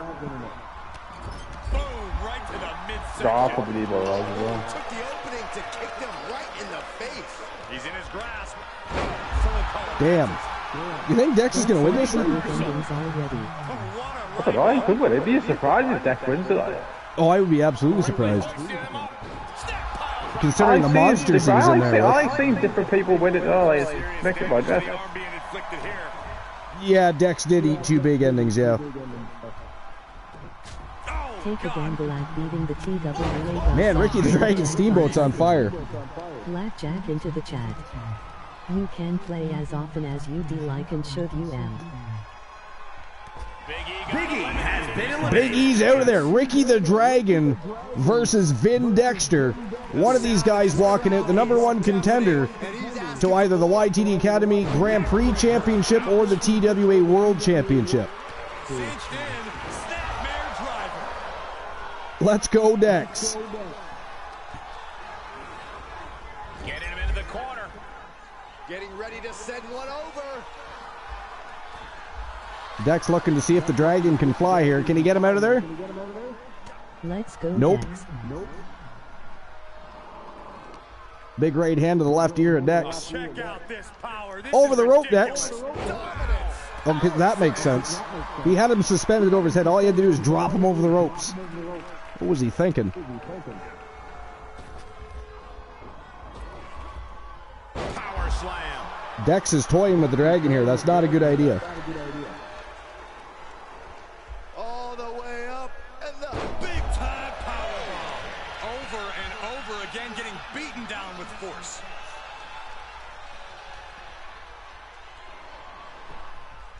Dex is doing too much playing here. Glenola gifting a sub to Variance. There you go, Strife. No more ads for you. Thank you, Glenola. And congratulations, Strife. You now have a gifted sub. Vicious right forearm. Any more hits in that area could leave him dizzy. Kick right to the midsection. Man, these guys are just going back and forth. Locked in on the shoulder.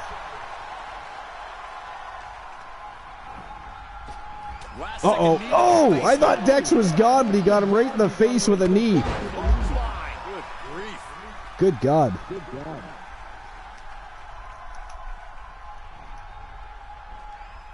OMG. Oh, this could be the end here. He's going to try it again. I guess I'll have to do the ad. Oh, just about at him. Did not help with the dive break, but thank you. Bites nails. Good God. Right to the kidneys. Hot flashes, baby.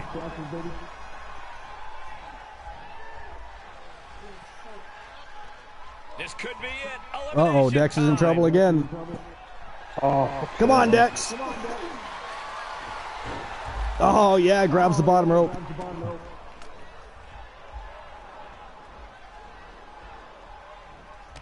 Oh, nice evasion. Come on, Dexter. Did you hear the impact?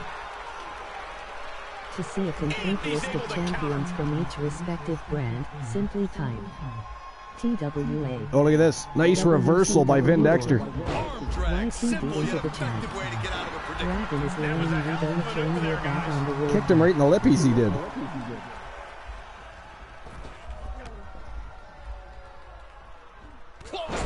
Oh, big clothesline. Enabled to counter.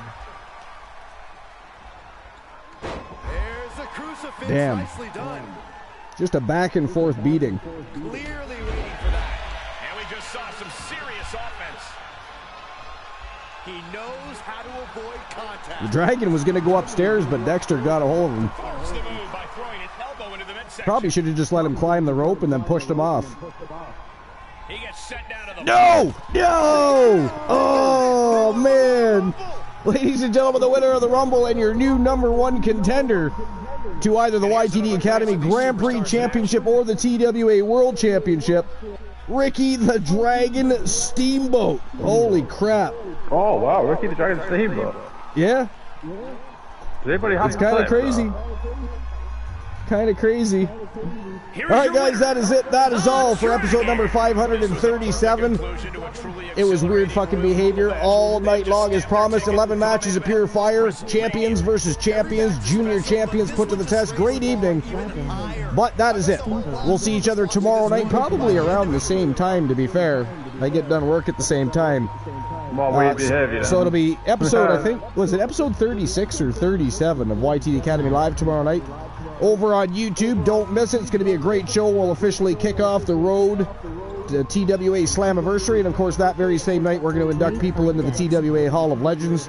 So it's going to be a big show, a fire evening. The first two TWA Slammiversaries were absolutely off the hook, and we're going to raise the bar this time, so you don't want to miss it. But, guys, that's it. That is all. We'll see you tomorrow night. Thanks for being here, as always. It is that time of day. You don't have to go home, but you do have to get the fuck out. Goodbye. Catch you guys later.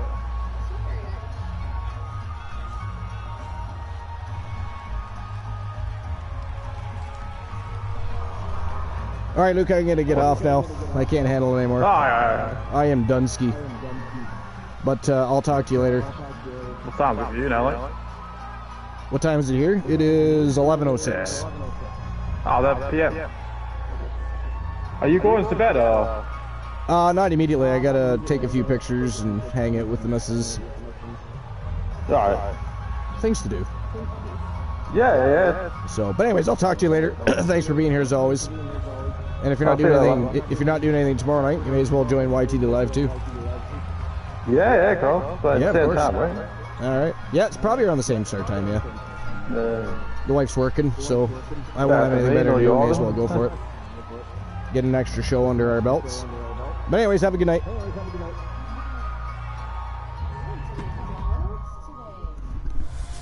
Oh, good night.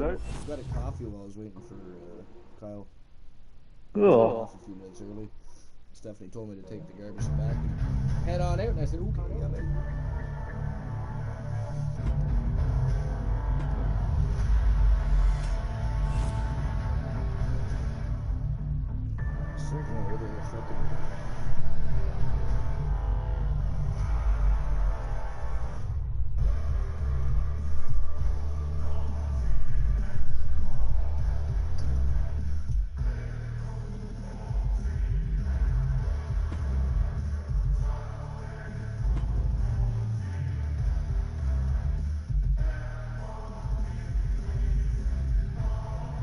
Bish header have our money LOL.